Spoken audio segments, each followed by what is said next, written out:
I begin? Okay. Namaste everyone. Very good evening, ladies and gentlemen, and a warm welcome to our chief guest for the evening, Honorable Minister of Cooperation and other backward Bahujan welfare, Shri Atul Save sir, MEDC President, Shri Ravindra Boradkar sir, MEDC Vice President, Mrs. Meenal Mohadikar ma'am, and Mr. Atul Shirodkar sir. We have our speakers for the evening, Mr. Manoj Dubal sir, President PIETA India, Mr. Suyog Seth, Practitioner Consultant PIETA.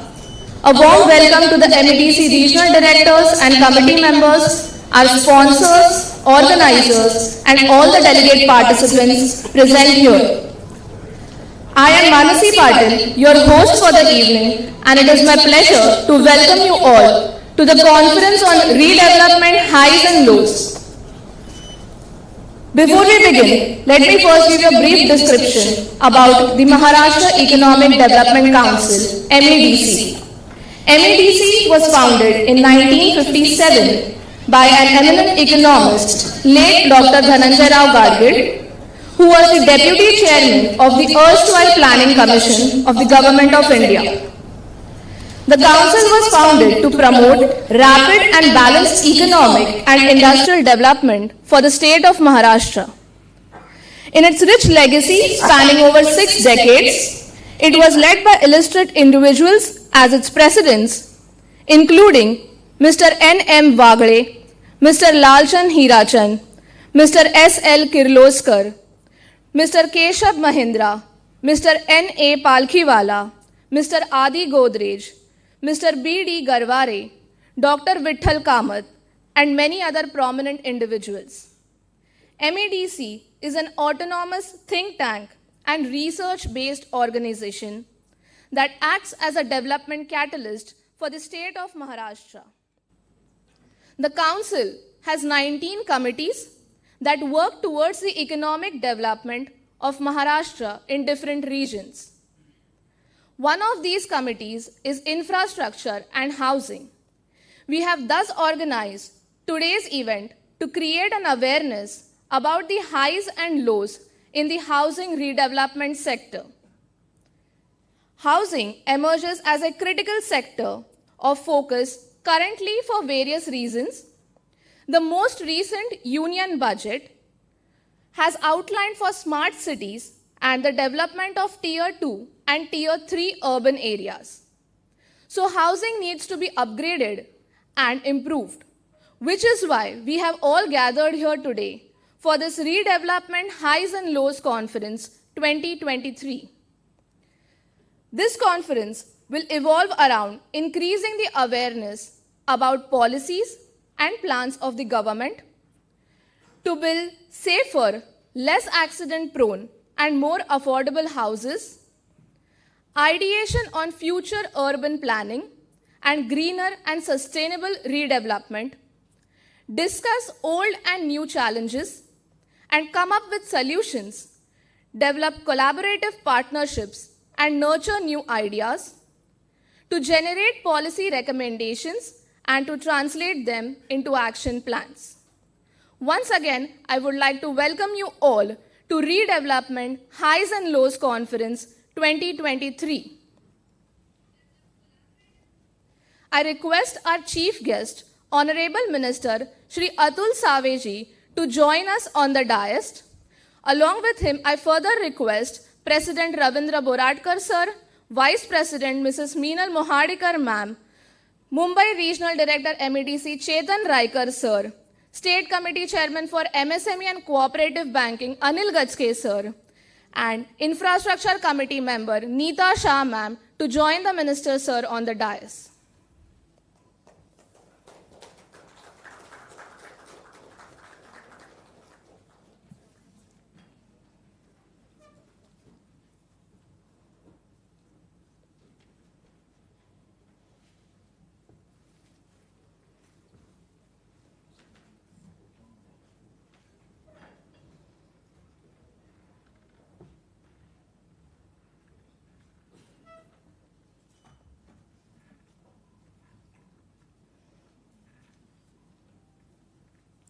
Before we begin any auspicious task, we take the blessings of the Lord, and thus I invite Honorable Minister and dignitaries on the dais for lamp lighting.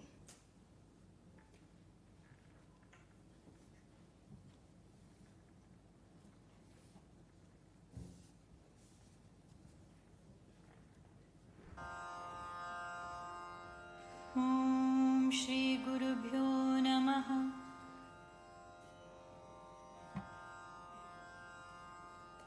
Shubham karoti kalyanam arogyam dhanasampada shatru buddhi vinashaya deepajyotirnamostute. Shubham karoti kalyanam arogyam dhanasampada shatru buddhi vinashaya deepajyotirnamostute. Shubham karoti kalyanam arogyam dhanasampada shatru buddhi vinashaya deepajyotirnamostute. Deepajyotir parabrahma deepajyotirjanardanah deepo haratu me papam sandhya deepanamostu. Thank you, everyone. I would now request MEDC President Shri Ravindra Boradkar Sir to kindly felicitate our chief guests for the evening, Honorable Minister Shri Atul Saveji.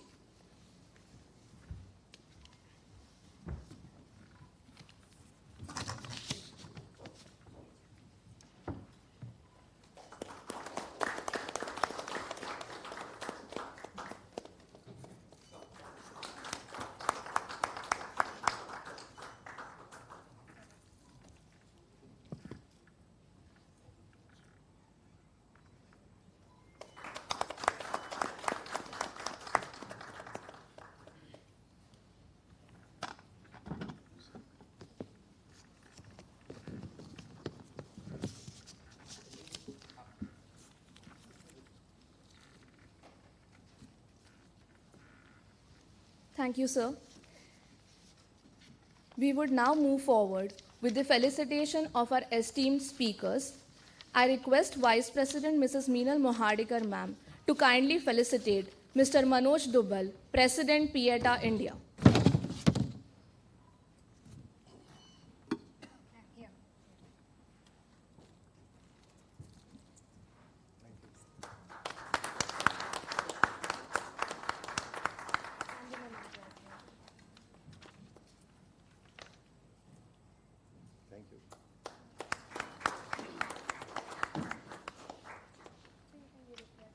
Thank you, ma'am. I would request Ms. Neeta Shah, ma'am, to kindly felicitate Mr. Suyog Sheth, Practitioner Consultant, PETA.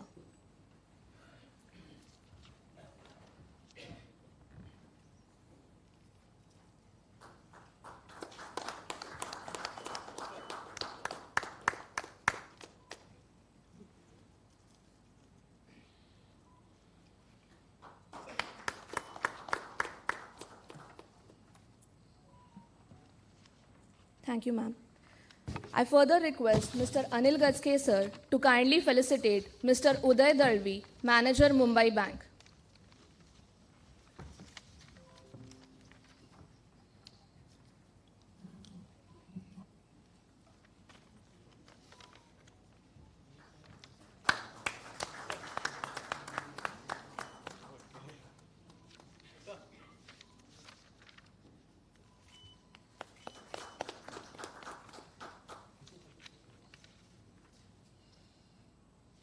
Thank you, sir. I now request MEDC President Mr. Ravindra Boradkar, sir, to give the welcome address.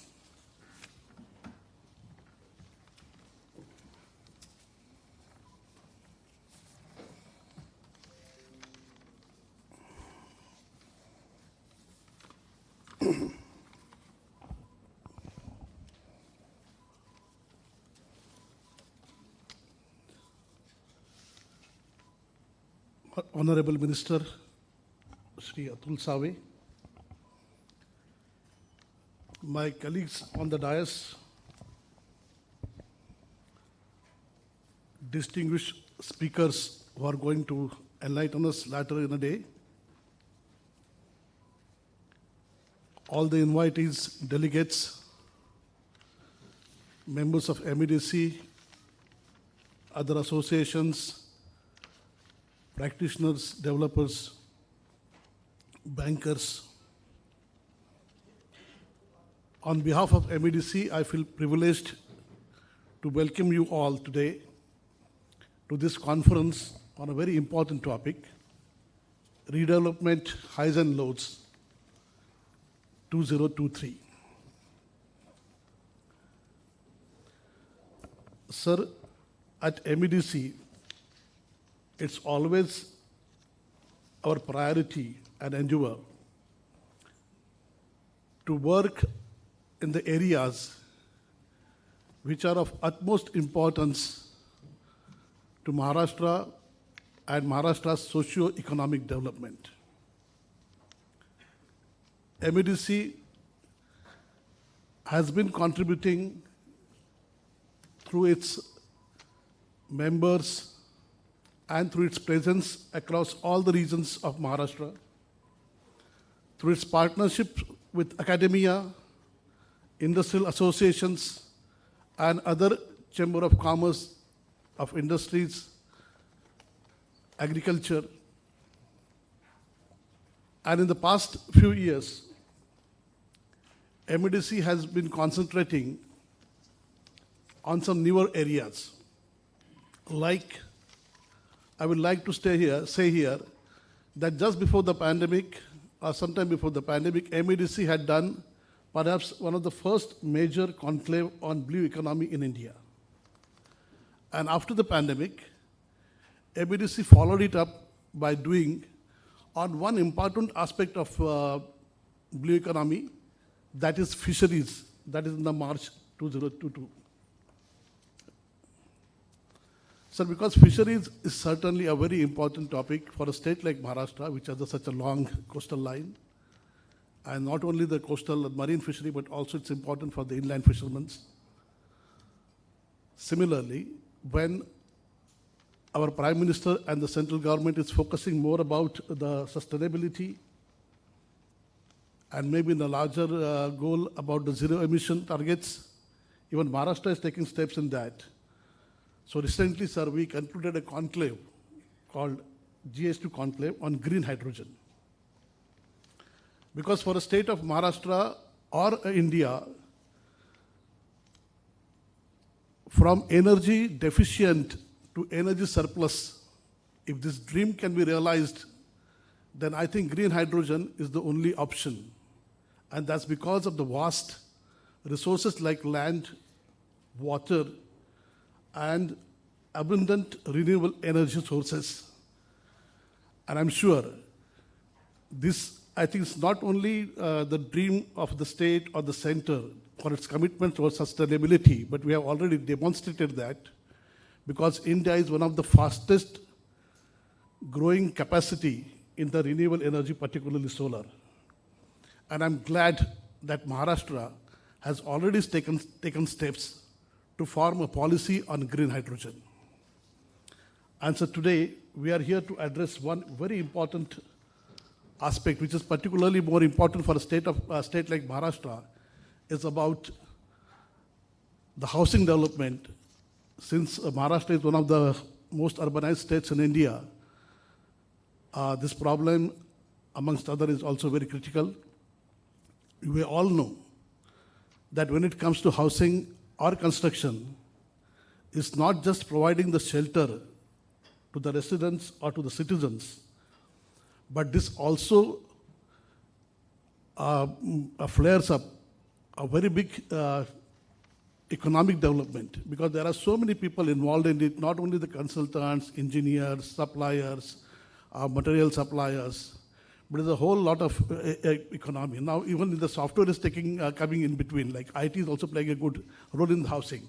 So perhaps every aspect, every industry is flared up when it comes to the housing.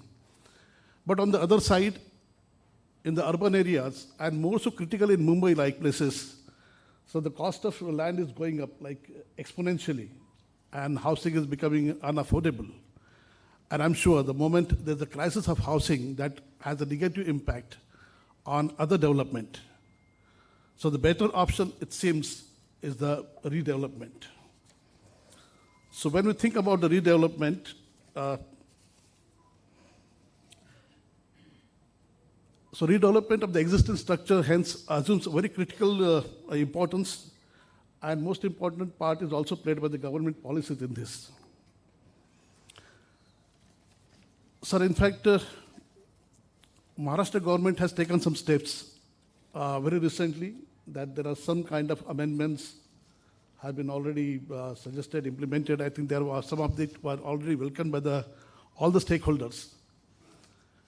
But of course, more needs to be done. And I think today's meeting is also one such way, to ascertain the good things what government has already done, what needs to be done. And I think when it comes to a place like Mumbai, and when you think about the various types of buildings which are open for the redevelopment, if you try to broadly classify, it's like, the society holdings, then there are some by the Housing Development Authority, and some are the private, and of course, very importantly, but some are the slums which are there occupied. And there are varied rules and regulations for each type of building of this redevelopment issues. So I'm sure that today's conference will try to deliberate on this current situation, efforts taken by the government, and will like to come up with the suggestions, solutions, recommendations, if any. And hence, I think later in the day, we are going to talk about challenges in redevelopment, current scenarios of redevelopment of the MHADA buildings, legal provisions and complexities related to redevelopment. And when you talk about the redevelopment of housing, finance becomes an important aspect. So yes, we'll be deliberating on finance also. We have from Mumbai Bank here. And then of course, Maharashtra versus other state, what's happening in the other state, how they are tackling this problem. So we need to understand a little bit about that. And then one of the critical stakeholders is the societies. So what are their challenges? That also will be deliberated today. In conclusion, a solid framework for the future of the real estate sector is need of the hour. I'm sure that the ideas emerging in this conference will help to convincingly demonstrate that the vision displayed here is not just achievable, but also well within the reach of the real estate industry and its allied professionals. Most importantly, for all its scope and detail, this conference cannot be considered complete unless its insightful ideas have reached to the policymakers, elected officials, and corporate leaders. And I'm happy that we have with us the Honorable Minister today. And sir, I understand, though, because of the tight schedule or the paucity of the time, you may not be able to hear each speaker and each viewpoint, but we are certain that very soon we are going to compile the gist of it, and along with the recommendation, we'll all have it sent to you. So with this, I wish the deliberations of this conference all success. Thank you.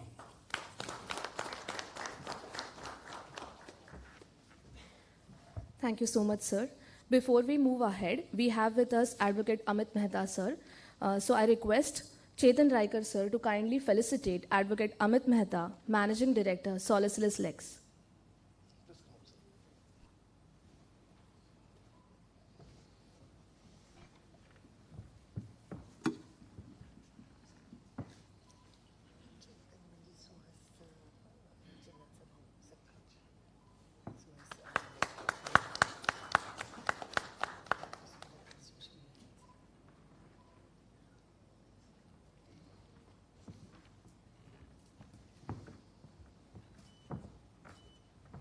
Thank you, sir.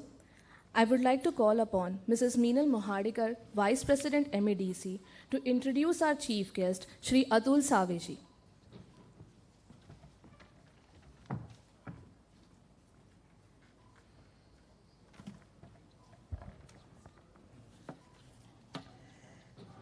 Dignitaries on the dais, Shriyut Atulji Savi, our President, Mr. Ravindra Boratkarji, then our team members who have really worked hard, Chetan Raikar, Nita Shah and Anil Gachkeji,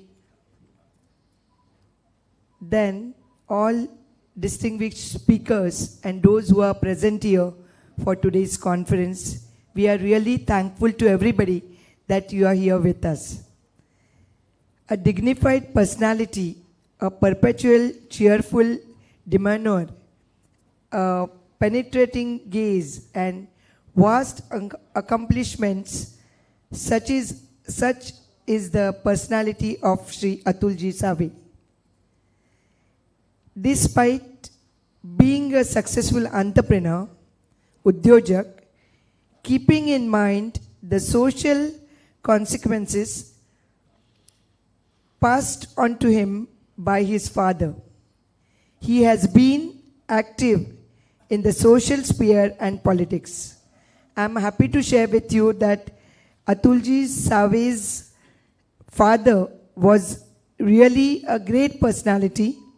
Late Shri Mureshwarji Save, who was the MP as well as ex-mayor of Sambhajinagar, leading industrialist from Sambhajinagar, and he was the founder of Savera group of companies. So I'm happy that today we have got us not only the minister, but he himself is a business personality. Because of his unique work in 2018, he became the Minister of State for Industries, Mining, Minorities Development, and he was with us in the state of Maharashtra and also the Guardian Minister for Hingoli district. Atulji's is a single largest exporter of Sambhajinagar. So really congratulations to you, sir, that you are the single largest exporter from the Sambhajinagar. Atulji, as we all know, is the sitting MLA from the Sambhajinagar East constituency and had done a social work there, and that is why he holds a special place in the residents of Sambhajinagar. He is a very helpful to all needy people. He is an ideal representative who strives for the social upliftment of humanity by putting to use his knowledge and experience in the field of entrepreneurship, politics, and social life. I would like to invite the Honorable Minister to speak a few words and address the audience. Thank you.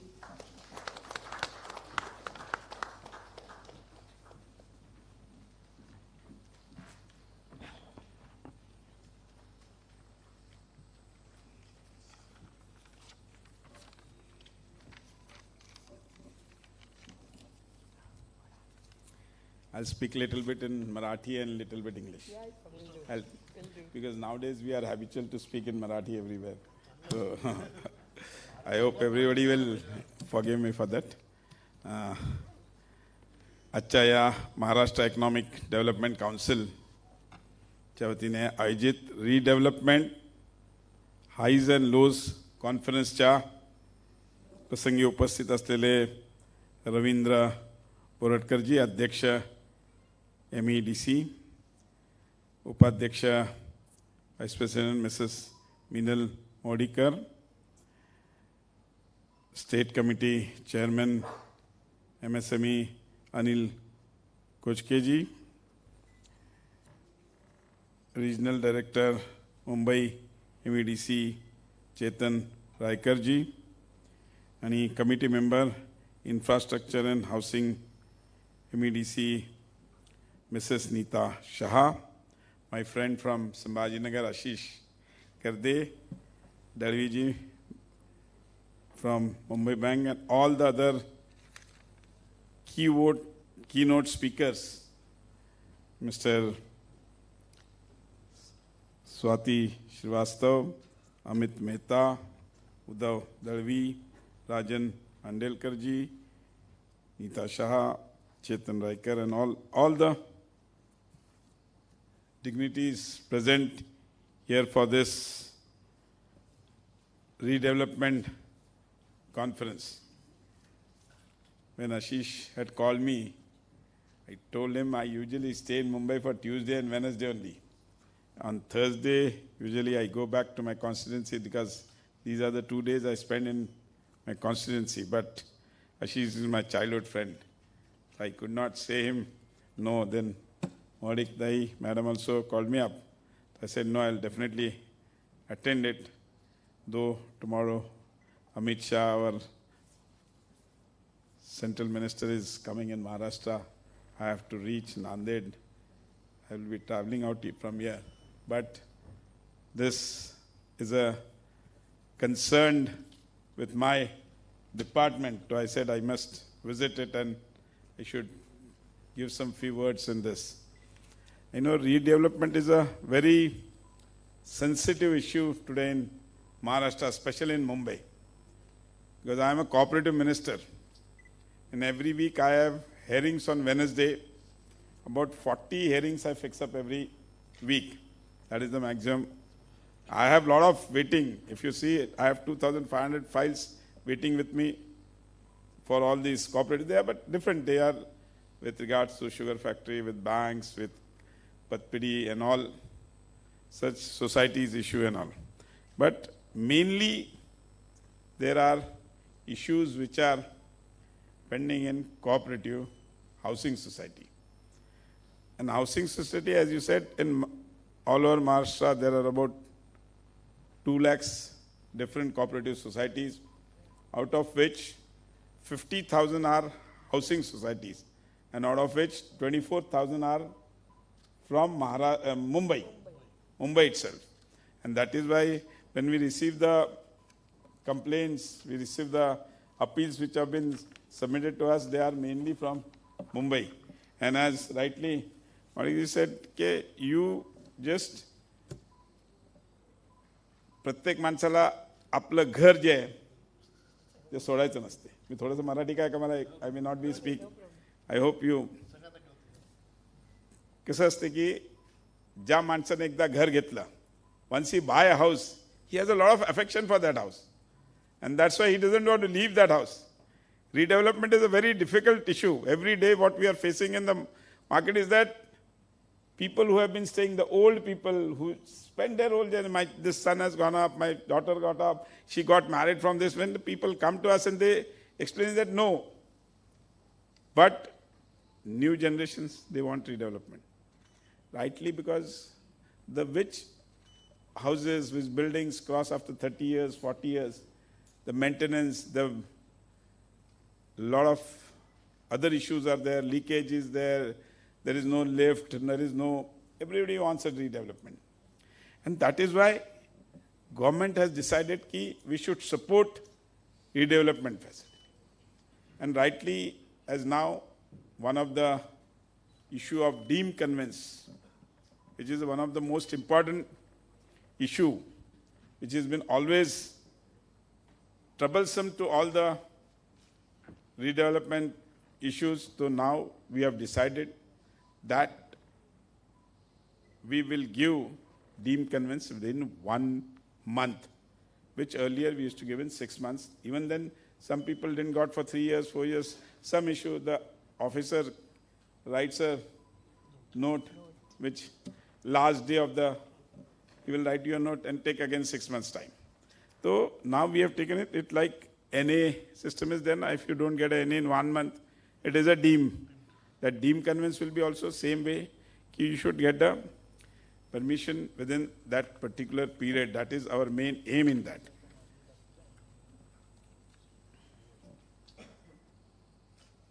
redevelopment, many times what happens ki some society members, they create a small dispute. Yesterday only I had a hearing. There is a housing society which has 138 members. They have made an agreement with a XYZ builder. Unfortunately, some permission rules changed in MHADA area. The earlier FSI what that builder was to get, it has been reduced. Then that builder took about 3, 4, 5 years in it. It could not happen, could not work out. Finally, again, after Corona, 2 years of Corona, now he is redeveloping it. But 132 people are on one side and 6 people are not. They are against. They approached me. As an appellant, I am the authority. They had come. Yesterday I was trying to explain them one thing only. Key redevelopment is required because that building is about 42, 44 years. So it is required. But unfortunately, those 6 members say, no, this body is doing corruption. How can it be corruption? How much area you are getting? 950. How much this chap is getting? 950. Then how can be a corruption? But some people, when they go on, this is happening everywhere. I'm just giving you one example of yesterday's. But every day when we are facing redevelopment is necessary because, as you know, कि after a period of building gets deteriorating and family in one family is there, 2 brothers are there, they want a separate house. And at that time, definitely this can be worked out. So redevelopment is necessary and redevelopment has to be done. There are some rules and these which are creating problem for them, but I'll definitely give you assurance. I may not be able to listen everybody, but I will request the keynote speakers, whatever they speak, if I can get a note in further, I'll definitely work in. And what best I can do, I can help you out, is definitely I will, because nowadays I told you, like there are a lot of issues in redevelopment. Like one is TDR issue, FSI issue, fungible area, IOD, CC, OC, conveyance, all these issues are there. There are a lot of, we are working on it. We have received a lot of suggestions also. And we are going to, in near future, declare a special for Mumbai area and a separate for MHADA scheme which will help in redevelopment, will make redevelopment an easy way to do. Because as rightly President said, ki redevelopment is going to be a near future because land cost is going so high. You'll have to go on a tower side. Unless you go tower, it will be, and we want BMC also to make some rules, regulation more easier and more so that redevelopment, you need not take a long time. What has happened nowadays, people are afraid about redevelopment because many times a project suffers. Last, like I told you yesterday's case in front of me, it is a 9-year span. They started in, 8 years. 2013 they started, today is 2023, 9 years correctly. 9 years have passed, but that scheme. So those 6 people says 9 years have passed. They have not done anything. I said, you are right. I don't deny with you. But thing is that if you go, again 10 years will go, nobody will come. And nobody will do. And the society was saying that we were compromising, we were doing this, everything. Society people though, 32 people were on the other side. So that issues should not come. And basically PMC is the most important person in the redevelopment. Because if the PMC is quite efficient or if he takes proper interest, definitely that will give a, because if PMC is he is basically a coordinator between the society, between the builder and between the redevelopment, whoever is doing. तो it is very necessary की in redevelopment you take a proper PMC who can give you correct ये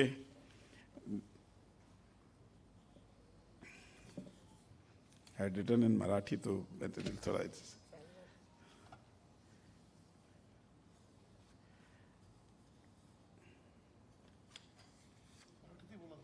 बोलतो नाही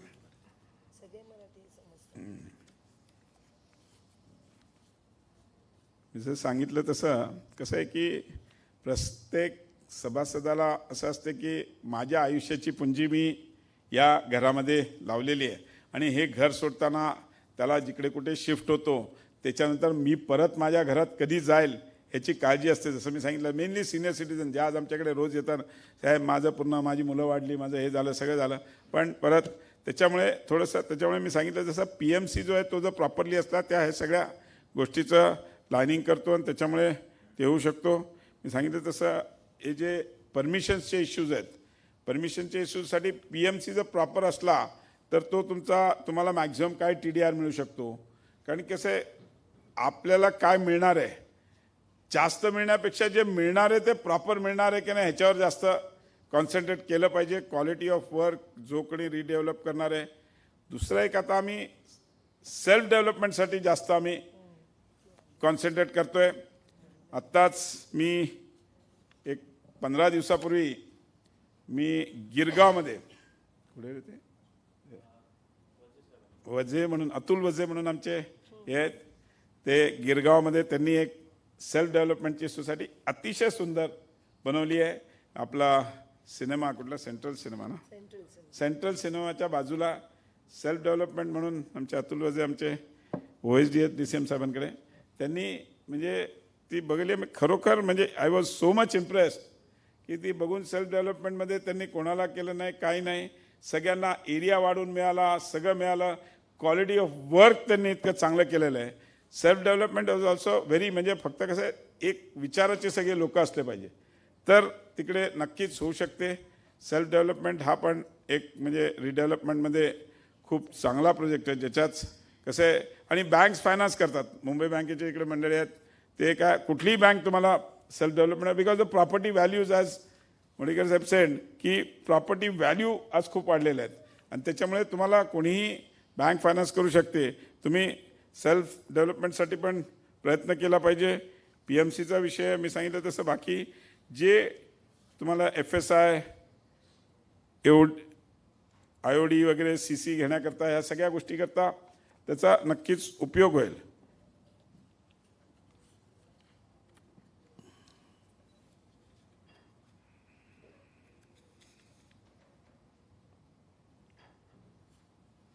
एक सर्वात महत्त्वाचा विषय जो म्हणजे आता परत तुम्ही म्हणाल काय तुम्ही तुमच्या हिअरिंगचंच सगळं सांगतात, पण कसं आहे की सोसायटीच्या इलेक्शन हा पण एक मोठा विषय असतो.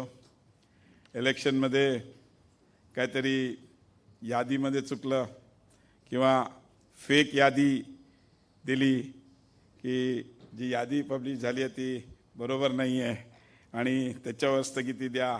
सोसायटीत मी माझ्याकडे जेवढे येतात त्यांना एकच सांगतो की when you are staying in a one building at least have a one opinion because you are staying with just front to each other and you should have a good relations. Me always tell them की तुम्ही festivals एकत्र साजरे करत जा. म्हणलं लोकमान्य टिळकांनी सार्वजनिक गणपती ह्याच्याकरता सुरू केला होता की सगळेजण एकत्र. म्हणलं प्रत्येक बिल्डिंगमध्ये तुम्ही सार्वजनिक फेस्टिवल एकत्र करत जा म्हणजे तुमची भांडणं होणार नाही. पण lot of disputes are there सगळ्या सोसायटीमध्ये इलेक्शन्सवरून प्रेसिडेंटवरून. परत ऑडिट नाही करत त्याच्यावरून पण बरेच कंप्लेंट येतात. पैशाचा मिसयूज झाला असं बॉडीचे लोक म्हणत असतात, पण कमी आहेत त्या मनाने, पण डेफिनेटली हा एक इश्यूज असतात. त्याच्यामुळे रिडेव्हलपमेंटला कित्येक वेळेस अडचणी येतात की आपसातल्या थोड्याशा छोट्या छोट्या मतभेदामुळे रिडेव्हलपमेंटला. पण नक्कीच आज तुम्ही आज एफर्ट्स घेतले, सगळे की वोटर्स आहेत, मी त्यातला काही तज्ज्ञ नाही. माझं सर्वात मोठी म्हणजे मी नेहमी भाषणात बोलत असतो की मी सहकार मंत्री असलो तरी माझी कुठली शुगर फॅक्टरी नाही आहे, माझी कुठली बँक नाही आहे, माझी कुठली कोऑपरेटिव्ह सोसायटी नाही आहे किंवा कुठली पतपिढी नाही आहे. पण मे बी माझ्यावर विश्वास असेल म्हणून मला हे सहकार खातं दिलं गेलं. पण सहकारमध्ये नक्कीच कोऑपरेटिव्हमध्ये स्कोप खूप आहे काम करायला, म्हणून I am trying to do. जसं मी सांगितलं तसं आम्ही सेल्फ डेव्हलपमेंट, रिडेव्हलपमेंट याच्यामध्ये रूल्समध्ये भरपूर, तुम्ही आता आज जे कीनोट स्पीकर्स आहेत त्यांनी तुमच्या काय ज्या अपेक्षा असतील त्या जर मला एखाद्या रायटिंगमध्ये कोणीतरी somebody if he writes up and give me that note, I will definitely assure you that I'll be able to implement them in near future, because we are going to, as I told you, for Mumbai, for all this redevelopment work, we are going to give a new ruling in within next 3 months. So if you give me the suggestions, I will definitely try to implement them in the new rules which we are going to bring for the redevelopment in Mumbai. Definitely I appreciate Maharashtra Economic Development Council, they have taken efforts, because somebody has to take the lead, and you have taken that lead for redevelopment in Mumbai. And as I told you, because the land cost in Mumbai is going very high, it is necessary to go in redevelopment, and as the old buildings, especially MHADA also, because a lot of buildings have become old, so there is a necessity of redevelopment, and which will definitely bring for near future, and looking to the growth in Mumbai and the Indian economy also, because as Modi says, we want to go for 5 trillion economy, and plus the CM of Maharashtra, Eknath Shinde, and DCM of Maharashtra, Devendra Fadnavis, he also wants that we should be one of the major contributor in the 5 trillion economy. And I definitely, on all of your behalf, I assure Narendra Modi ji, Eknath Shinde ji, and Devendra ji that all of us will contribute in the 5 trillion economy. Thank you. Thank you very much.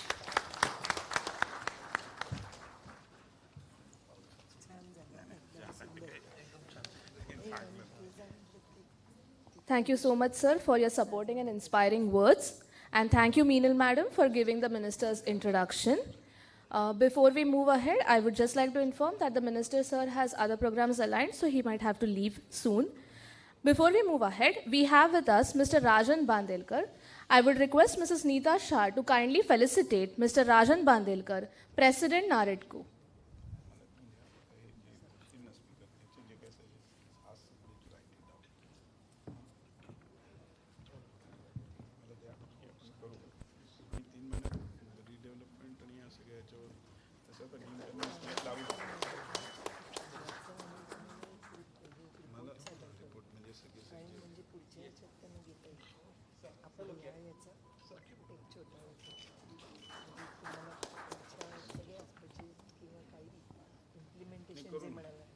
Thank you, ma'am.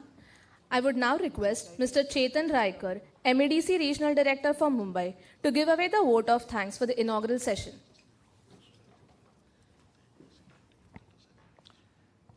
Namaste, friends. Honorable Minister, sir, set a very nice precedence. So I'll also take the advantage and speak partly in Marathi, partly in English, with kind permission from all of you. What a humble personality. Sir म्हणजे कोपरखळ्या आणि चिमटे काढले छान, पण इतक्या soft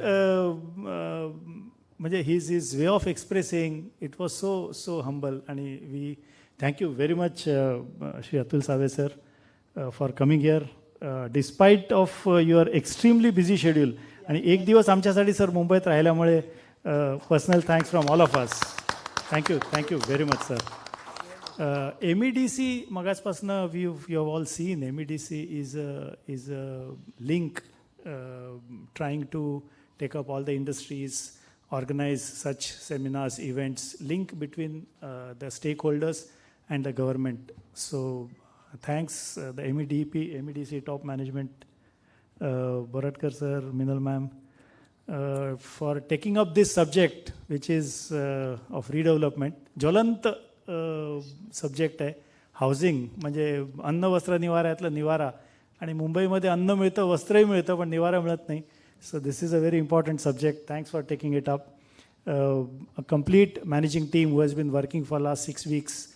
The MEDC team, Sheetal ma'am, and everyone who has been having sleepless nights for last 3-4 days. Hall अजून भरला नाही आहे ma'am. So I'm sure people are coming in, so soon it will be full. Thank you very much all the speakers, PIATA, who wholeheartedly gave us the support for this cause. आणि सगळी song आणता येतात, पैशाचं song आणता येत नाही असं एक मराठीत म्हण आहे. तर आमचे जे 2 फायनान्शियल स्पॉन्सर्स आहेत म्हणजे एशियन पेंट्स आणि doctor Fixit, special thanks to Asian Paints, doctor Fixit.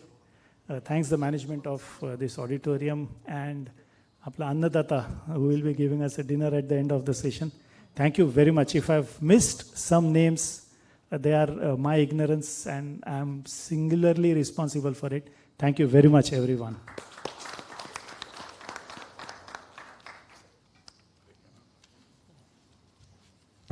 Thank you so much, all the dignitaries on the dais. I request everyone to please have a seat.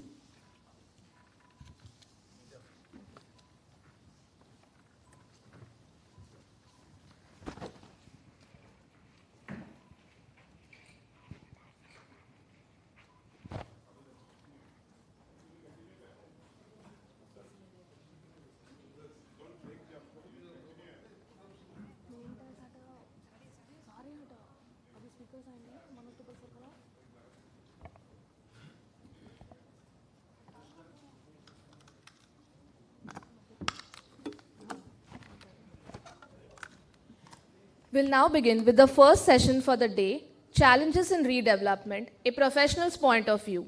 For this session, I would like to invite on stage Mr. Manoj Dubal. Mr. Dubal is the president of PIATA India, Practicing Engineer, Architects and Town Planners Association. I request everyone to please give him a huge round of applause.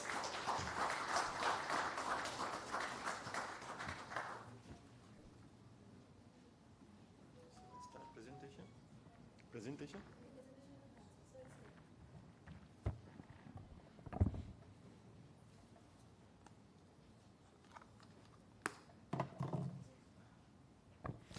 Good evening.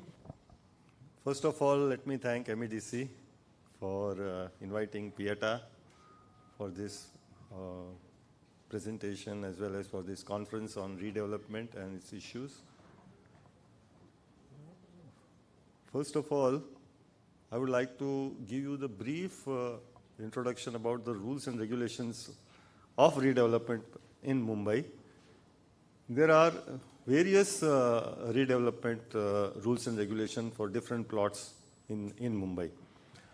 So let me start with slide number 1 first, before that. The Development Control Promotion Regulation 2034 was sanctioned by the state government on 8th May, wherein the regulations came in force, new regulation came in force, and it was implemented on 1st September 2018. So from 1st September 2018, all these regulations, rules were implemented in Mumbai, including redevelopment. There are various regulations for various types of plots in Mumbai. We always say that the redevelopment in Mumbai, one plot is different, and adjoining plot, the regulation is different. So various regulations are depending upon the existing structure over there. So the regulations 33.5, it says that how the buildings will be redeveloped in MHADA layout.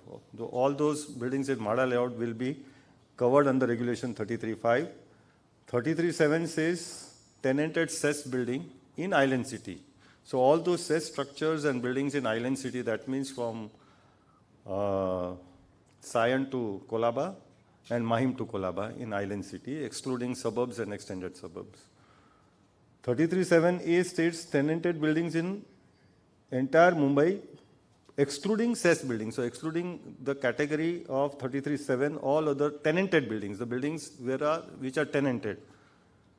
Next is 33.7b for redevelopment of society. Our Honorable Minister has spoken very much in length about the redevelopment of societies, which is, of course, later part I will show you that there is a problem in redevelopment of societies, technically, from regulation point of view.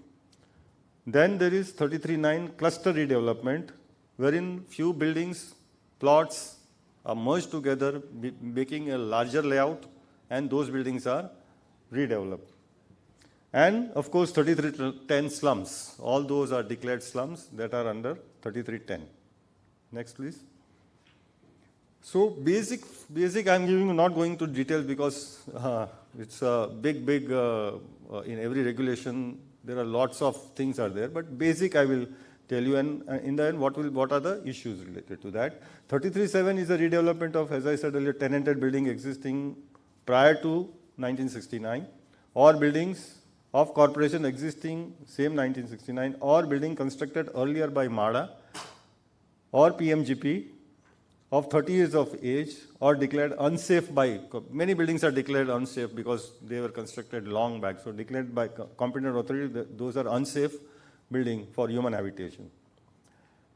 Here in this regulation, minimum 51% consent is required. To start a redevelopment, the tenants, 51% is required. And the list of the existing tenant is to be certified by MHADA, Maharashtra Housing Board. What is the eligibility criteria? So these tenants get, residential tenants get 27.88 square meters, that is 300 square feet, minimum and maximum 120 square meters. Because different buildings, different tenants have a different carpet area. So minimum, if the area is less than 300 square feet, they get minimum. If it is more than 120 square meters, then if existing carpet area exceeds 120 square meters, for additional area, cost of construction is to be paid by the tenant to the developer. They will get the area, but that additional cost is to be paid. Carpet area more than 120 will be considered for rehab area, but not for incentive. Now, all these schemes, 33, 5, 7, 9, 7A, 7B, 10, all are incentive based. There is an incentive given in entire scheme. So if you build some, you will get some incentive on that. So to save the cost. For non-residential tenements, equivalent to the existing carpet area. Next. Now, each and every plot which is being redeveloped under 33.7, the tenant gets an additional area if the developer or the tenant by themselves develop single plot, then they get additional 5%, that is mandatory. If two plots are developed together, adjoining plots are developed together, then 8%, and 6 or more, 15% additional carpet area they get over and above the eligibility as I have explained earlier. This additional carpet area will be considered for calculation of rehab FSI and incentive. So whatever is additional is given, this will be considered for incentive also. Now in 7A, these are the dilapidated tenanted buildings. So those which are declared by BMC that they are dilapidated, not fit for human habitation, are considered but should be a tenanted and are not set structure. If it is such, then it will be in 33.7. If not, in 33.7A. List of the tenements to be certified by BMC. Tenancy cutoff is 1996 is the cutoff date. So no new tenancy should be created after 1996 because, once a tenant comes to know or a landlord comes to know, okay, this I want to redevelop, so he may add on the tenants to get the benefit of incentives. So that is the cutoff date of 1996.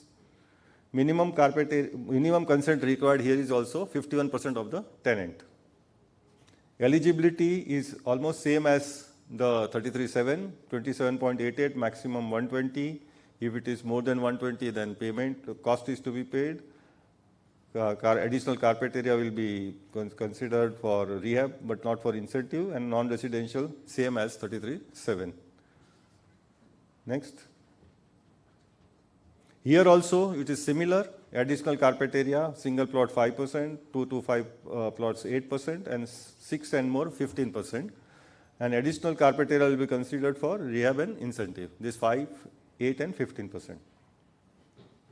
Now, 33.7B is for the cooperative housing society, which our Honorable Minister was speaking right now. Applicable only when the existing members of the society are reaccommodated within the plot. Minimum age of the building should be 30 years. So that has been specified. Any building of cooperative housing society belonging to cooperative housing society, the age should be 30 years. Conditions of dilapidated, it is not required that it should be dilapidated. Any building more than 30 years can be redeveloped under 33(7)(b). If existing authorized BUA plus incentive is less than the FSI permissible as per regulation, that I will show later on, regulation 13A, what is the FSI permissible, then in that plot, developer or the society, whosoever redevelops gets additional FSI and TDR. 33(9) is a cluster redevelopment. Minimum area of the cluster has been specified. So plots are amalgamated, or in a single plot there are number of buildings, so that can be identified as a cluster, but the minimum area of that plot should be 4,000 in island cities, 6,000 in suburbs and extended suburbs. It should be distinguished boundaries should be there, roads, nalas, to form a cluster. If not, then municipal commissioner can decide that cluster in a specific case. The eligibility here is little bit different. Same date is, cutoff date is 1996. For cooperative housing society or any other structure, 30 years of age.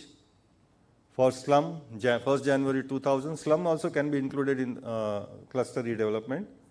List of occupant of and the consent is to be certified by BMC in case of municipal tenanted properties. For slum, competent authority, that is collector, and all other buildings, MHADA, Maharashtra Housing Board. Here the consent is 50% of each building, so there are number of buildings brought together or a number of buildings in a plot brought together, amalgamated. So in each building minimum 50% consent is required. 60% overall of, suppose there are 6 buildings or 6 plots amalgamated, then 60% of all these 6%, either of 50 or 60, and if you are joining the plots, minimum 70% consent is required from the plot owners. And remaining consent should be submitted by the developer within 1 year. Here, the basic residential occupant gets minimum 35 square meter. Earlier in other scheme was 300 square feet. Here it is 35 square meter. So minimum basic carpet in cluster is more. So this is more beneficial to the occupant of the buildings. For non-residential occupant, equivalent carpet area occupied in the old structure. Whatever is area, there is no minimum criteria. Whatever is occupied, they will get that. For slums, 27.88. For non-residential user, it is 20.9 or existing, whichever is more.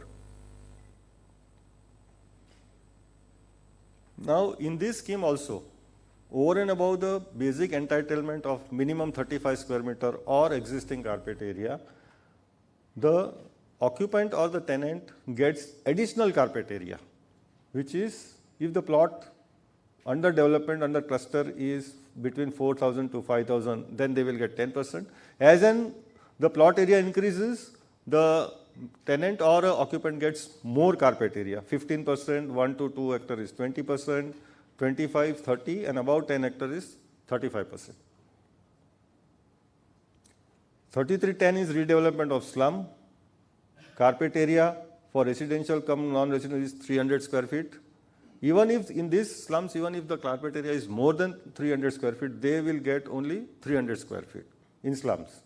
For non-residential, equal to existing carpet area or 20.9, that is 225 carpet square feet, whichever is less, and cutoff date is 1st January 2000.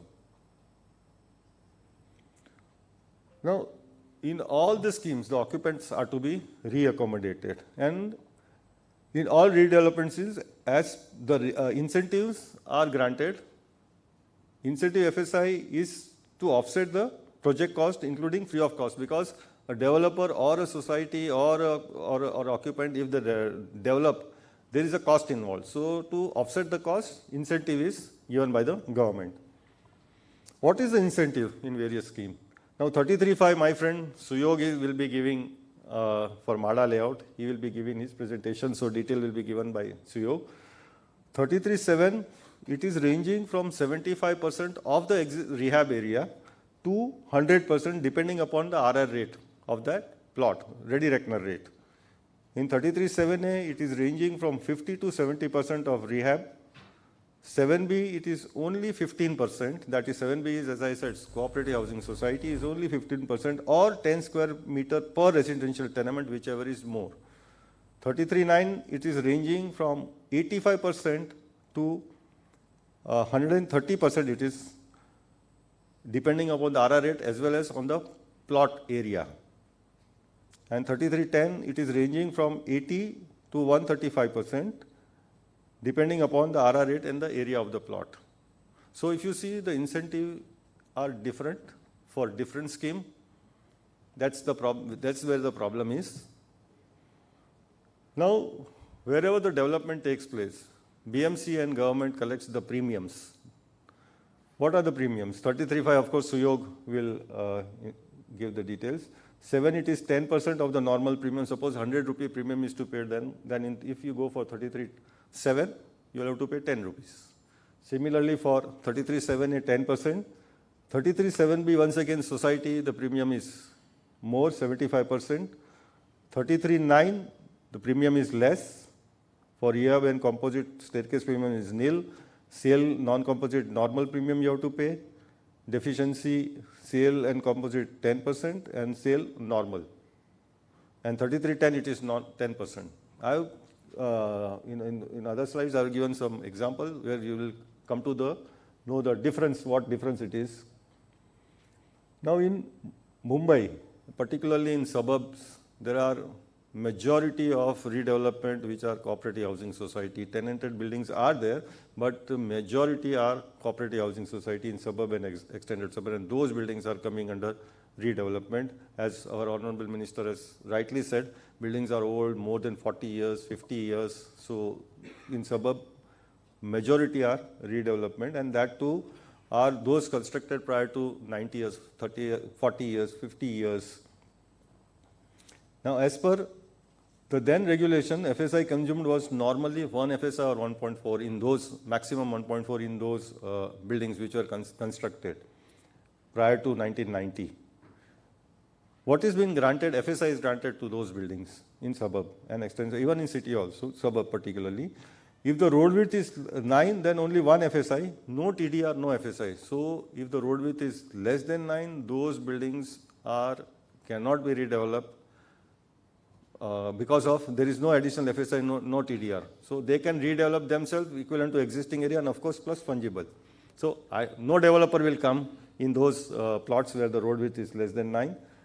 9 to 12 it is 2 FSI, 1 plus 0.5, 0.5. 12 to and 18 it is 2.2, 1, 0.5, 0.7. 18 to 27 is 2.4, 1, 0.5, 0.9, and above 27 it is 2.5, 1.5, 1.5. And 1. Maximum permissible FSI. So even in these different regulation schemes under different regulation, the permissibility of FSI is also different. 33.7, 3 or rehab plus incentive, whichever is more. 7A, it is maximum 2.5 as per that table which I had shown you earlier. 7B also maximum is 2.5. 33.9, it is 4. Or rehab plus incentive, whichever is more. 33.10, it is 4, or rehab plus incentive, whichever is more. Next. Now I have made some comparison between the schemes with this assumption that the datas are same. Datas are same, and if this redevelop under the various scheme, then what will be the scenario? Plot area considering 8,000 square meter, existing building 10,000. Existing carpet area approximately 8,800. There are 180 tenements. Considering the RR rate, ready reckoner rate as 70,000 and ready reckoner of construction is 30,250 presently. So LR means land rate to construction rate will be 70 by 350 is 2.31. Now this is a comparison. 33.7. Additional, suppose a single plot is being developed, so occupant will get additional 5%. So total 9,240 will be the carpet area. Built up area is formula is multiplied by 1.2, 20% additional, 11,800. And assuming that 80% maximum is given, so they get 8,000 870.4 square meter of incentive in 33.7. Same data, 33.7A, additional 5%, built up 11088, 50% incentive, they get in 33.7A 5544. In 33.7B, same data, 8,000, 10,000 is a built up area. So 15%, either 1500 or 180 tenements, 180, whichever is more, so 1800. And 33.9, they get 15% extra, and the incentive is 105%, they get 12754. So if you see the incentive, what is the incentive in difference? This is the disparity in each scheme. Even though redevelopment is for occupant, redevelopment is for the structure, my friend is laughing here, but there is a disparity. There is a disparity. Why 33.7B society people should get less incentive? Why other tenanted property should get more incentive? So this is the disparity which I wanted to show you the comparison considering the same data. Next. As the incentive FSI in society redevelopment is less, so developer has to, or society if they redevelop, they have to purchase TDR or additional FSI which will increase the cost. Definitely it will increase the cost of the project. Next. As per regulation, as I said earlier, if the road width is less than 9, then redevelopment, additional FSI and TDR is not permissible. So those redevelopment will not be possible. But there is a provision that if minimum road width is 6 meters and which is to be widened to 9 meters, then in such case TDR will be permissible. So if the road width is, if the widening is there, then and only then, otherwise those plots will not be, no developer will come as there is no incentive, developer will not come. There are other issues also, redevelopment, restriction of height due to civil aviation that we cannot help because it is a safety, but there are restrictions to consume the FSI. So conclusion, my conclusion is that, as I said, for cooperative housing society, incentive is too less, permissible FSI is less compared to other scheme, 4, 3, rehab plus incentive, whichever is more premiums to be paid for societies, and additional cost for purchase of additional TDR and FSI. And as our Honorable Minister has just now informed that they are coming with redevelopment or a development, some new GR. Let us wait for the GR and let us see, and definitely we will, through MEDC, Chetan, all these issues, let us take it up. Thank you very much. Thanks for listening. Thank you.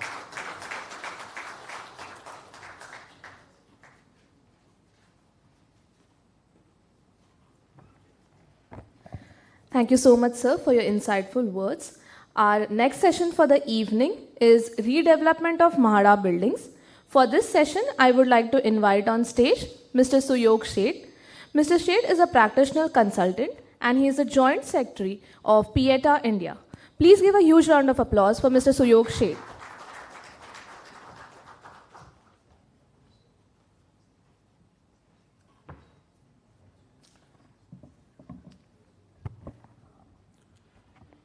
Namaskar. Good evening, everybody. Our President has assigned a specific topic to me, that is redevelopment of MHADA colonies. I have taken a bit of a liberty and I am panning out a bit wider. What is redevelopment? See, Mumbai is a peninsular city. No new land can be created because of CRZ. We cannot be Dubai and create new land by reclamation. On one side we have Sanjay Gandhi National Park, and then there's the limit of Mumbai. Where do we grow? No new land, and there's pressure from outside for more housing. So then we do reuse and recycle. So redevelopment is basically nothing but recycling of land. Same land we are using again and again to create more housing. What are the benefits? More housing stock is available. We have a limited land, we have all seen. So what we do is, what government has done is, has come out with various schemes, as Manoj Bhai rightly pointed out, and said, this is the more FSI you will get. So you get a free house, the existing people get free house, and the newcomers also get a house. So more housing stock is created from the same land. And Minister Sir said, everybody said that 30 years, 40 years. In fact, as a civil engineer, I am ashamed when people say that 40 years building need redevelopment. When I learned my civil engineering way back, some 30, 40 years, 35 years back, I was told that the life of a structure, RCC structure, is 60 years. I look at VT station, BMC headquarters, more than 150 years old. And here, any building which is more than 30 years old or declared dilapidated. How can a building less than 20 years be declared dilapidated? Monora is an exception. I fail to understand why we need. Is it greed or is it need? But redevelopment also has a very nice function. So we need, the city has grown historically. Some of the developments are not that great. We definitely want urban renewal. So this urban transformation is actually going on through the process of redevelopment. Various slums are getting redeveloped, various societies are getting redeveloped. So all that redevelopment adds to the urban renewal process. And all this happens at no cost to the government. So this is a way, in fact, DCPR is helping this urban redevelopment through various measures or various regulations. Having praised the redevelopment, we all want redevelopment to happen. Let's look at what are the issues affecting redevelopment. I have categorized these issues. I am deviating a bit from the topic assigned to me, that was MHADA colonies, and I am taking a general view of redevelopment. So let's look at the issues which are affecting. I have categorized them into three parts. One is government related, economy related, and sociological or political related. One at a time. Who's handling it? One at a time, please. So complexity of laws and regulations. Manoj Bhai very rightly pointed, you go to different regulations, there is a new, different FSI, different incentive, different premium. 1967 first DCR for Mumbai came in. It was a 68-page book. 1991 second DCR came in. Initially it was a 108-page book. Then addendums were added and become a thick volume. Now DCPR 2034, which came in 2018, as Manoj Bhai said, is a 485-page book. We are increasing the complexity of development in Mumbai from 68 pages to 485. And UDCPR for Maharashtra has come up in 2019. It's a 381-page book. You give me any one plot for development or redevelopment, and I assure you, I'll give you 3 different options of development with 3 different FSIs, at least 3, if not more, with different financial calculations. So much complexity. Many times we professionals also fail to understand each and every nuance of these complexities.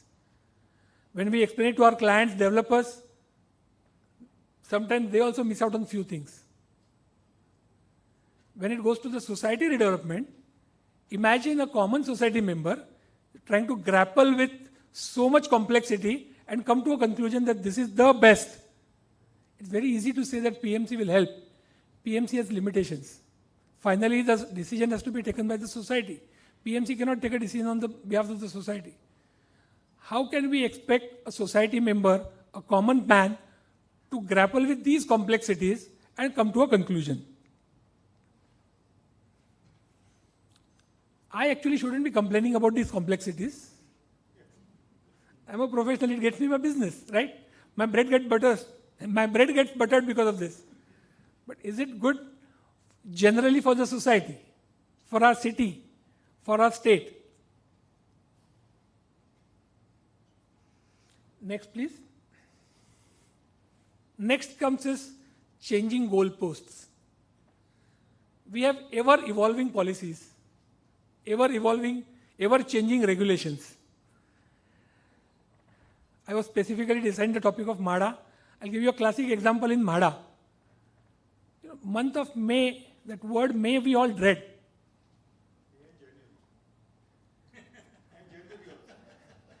Because it's too hot. We professionals dread that word may in the regulation. Government may allow the FSI up to 4. That means it can stop at 3, it can stop at 2, may. MHADA may allow additional FSI by paying premium. 2010, the then Mumbai board passed a resolution. Sorry, it's May. We want housing stock, no more premium. Now what happens? A typical development project from medium size, I won't talk about the large projects, medium size, from when you look at it, you think of acquiring it from the developer's perspective to design, detailing, build, approvals, build, completion takes between 3 to 4 years. What one would expect is, at least over this horizon, my regulations should remain same. In MHADA 2010, suddenly they said, now we want only housing stock and no more premiums. The developers, believing that premiums will be allowed, which was more lucrative option, have committed to societies that I'll give you so much extra. Goalpost has changed. So that builder, poor person is now married to the promise given. Society is not ready to listen. In a case, in case of a developer, he had, based on this presumption, he had started the construction, he has demolished the building, got the initial approval for existing built-up area only, gave rent. Suddenly MHADA says now only housing stock, no more premium. Became unviable. One day he stopped paying rents, people stepped on coming in, the poor person ended his life. Not always this change in goalpost only gets difficulties. Sometimes there are windfall profits. Fungible came in, 35% extra. Or suddenly MHADA changed in MHADA colony redevelopment, the FSI changed from 2.5 to 3 to 4. There is a windfall profit. But what happens is this windfall profit also invites disputes. A developer is developing a society. See, if there is a change of goalpost on the negative side, society says nothing doing. You have signed an agreement, give me what you have promised. On the other side, if the goalpost changes and there is a windfall profit, society says you have made a windfall profit. Where is my share? Dispute starts. So, positive or negative, change in goalpost always brings in disputes. I remember 1998, TDR was allowed. Suddenly somebody realized that this 1991 DCR, CRZ notification, you cannot allow TDR in CRZ areas. I know a society in Bandra where the developer had promised the society, in fact the society had vacated, he had removed the doors and window frames, and suddenly this new relation came in, TDR stopped. He requested all the members, please come back to your own houses, I'll refix those windows and door frames at my cost. He was lucky that the building was not demolished. I remember a rule came suddenly that between the SV road and the highway in the western suburb and eastern suburb, between LBS and the highway, no TDR will be allowed. And all this happens suddenly. This change of goalposts affects redevelopment. And what happens, Minister also said that members have fear whether I'll get my new house. उसके घर में ना वो तो building बंद हो गया, उसको भाड़ा भी नहीं मिलना बंद हो गया. Why should I go? Insecurity comes in. So this insecurity leads to more and more stringent conditions. I don't know. You get me a complete financial closure, a complete regulatory closure. You load TDR, load government FSI, pay all the premiums, then only I'll move out. It is not viable. It is not viable. Or people say, okay, you do all this, plus give me bank guarantee. No developer comes in. Redevelopment stops. So, changing goalposts affects the redevelopment. Next, please. long approval pipeline. We have in Mumbai, only Mumbai city, we have 8 planning authorities. We have BMC, MHADA, SRA, MIDC, DRA, Dharavi Redevelopment Authority, BPT, MSRDC, MMRD. Each authority has got its own policies, its own procedures. Depending on where your plot lies, you have to look at it differently. And it has got its own implications. All the government departments love real estate developers. They love them. They invite them to the department for NOCs. It may be cooperative. I hope Minister would be here. It would be cooperative department. It would be environment department, home, women and child welfare. Then social welfare, housing, and definitely UD. A developer has to go to so many. I remember in one of my slum schemes where we were architects, there was a small 3 square meter temple. That temple was below some banyan tree, 3 square meter temple. But that was, since it was in the center of the slum, it was to be relocated. The poor chap had to run and get NOC from the home department twice. First to move the temple from the central location to a corner so that the building would come up, and then again final to its final location. In a slum scheme, we are, by regulation, a developer has to provide for, the architect has to plan and developer has to provide for 4 social amenities. One is Balwadi, welfare center, and 2 social amenities. So this Balwadi has to be handed over after completion to Women and Child Development Department. If the project area is more, or God forbid you are near the sea, you have to get CRZ NOC, Environment Department. Area more than 20,000, Environment Department. So this list of endless NOCs makes the approval pipeline longer. And now, on top of these NOCs, we have committees. We dread them. We have Heritage Committee. Chetan sits on there, he brings fresh air there. But we have High-Rise Committee. We have Environment Committee. We have Tree Committee. Dominic will add on to that list.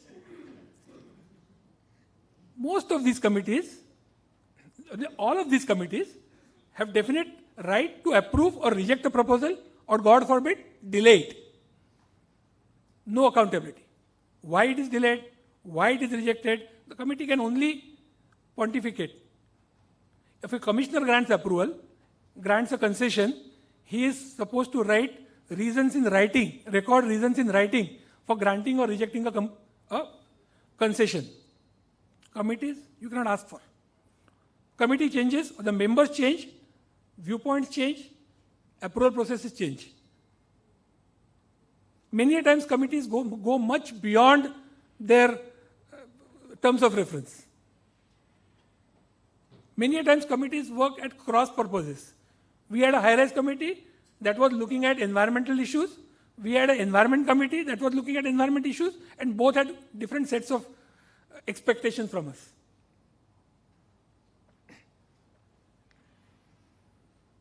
You know, it takes, in a slum scheme, from the date of conceptualization to acceptance of a scheme, not approval. My scheme is accepted by SRA. They may consider it for approval. It takes between 6 to 8 months. And I have to virtually go to each and every department of SRA, except the Chowkidar. It is unsustainable. These long approval pipelines are simply unsustainable. You go to Environment Department, they say you first get an IOD. You go to BMC, please give me an IOD, plus please pay the premiums. Then only you will get the IOD. My money is blocked, and I wait for 3 months for my environment clearance, 6 months for my environment clearance. It becomes unsustainable. I go to the Environment Department and say, sir, I want to create a 100-story tower here. Please look at it. What are the impacts, environmental impacts? If you allow me, I will go and invest money in that plot. But no, get an IOD, then I will consider your proposal. There's no logic. There's no logic. The next one, my developer friends may not like what I'm going to say, windfall FSI. Manoj Bhai complained that for society redevelopment FSI is less. I say, especially in Mumbai, you get FSI that you can dream of and more. MHADA redevelopment. What are the FSIs? Crazy. FSI is 3 on gross plot. In a typical MHADA layout, about 25% is RG. 20% plus is for roads. So what is the FSI on net plot? FSI on net plot goes to 5.45. Globally, I'm not talking about individually. Add to that 35% fungible. It goes to 7.36. 7.36 FSI. In slum schemes, routinely we get FSI of 5 and more. And in MHADA colonies, it gets skewed further. See, this road and RG, they also have FSI. Now MHADA accumulates that FSI and puts it in a kitty. Then it is distributed pro rata.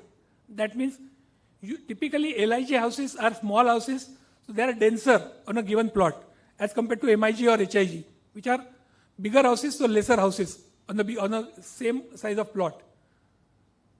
So in a typical MHADA layout, we get FSI of 14 and above for LIG houses. 14 FSI. It is impossible to consume that kind of FSI on a 1,000 square meter plot.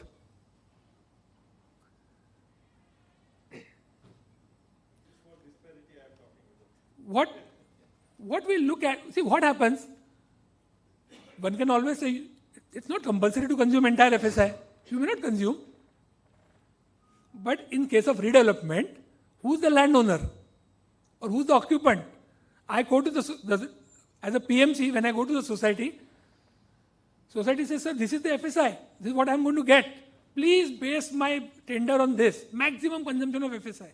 In Mumbai, people, they believe in only two people, in two entities. One is God and another is developer. Sir, आप चिंता मत करो, developer consume कर लेगा. आप tender बनाओ. So societies are expecting, I should get 100% extra area. If I am holding a 500 square feet flat, I should get 1,000 square feet free. And the developer has to somehow, if he wants to remain in business, because there is no new land, a developer is only into redevelopment, right? So he has got he somehow has to consume that FSI to make the two ends meet. You go to any society which is going for redevelopment, they know the balance sheet of their project much better than anybody. They will go to 10 different experts and you come out, plus we have WhatsApp University to add one more layer of expertise. So every society that is getting redeveloped has got at least 10 experts. And they will pontificate on everything, from the cost of cement to cost of construction, to finishes, to FSI, to approvals, and the time required. Next one, please. Then comes the greed. The levy, premia, fees that we paid are unsustainable.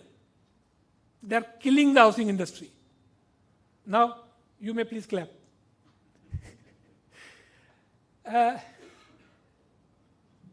We have done some calculations. Minimum, if a project cost is 100 crores, minimum premium fee to be paid to government is 25 crores. And that is paid before you start your demolition, before CC. Once you demolish the building in redevelopment, you have to pay the premium and get your CC. So my premium are locked on day one. Add to this 5% GST, 5% registration. Then you add, now no house in Mumbai can be bought by a poor man who is not an income tax payer. And most of the houses can be bought only by those who are in the highest bracket. So they pay 35% income tax there. So 1 crore rupees which he pays for the house, he has earned 1 crore 35. So imagine government is virtually taking away 50 rupees of every 100 rupees of the project sale without putting a single rupee. And all this in the beginning of the project. One has to consider. See, today, real estate, the premium fees collected from real estate is the second highest earning head for BMC. मराठीमध्ये सांगायचं, जी कोंबडी सोन्याचं अंड देते ती आता आपण कापून खातोय. It is simply unsustainable. Then we go to economy related. One more thing is this levies, apart from making it unviable, the negative areas. If we talk about slums, Antopil, Kurar, Ganpat Patil Nagar, Bhandup, Asalfa, it is impossible to develop a slum. So the slums remain where they are. So in the next round, government comes up with more premium at premium. More FSI at premium. Today H West is virtually, Bandra West to Santa Cruz West is virtually slum free. Except 1 or 2 slums which can never get developed because of the CRZ. It's virtually slum free. But S Ward, hardly any slums are getting developed. P North, hardly any slums are getting, especially on the other side of the highway. Hardly any slums are getting developed. Availability of finance. 2008, American economy melted, we all know, because of huge funding given to the real estate by the formal sector. So now what has happened is, our Reserve Bank has restricted banks. Dalvi sir will correct me if I'm wrong. They cannot lend more than 15% of their total lending to real estate. So real estate's formal funding is closed.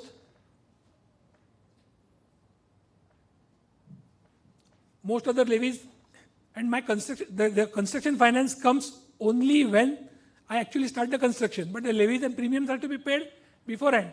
I have to pay rent, at least 1 year rent to get the building vacated, or to the slum dwellers to get the slum vacated. So where do I get this money from? Especially in case of self-redevelopment. See, there are a couple of self-redevelopment projects on which I worked. In fact, my society where I hold a flat, we also toyed with the idea of self-redevelopment. This premiums to be paid in advance and inability of the banks to lend before CC is the single highest killer of all self-redevelopment projects. So we need to look at, as I start my construction, I can pay per slab as a premium. This will ease the pressure for self-redevelopment.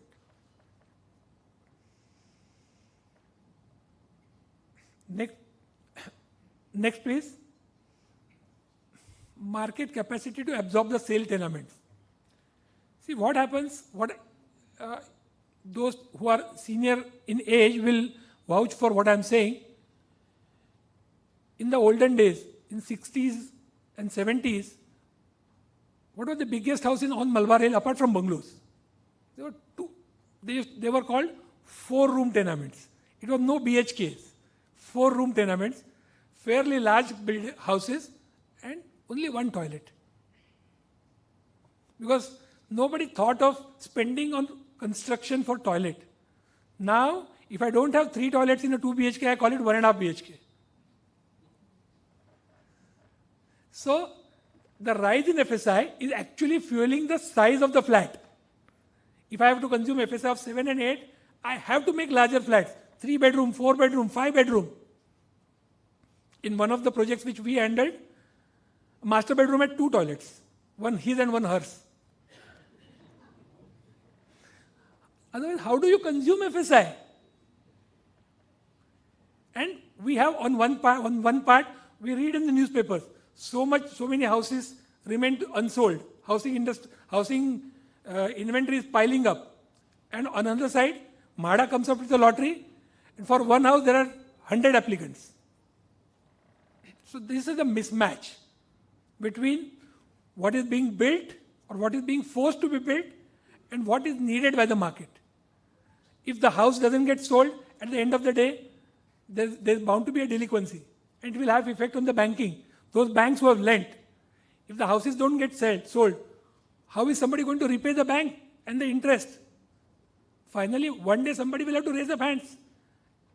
And this one becomes many, will have domino effects on the banks. Next, please. Those who are from the societies will not like what I'm going to say now.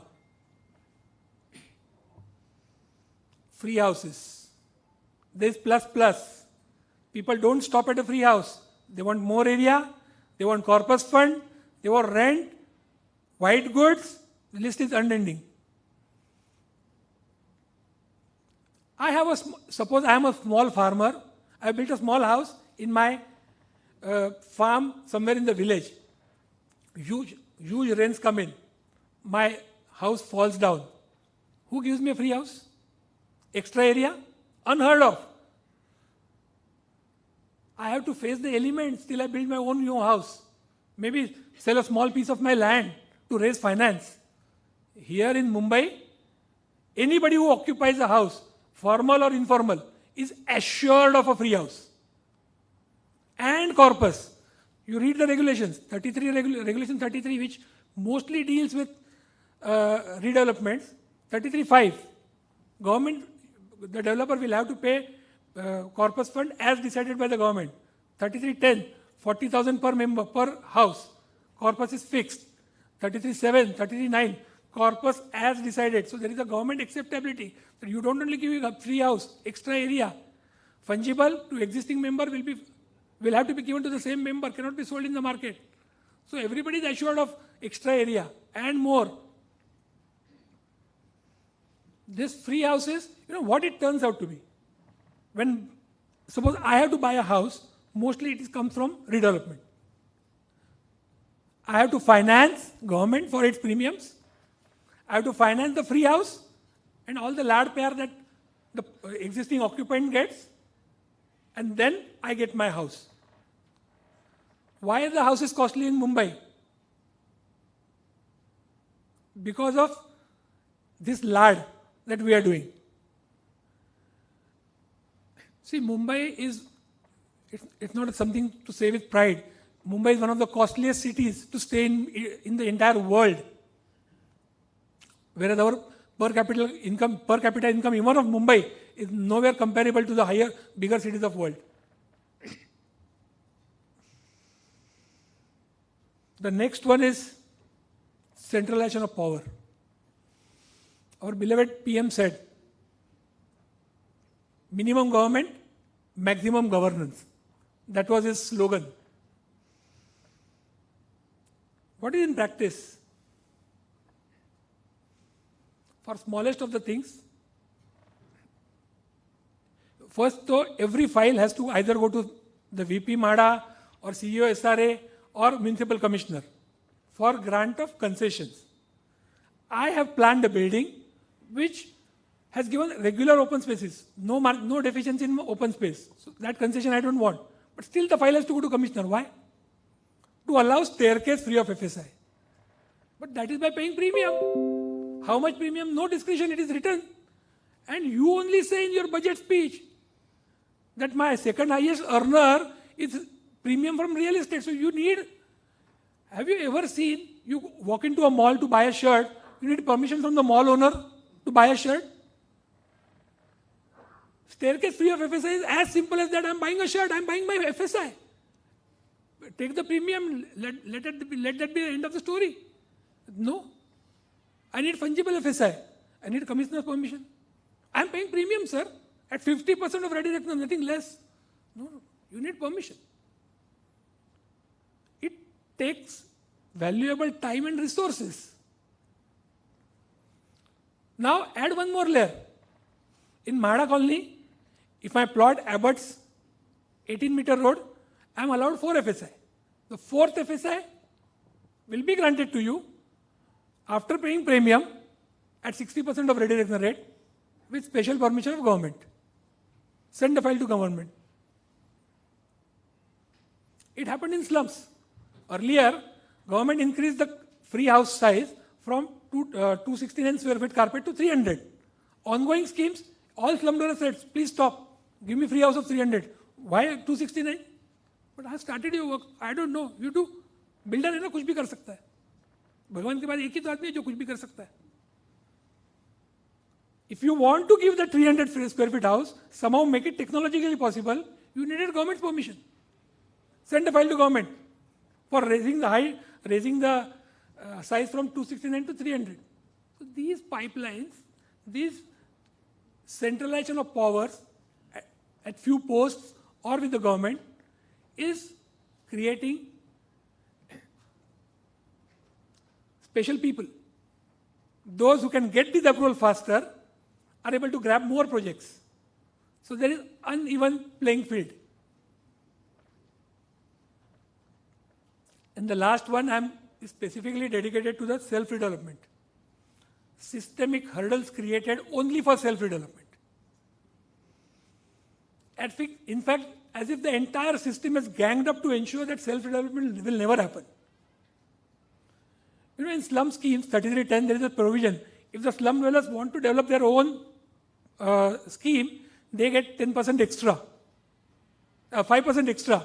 And if they do it with the help of an NGO, another 5%. So this 10% is plain vanilla extra sale. Still not one slum has been developed in Mumbai by the slum dwellers themselves.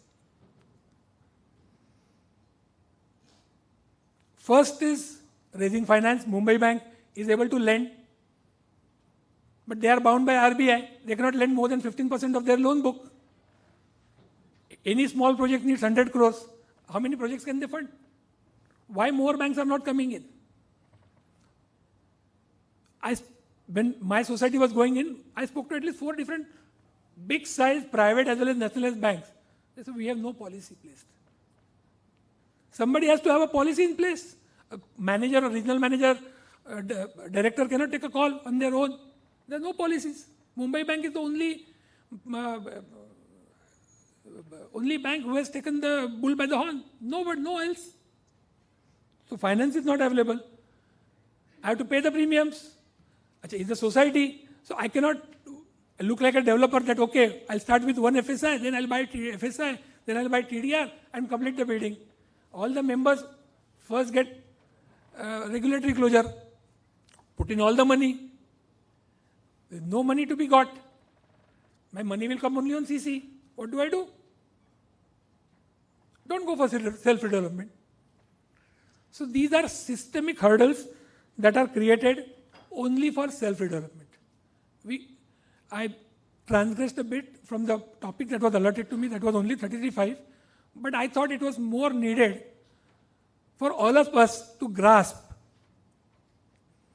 the redevelopment as a whole, understand the immense possibilities possible, understand the bottlenecks that are stopping this self-redevelopment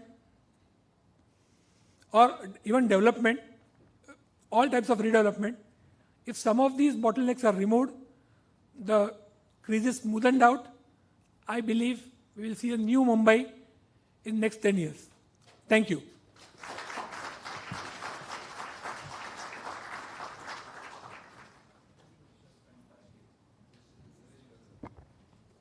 Thank you so much, sir. Our next session for the evening is current scenarios of redevelopment. For this session, I would like to invite on stage Mr. Dominic Rommel. Mr. Rommel is the president of CREDAI MCHI and he is also the managing director of the Rommel Group. Please give him a huge round of applause.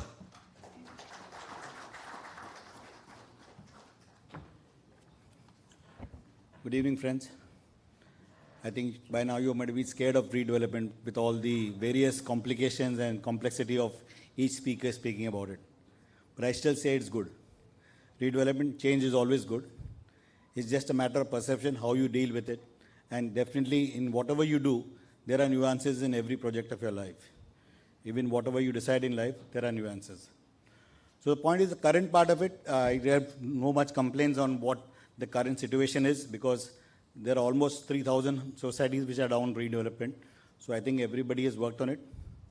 There are a lot of improvisations, I would say, to get redevelopment in a better way, that not only dependent on the PMC, but as RERA has 3 professional people dealing with the RERA part of it. So I think on the onset, the society should approach 3 professional people, the legal person, the architecture, and a finance consultant. So, that can give you a clarity of what your project feasibility is and what you should expect from each developer or each society should get in return. Not just because some wise man in the society says कि वो society को इतना area मिला और ये area अपनों भी मिलना चाहिए. So I think that's not the right practice. We should be professional to avoid any dangers in life or any catastrophe which the innocent society member will suffer because of lack of knowledge. That's one point I would like to make very clear to all the societies. As Suyok rightly says, is it your need or it's your greed? Is also what you have to see. You will always have to pay a premium for a better developer to come in, and you might have get lesser area in that. Perhaps you might get 10 square feet less from the other developer who is a reputed builder who has a good track record of developing things, giving things on time, and you might lose him because somebody else who is not such a good financial background developer who is giving 10 square feet more. So as a society, you should understand there's a cost for every goodness or good governance you pay for, is what I would expect to people to understand. Disparity in policies are definitely there. I think all of us sitting down here have betted on the wrong ROI for our houses. We all have paid our money, we have paid society charges, we have paid maintenance, we have guarded our community, and we get the least area. So 33(7)(b), most of us are the society where we get the least benefits, and because we are taxpayers, we have guarded your society, you have paid. A person who is in a slum gets maximum area, person who is in a chawl, he gets more area. So that's a part of the choice we made. We didn't live in those particular scenarios of what they are living. So that's where it is. But definitely with MEDC should always talk to the government to give some priority to 33(7)(b), because that's where the society is actually losing out, and it's not a fair play. We deserve more. People have spent, you all have mortgaged your houses. At that time, HDFC was charging a bomb of 18% interest. Today, it's also quite high, but 18% interest you all paid. You all made your children's educations to come to that level, and even at times mortgaged your house for the children's education. So all these things, I think we should make a proper representation and at least increase society where the guy is a taxpayer, middle income guy, not a very affluent rich guy, have some restrictions for a size because government has its own policies. So you should have some restriction for size. But I think it is very important that we should do that. And things should work on that particular pattern where we are all on some priority to us for paying tax and being respected citizens of tax-paying citizens, I would say. That's one part of it. The other part which I think the agenda is GST on redevelopment. It's your own house. GST is not an immovable property, but because we are giving a service to the society, it's 5% on the entire market value of your new house or the first sale of the new house, which is quite an exorbitant amount, which actually is going from your profit. Frankly speaking, no developer is going to do business without any profit, nor any businessman will do business without any profit. So it's going from your particular chocolate box. That 2 chocolates are going to the government for 5% GST is from your share. So, and again, more important, the developer is paying 18% GST on all the materials he buys without an input credit. So that's where I think it's not a right thing, and we as a body, NAREDCO is also here, we have made several representations to at least say in redevelopment, we should not have that particular 5% for the existing tenements. See, in slums, because the area qualifies between 30 square meters and the market value can be less than 45 lakhs, so certain places are available that you pay only 1% GST, so you are out of it. But for redevelopment society, it's 5%, which is a big amount. Today, everyone's balance sheet, the bankers are here. Most of the companies don't make even 10% ROI, return after PAT, and 5% giving to the government from the project. That too, as you said, as you complete the project, that's a good thing that has come, that the money has to be paid later, before OC. you have to pay it or just 15 days after OC. So that time, government has been good enough to give us that time. I appreciate that. We also. Tarun bhai, aa jao. So these are certain things which I think you should take in mind.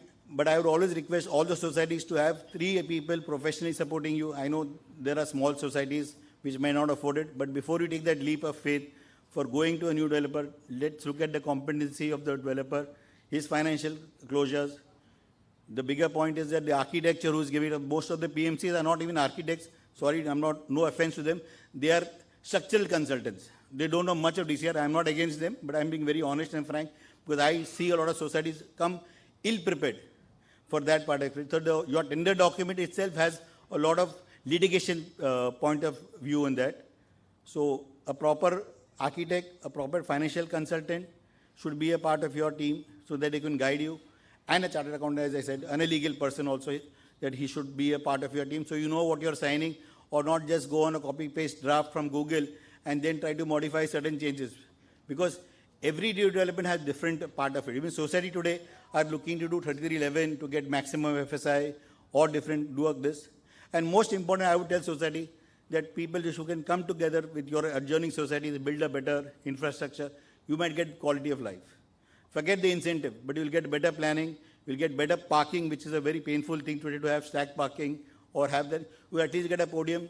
The builder will pay more. I'm still telling from my side. But the lifetime amenity will be far better than what you would achieve. So that's one point we should always see, that collaborate with your adjoining partners. There are incentives. You will get more FSI perhaps for BMC point of view to come together. But that will also help you. A quality of life is what I think is very important for all of us. We should also look at it. And I always think in business, you should be happy with what you're getting, not looking at what the neighbor is having. So that's one point you should qualify to think about it. You should be content. This is my new house. There's a cost for everything. As Suyog said, everything is a premium. Even to get a birth certificate, you have to go to 3 people to get your birth certificate. Though they say it's online, you still have to go to get 3 people, have to sign that to get your birth certificate. I didn't want to talk of the bad news of death certificate also. But it's 3 people that you have to sign.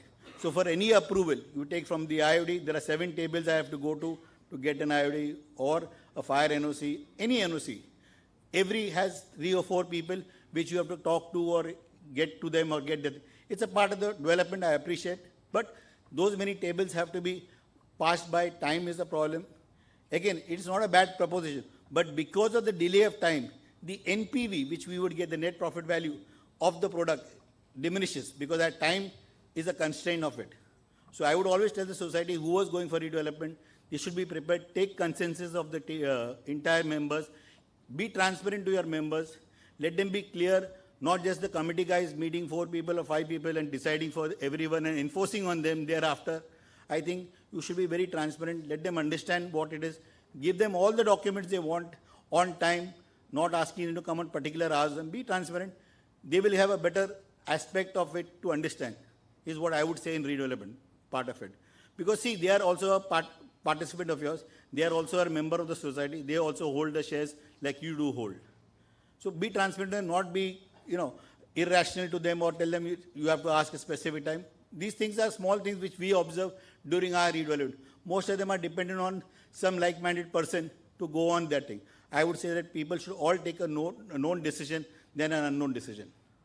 So redevelopment is good, it's not a problem, things will be better. We all have invested in our own houses earlier and we should bear the fruit to get larger part of it, because it will be very difficult for our kids or our kids to take a decision, because you are invested in it, you should get the enjoyment of it, is what I should respect and feel for about it. Next. Need of the hour, definitely everybody needs a better house after COVID. We all need larger spaces, more privacy, and we need more ventilation and light and all these things part of it. There are a lot of factors to take care of part of it, which developers are doing their best with safety part of it. Things are changing. Development, as Suyog said, it is 60 now, concrete you can go up to 90 to 100 depending on how you maintain your building. So it is very true that we need to have a better life in that. Next. Risk, as I said, every business is a risk. You are a partner with a developer when you start your society redevelopment. So that's what I said. make your best choice. It's like a marriage. It will end well if you have chosen the right person. So that's where the part is. So don't look at few things at the he's giving 10 rupees more in rent, he's giving you 6 months advance rent, he's giving you corpus of 500 rupees more, or whatever things. There will be a lot of hidden underlines. He will write that all taxes and levies will be borne by you. So 5% of GST to be borne for you on occupation of your flat is a huge amount. It is as per market value. So all those things, a lot of developers, I'm not saying all are good or all are bad. There are men and boys in the game. So you should always look at the person's track record, see what he says or what he has done, his past analogy, what he has passed about, and then go ahead. But as I said, let it be your need, not your greed, to choose from different developers. And look at quality, look at the person's profile for what he has done. There are incidents, even after being a good developer, there are incidents, I don't say, but that's an accident. That's not a deliverance, is what I would tell you. So that's one thing which I would say. And look at certain buildings are not possible to have parking podiums because of the size of the building. You will have to compromise. So, there's mental preparations for you to develop a new house, because today, earlier in your compound, you didn't have any parking. There was not a single car park. We had ground plus 3 houses. Whatever was the open space was for a walk in the night, or, have a gatherings of social, whenever we had our social gatherings there. But today, everybody has not 1 but 2 cars and 2 bikes. So parking them all in that particular place on a podium. Again, we have a lot of issues of civil aviation. We have heights of restriction from naval. So it's not that deliberate that the developer doesn't want to give you the best, because he also has to sell his flat. He's not giving you a stacked parking and giving his flat purchase a podium parking. But because of the height of the building, like Parla is there, Ghatkopar are there, these areas don't even have more than 56 meters height, which is amounting to around 15 to 16 floors, because the water tank height is there. All those things are there. So your basement, going down to basement, again, it's a cost of time, money, rent, which you are paying you. The product doesn't get fit financially. It's that the NPV is not possible, there is no value left. Then either somebody will compromise in quality or size or whatever you want. There are so many ways. So again, you will be a sufferer. So let's have an informed decision. And I think as MEDC, we should write to the government to have a panel of 3 people to make it a compulsion for redevelopment, that there should be an architect, there should be a financial person and a legal person to even to pass the tender before 79A. Because it should be an informed decision. You can't take a decision after selecting the builder and then looking at the financial capabilities of that person. 3 years balance sheet data, kaun padta hai? Koi nahi padta hai. Frankly speaking. They give you a balance sheet, it's only a piece of paper given, but because they're giving a higher offer, you are qualified. But not because of his net worth is good, he has got an A rating, this, nothing. Nothing is looked into. It's only looked at 3 things. One is corpus, extra area, rent. And if the committee is not good, committee ko keh deta hai. Frankly speaking. So I am not hesitating to talk about it, but that also is a part of the game. And I don't encourage it, but we have lost buildings because of that, but that's okay. I would like to be fair to all my brothers who are invested together, the equal shareholder, rather than lose one project. It really doesn't make a difference. So these are small things which you all have to educate your team, your people, to understand what redevelopment is all about. BMC is doing its job. I think they are far better than what I've started my career with. So I should not complain. Things have been coming down. I was participating with ease of doing business. We did a lot. We achieved a lot of NOCs being out of the system. And still there is improvement to grow. I think we are not old enough to not to grow. We'll still grow with knowledge and sustainability of them. So I don't think BMC is a problem. Yes, Suyog is right. They are asking upfront fee, but they are also giving you some payment schedules, which there's a cost to it. Because if we give it free, nobody will pay the premiums to them back. So there's almost SBI MCLR plus 2% is a deferred payment to that. So that also they are supporting you.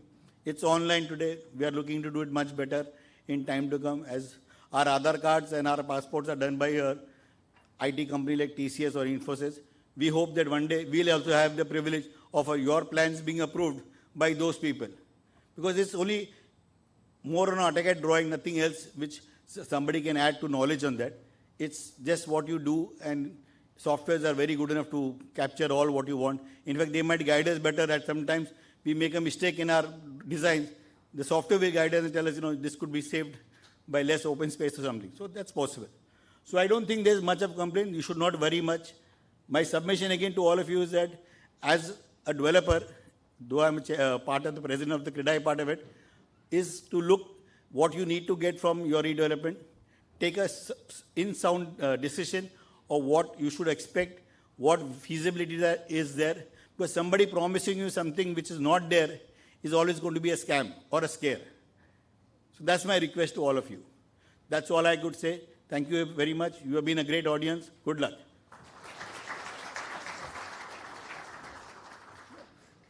I always listen to a lady. Thank you so much, sir. Since sir couldn't be here for the inaugural session, I would just request Chetan Raikar, sir, to kindly felicitate Mr. Dominic Rommel. I was coming from Pune. Sorry, my friend. I was from Pune, so I was a bit late. But that's less. Thank you. That's very nice. Sure.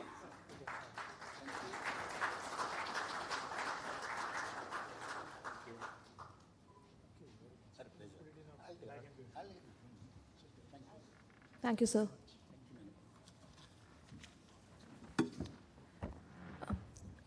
We have with us Mr. Rishabh Jain, who is the unit head from Asian Paints, who are one of our sponsors for the conference. I would like to invite Mr. Jain to give away his presentation. Just before that, one important announcement for everyone present here. MEDC organizes the Dr. D.R. Gadgil Memorial Lecture every year, and this year the lecture is going to be held on 6th of July. The lecture will be delivered by Dr. Bibek Debroy, Chairman of the Economic Advisory Council to the Prime Minister's Office. Thank you.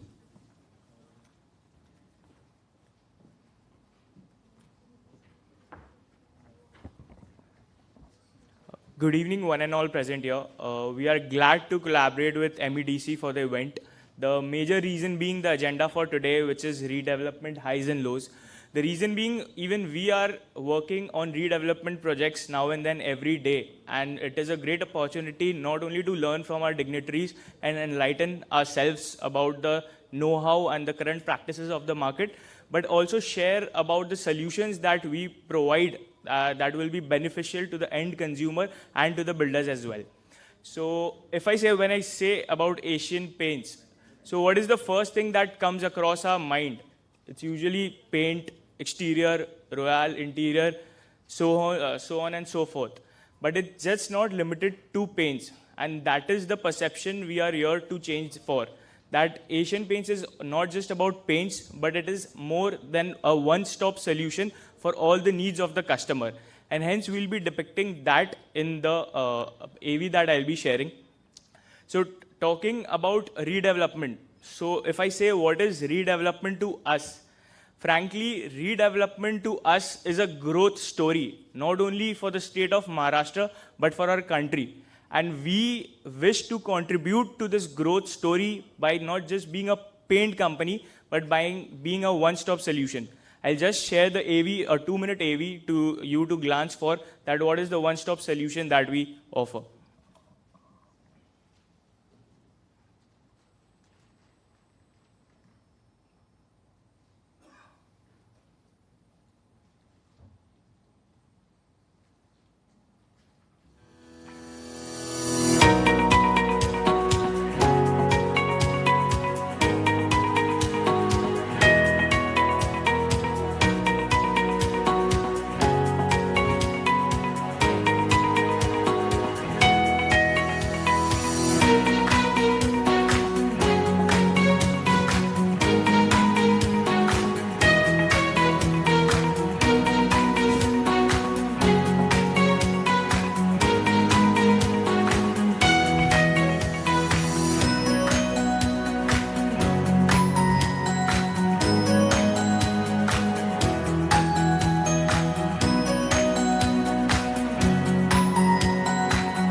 this was just not only a glimpse of products that we offer, but the value we tend to create for the end consumers and the builders which respects to the every different criteria of every consumer.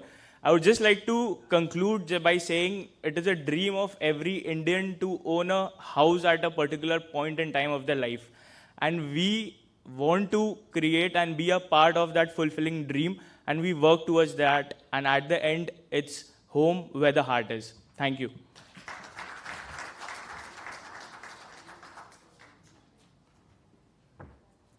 I would like to inform everyone we'll be taking just a short break, tea coffee break of just 5 to 7 minutes. I request everyone to be back in just 5 to 7 minutes. Thank you.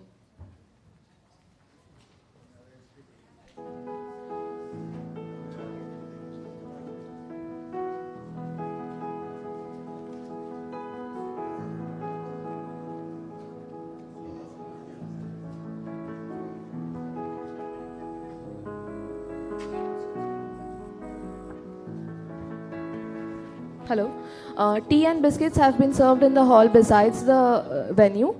Kindly find yourselves there.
Hello, hello.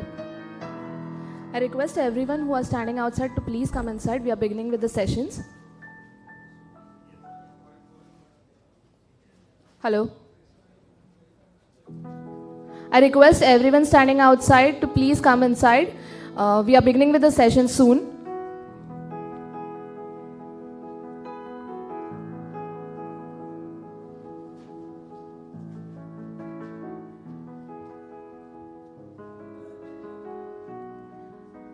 Hello everyone. Today we have with us Ms. Swati Srivastava, Regional Business Development Manager for Dr. Fixit, who are also one of our sponsors today. Please give a huge round of applause for Ms. Srivastava.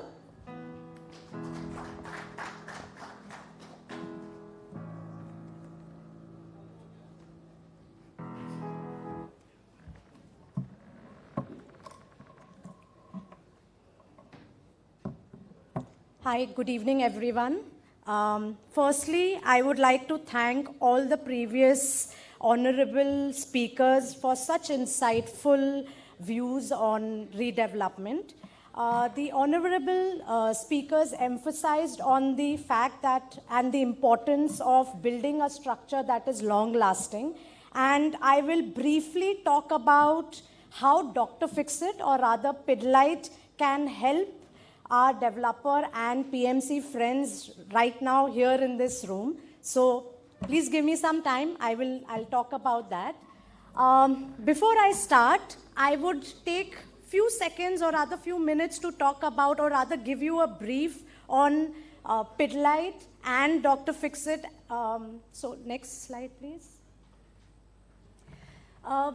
Before going to the main topic, as I said, I would like to emphasize on Pidilite. Now, Pidilite started in 1959, and in the last 60 years, we have been, the dominant brand. There are so many brands that we have actually established, and you must be knowing about Fevicol, Fevicryl, so there are so many brands. But lately, in the last few years, we have also banked many and developed many brands in the construction category.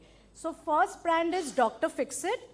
Dr. Fixit is a one-stop shop for all waterproofing solutions. It is not just that we sell products, we also sell solutions. We give advice, we give service. So I'll talk about it in the later part of the presentation. Dr. Fixit, as a brand, we have products for all the different surfaces that is right now, for any construction that is required. Like, for example, for basement, for swimming pools, from integral to bathrooms, to roofs, to terraces. We have products for all the surfaces, and we have products for different problems that currently in India or Mumbai faces, like, for example, rising dampness or ashora, efflorescence. These are some issues that, we generally face, and Dr. Fixit as a brand provides solutions for such issues as well. The next brand that we have in our kitty is ROF, which is a tile fixing solution. We have Ika, which is a wood finish brand. We have Fevicol, which is a furniture and an interior brand. Everyone knows about Fevicol. We also have, recently we also acquired Araldite, which is all surface expert adhesive. Basically, this brand has products that bond metal, glass, leather, plastic, anything that, any kind of surface, Araldite products, we have products that do bonding for those surfaces. Now, this is what was a small brief about Pidilite and what all brands we have under the construction category. Now, coming to the main topic. Why do, there are developers who have spent so many years, they take 3-4 years, 2-3 years, put their sweat, their blood, their money, their time on making a structure, and it takes around 4-5 years to sell the flats in that building. But after RERA coming in, it has become very important to make sure that the building is in good shape. There is no leakage. It looks new, and therefore, it has become very important that waterproofing is also taken care of. Now, what is important for a builder? Of course, their reputation is important. Because their name is associated with the property, with the building. Buyer's happiness is also important for them because the buyer is putting his or her entire lifetime savings. So that's also important. Word of mouth is important because once, people who stay, there's a name associated with every building that is constructed by the developer, and of course the CC that they require. So these are few important things that there are few points that are important for a builder. Now, what are the common pain points that any developer or a builder faces?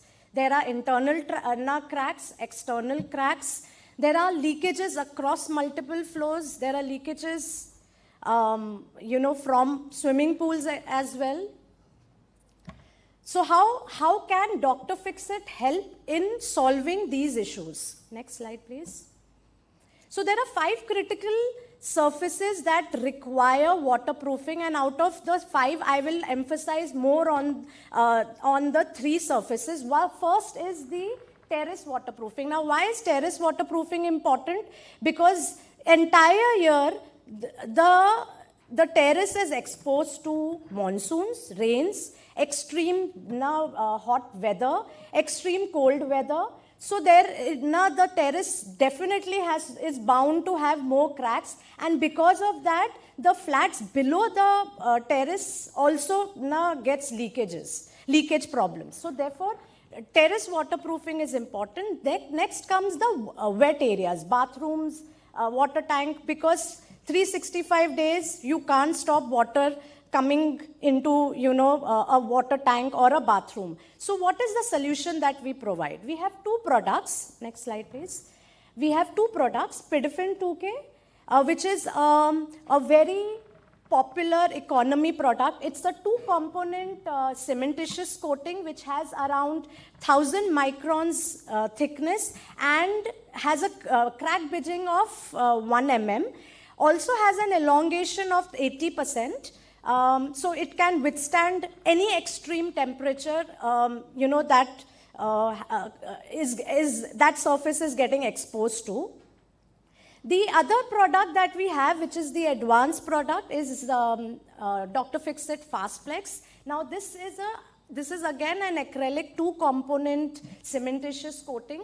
It has a thickness of 1500 microns, crack bridging of 2 mm, and has an elongation of 150%. And again, it can also withstand any thermal movements or extreme weathers. The best part about these 2 products are that it has the CFTR approval, so it can be used for drinking water as well. So therefore, we recommend this product for water tanks.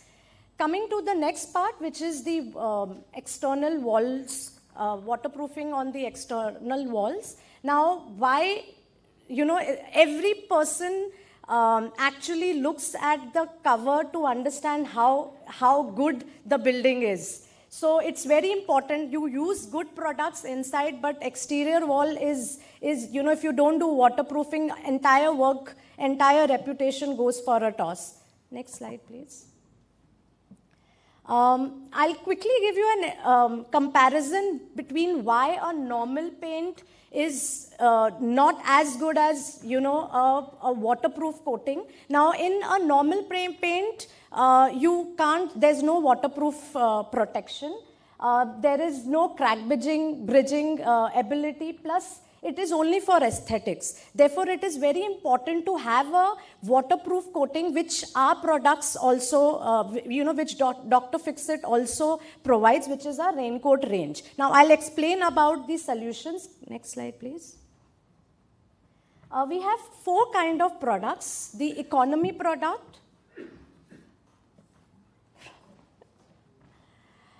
the economy product, Raincoat Neo. Now, this product is a 3-system product. First coat is basically a self-priming coat with a 30% dilution. Then we have, Raincoat Classic, which is a 2-coat system. And we have Raincoat Select, which is again a 2-coat system. But the difference between these 2 products are the Raincoat Classic has 7 years warranty as well as 10 years paint performance, whereas Raincoat Select has 12 years waterproofing warranty and paint performance. Apart from this, we also have ROF. We have tile fixing care, we have tile grouts, we have stone fixing care products as well. Now, as I said in the start, that we don't just have products, we also have services. Now, for any developer, if they feel that, they want to train their applicators, we have a service like that. If they don't have applicators, then we have skilled waterproofers. We have BOQ service as well. We have preview services. We have samplings. We also give technical, we have a separate team who handles technical help desk, which means that if there's any basement related complicated surfaces that needs understanding, our team has that kind of facility and platform where we can help you get solutions. As I said that we are not only into products, we give utmost importance to the service that we provide. So we have warranty service, we have preview services, we have any complaints that a consumer has, we have a separate cell who caters to those complaints. Any product related queries also, we have a separate cell who caters to those solutions and queries. So that's all from my side. I'm sorry if I've taken too much of your time. Thank you very much. Have a good day.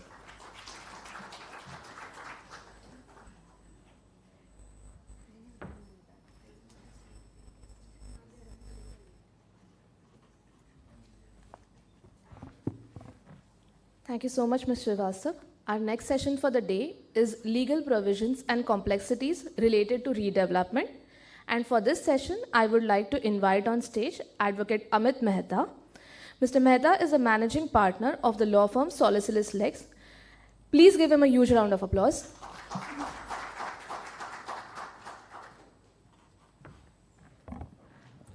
Hi, good evening, everybody. Good that there was a break of a tea session. And so half of it have been slept actually after seeing presentations. Being a lawyer, obviously, I'm good at my oratory skills. I'm also extempore. I don't require to read any papers, books, because I was part of the drafting committee of RERA. So whatever you are seeing the RERA today in the form, I was one of the members of the drafting committee with the Lok Sabha and Rajya Sabha members of parliament from 2014 to 2016. And of course, apart from that, I have been on many panels. Now I've been just taken as academic council member of the National Law University, and the Chancellor of the university is none other than Justice Chandrachud, who is the Chief Justice of India. So I welcome all of you to this wonderful session of redevelopment highs and lows organized by Maharashtra Economic Development Council.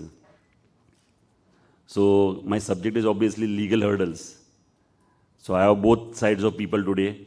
I have the society people, I have developers also, so I have to keep a balance. Because both the sides I have friends. But I'll be very frank and transparent on some of the key issues.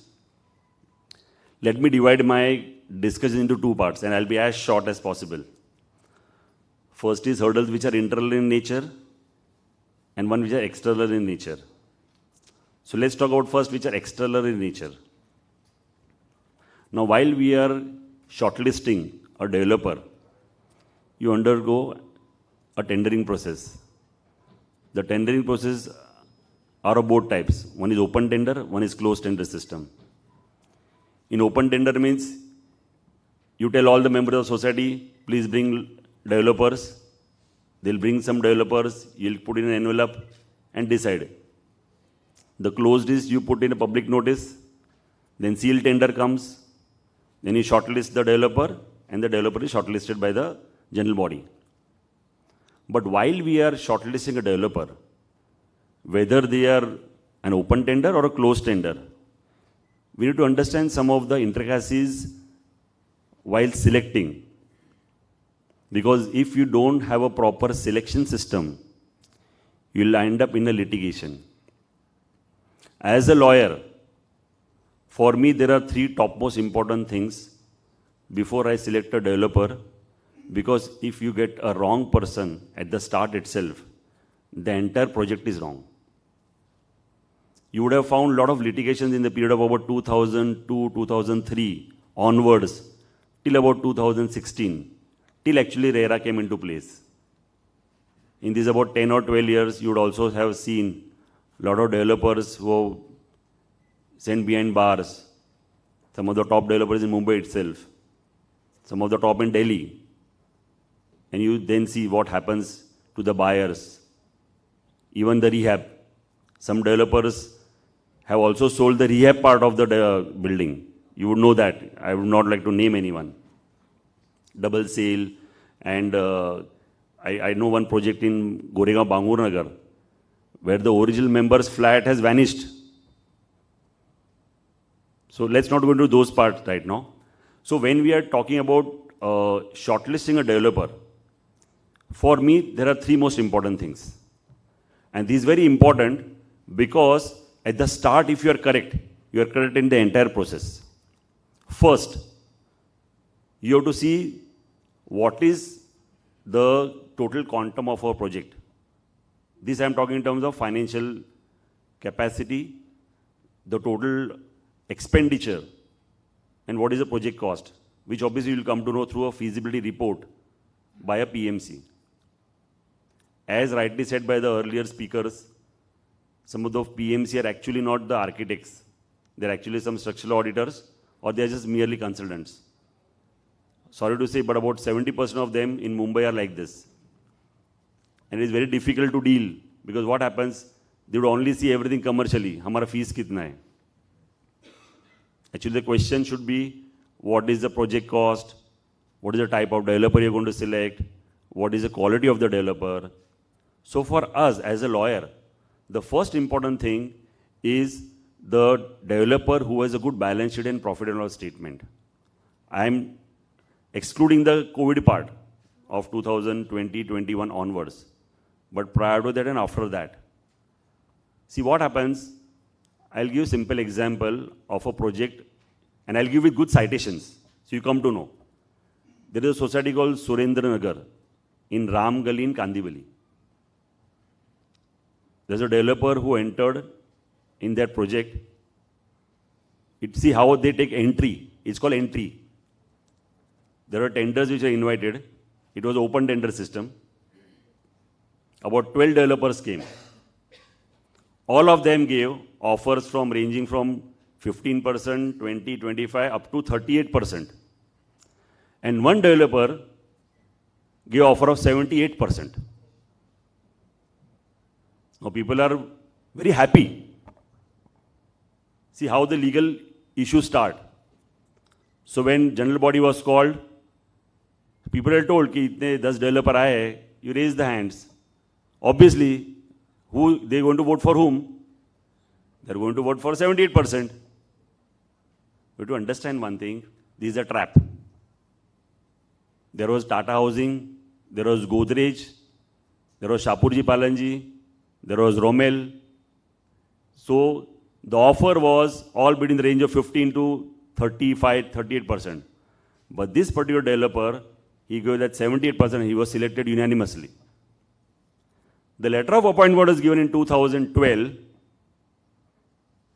No lawyer, no architect, no PMC at that point of time. You would know that 79 procedure came on 3rd of January 2009. But implementing 79 took some time. It took a couple of years for awareness and then for implementation also. So that particular developer, he offered, he was unanimously selected. We got appointed in 2017 as lawyers, and in 2019 we had to terminate him.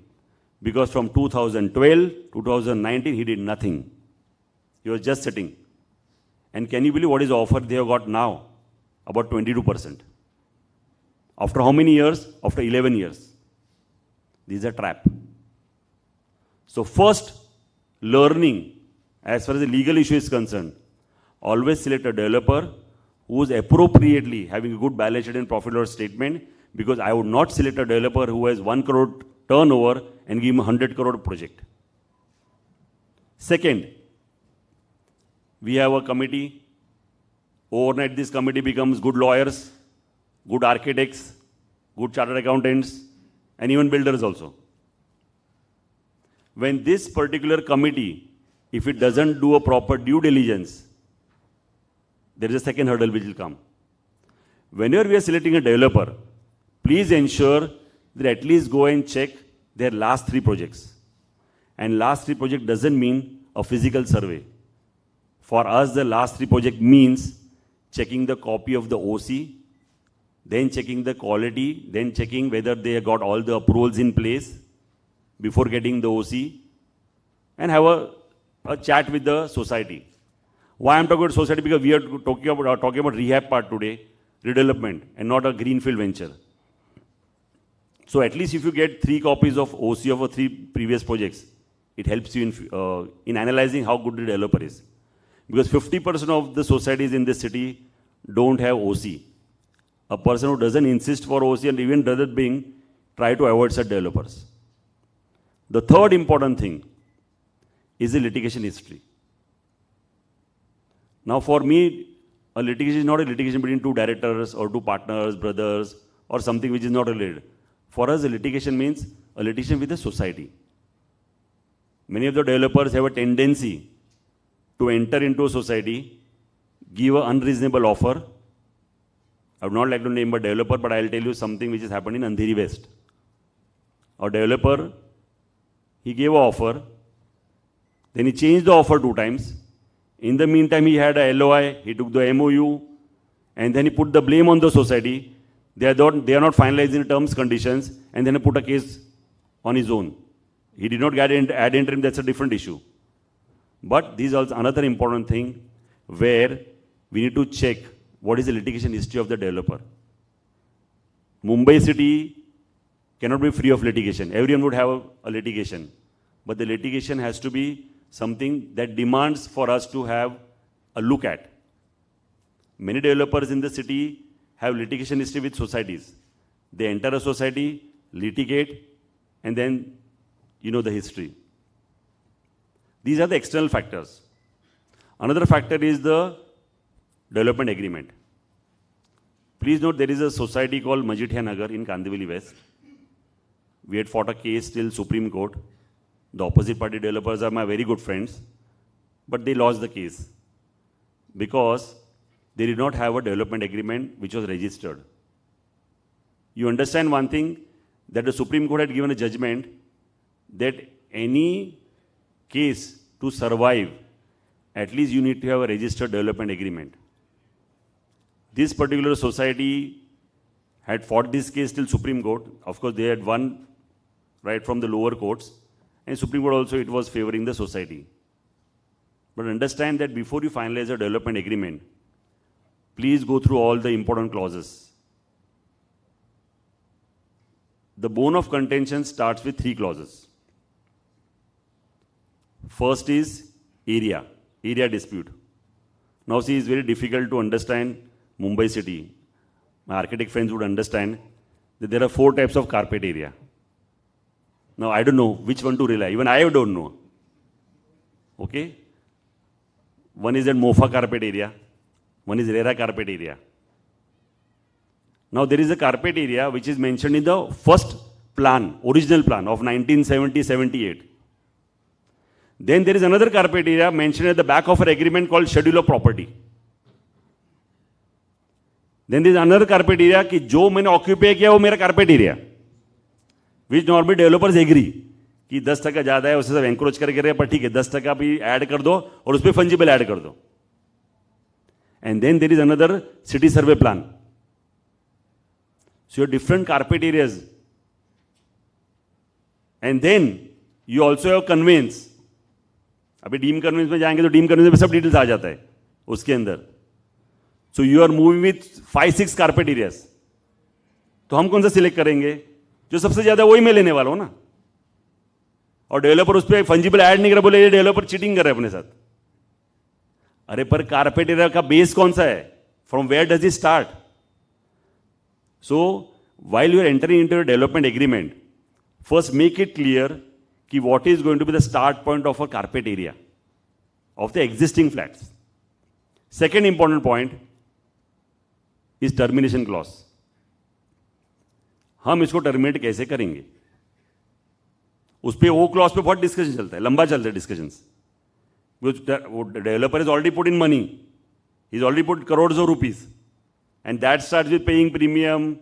फिर committee को manage करना, जैसे he told, committee को manage करना, advance तो देना पड़ेगा ना उनको, नहीं तो प्रोजेक्ट मिलता कैसे? वो टेप कर रहे तो करो, सर्कुलेट मत करना. तो that's another bone of contention. And then obviously when he pays the premium, societies put a clause कि TDR has to be loaded in advance in the name of society, and he is already minus 10-15 crores. और फिर clause डालेंगे और हम तो कभी भी terminate कर सकते हैं. अब इतने 20-25 करोड़ डालने के बाद जो टर्मिनेट कैसे करोगे आप? But he obviously will put the money of only, of course, once the development agreement is registered. But the termination clause has to be very evenly managed. You cannot have a termination clause which states कि तू last slab में पहुंचा और मैं तो terminate करा लेगा. Possibly, see what happens during the earlier days when MOFA was there. RERA has of course become very better. Of course, many of us, even I, when I was a part of drafting, I liked it very much. But today I don't like it so much because dates जल्दी आते नहीं है, एक साल जाता है. First date मिलने को टाइम जाता है. और फिर डेवलपर लोग इतने स्मार्ट लोग हैं, उन्होंने कंसिलेशन कमेटी बिठा दी है कि पहले लिटिगेट करने पहले कंसिलेशन में जाओ, यानी वो 6 महीने उधर पहले बिगाड़ो, यानी आदमी उधर ही फ्रस्ट्रेट हो जाता है. और बड़े बड़े ब्रांड्स देते हैं, कंसिलेशन कमेटी बड़े बड़े ब्रांड्स देते हैं, डेवलपर बड़े बड़े ब्रांड्स देते हैं उसके अंदर. तो हमको लगता नहीं सब सही लोग रहे, सब सही लोग हैं. सो व्हाट हैपेंस कि when RERA came into existence, there are certain aspects which were overcome by this law. तो legal hurdles आपके कम हो गए. I'll give you some examples. Civil courts are debarred. RERA tribunal come, time bound है, place a matter and the judgment comes. Second, escrow account. Escrow account is one such important development actually in this country. कि many of the developers, what they used to do earlier, they used to take the money from these buyers and divert it to another project. तो ये project is lingering. He is looking after another project now. फिर वहाँ के buyer से लेकर तीसरा में डाल देगा. So what RERA decided, you put 70% in this account and this amount has to be used in this project only. And it will be certified by certain consultants, which was a very good point. I remember the late Mr. Anil Dave, he was the chairperson, he died at a very early age, but he died after the implementation of RERA around 2018. And he had made a very balanced committee. I remember when we were selected, we were recommended by Mumbai BJP President, then Mr. Ashish Shelar, and I had gone to Delhi to meet him when RERA was being drafted. At that point, he told me that according to you, what are some important points which legally RERA should cover? According to me, at that point of time, RERA was slightly more pro-consumer and anti-developer. But what happened, the implementation of RERA across the country, that was a very landmark thing which happened in this country, one real estate law.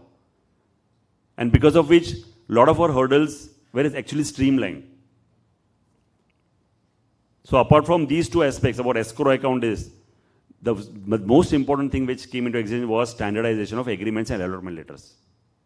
Even title certificates, which we call a title report now in RERA. See what happens when we are issuing titles to the projects, we also have a lot of things in mind. A lot of history is there, but RERA streamlined that. Now let's think about agreements. See, if the litigation starts even from the agreement perspective, like while I'm signing a credit card, and if I have to sign a form of credit card, do I have a chance to negotiate that form? The answer is no. The same is the case with developers. They'll come and tell, this is our agreement. If you want to take, this is the agreement. You don't have a chance to negotiate that agreement. What RERA did, they standardized the agreement only. You have to take that printout and go and execute. So there are less legal hurdles. So because of this standardization, the legal hurdles were reduced. And this is nothing because of the RERA only this happened. Same was the case with allotment letters. All different types of allotment letter. Then someone will take a token cash में लेता है, block कर देता है.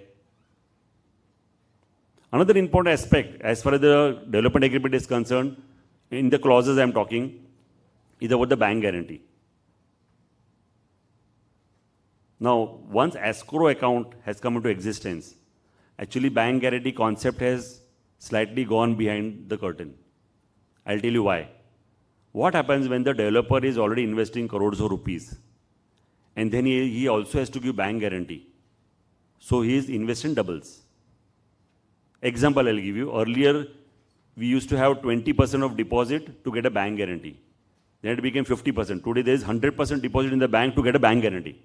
Means if the big project is more than 100 crores, and if you are going to ask for 10 crores bank guarantee, that means 10 crore he has to deposit in the bank. He cannot touch. And then he gets the bank guarantee. So he's again minus.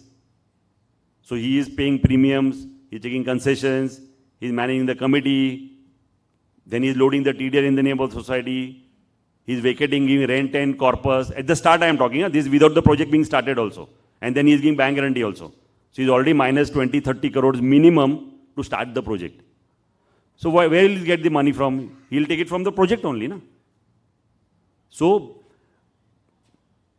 if bank guarantee is not given, then what is my security? This is the question that comes in the mind.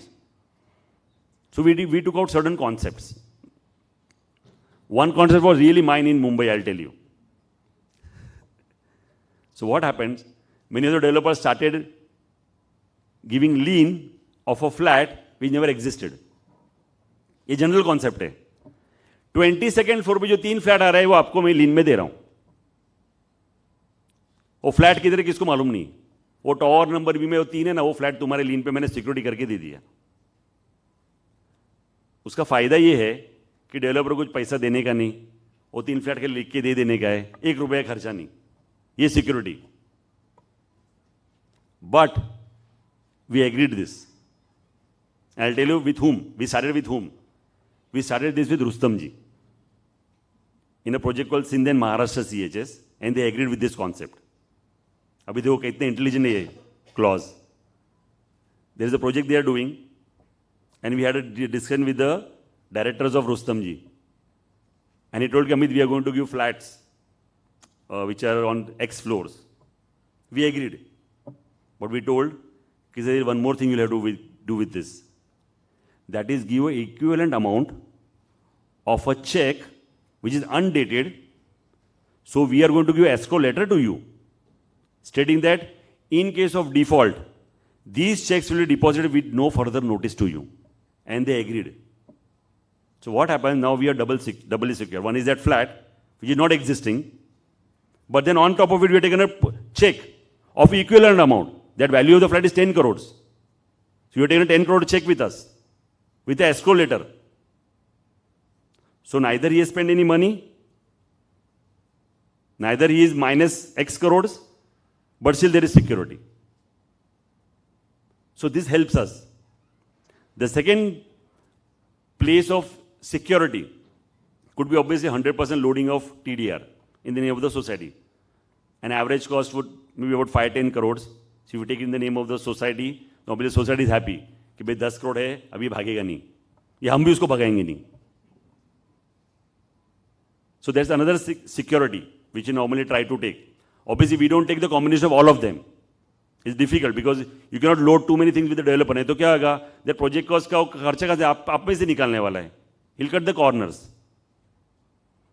Another important aspect in the development agreement, apart from these two clauses which I told, is about vacating of the flats by dissenting members. Now imagine a situation, I'll give you a project in Bandra. where there are about, forget Bandra, I'll tell you in Kalina, that's a classic case. I was fighting this case in 2017. One person, it was 1 versus 158. So the matter was placed in the High Court. And the person who's opposing, obviously you understand one thing, now dissenting members have no say. Let's be very realistic. Unless until he has a very extraordinary reason for stalling the project. Because majority, the court will always go with the majority. So this particular gentleman, he put his own contention in the High Court. Ki the committee is this, the committee is that. You know, Atul Savage, minister, told one example he gave. But this is something little different. So you're not ready to vacate the flat. Now what happened? On a particular day, a particular resolution was passed. When the resolution was passed, out of that 159 members, only 90 members attended. His contention is, ki how can 90 members, of which obviously 75 would have voted in favor of someone and 50 may have opposed. Ki how can 90 people's resolution be passed on that 159 people? You know, the judge gave a classic example. He asked us, ki, Mr. Mehta, can you show me how many people the agenda was circulated? So we have circulated the agenda to all the 159 members. We brought the register, and the people who did not accept, we showed the speed post AD, and the people who did not accept speed post AD, we showed them the email that we have delivered them by email. So he was convinced that the agenda was circulated to all 159 people. His name is Mr. Shadat Chaudhary. That person was Shadat Chaudhary. Was it served to him? We told yes. He is in flat number, say, 101, and he is also served. So at that time, the judgment was like this. Ki when the agenda was circulated, this gentleman did not attend the meeting. Of the 159 members, only 90 people attended. And when the 90 people attended, obviously they are the people who are socially aware about their flats, what is going to happen in the project. So other people who did not attend have no right to say in this project. Because the agenda was circulated, but none of them attended, neither the family members, nor associate member. So it is important to understand the person who is not vacating. You come to know at the start only the dissenting member. Much in advance only you come to know that this guy is going to dissent. So understand the biodata of that person in advance only. At some point of time he is not going to vacate. And lastly, understand the stamp duty, the GST, all the payments which are to be made. Disputes arise on the subject of GST, stamp duty at a later date, including PAAA, the Permanent Alternate Accommodation Agreement. Please understand that litigation are bound to happen if the contracts are not correctly in place. And it's very important that every member, even though you may not be a lawyer or architect or engineer, at least by common sense, take some time and understand the development agreement. It is important. This is the only document which will save you. Even the power of attorney is not important because the power of attorney and development agreement coexist and co-terminate together. And hence, any legal issues which are there, which obviously in external and internal in nature, they come up at the time when you are actually unaware and you are in a negligent situation.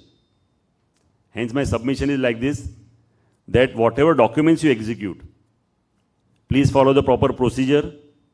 You have a 17A procedure, which obviously is not required if you have 100% consent in a society. Your judgments also, because they are merely guidelines and directives and not 100% mandatory. But at least there are some guidelines by which you can save yourself and your building also. Thank you very much.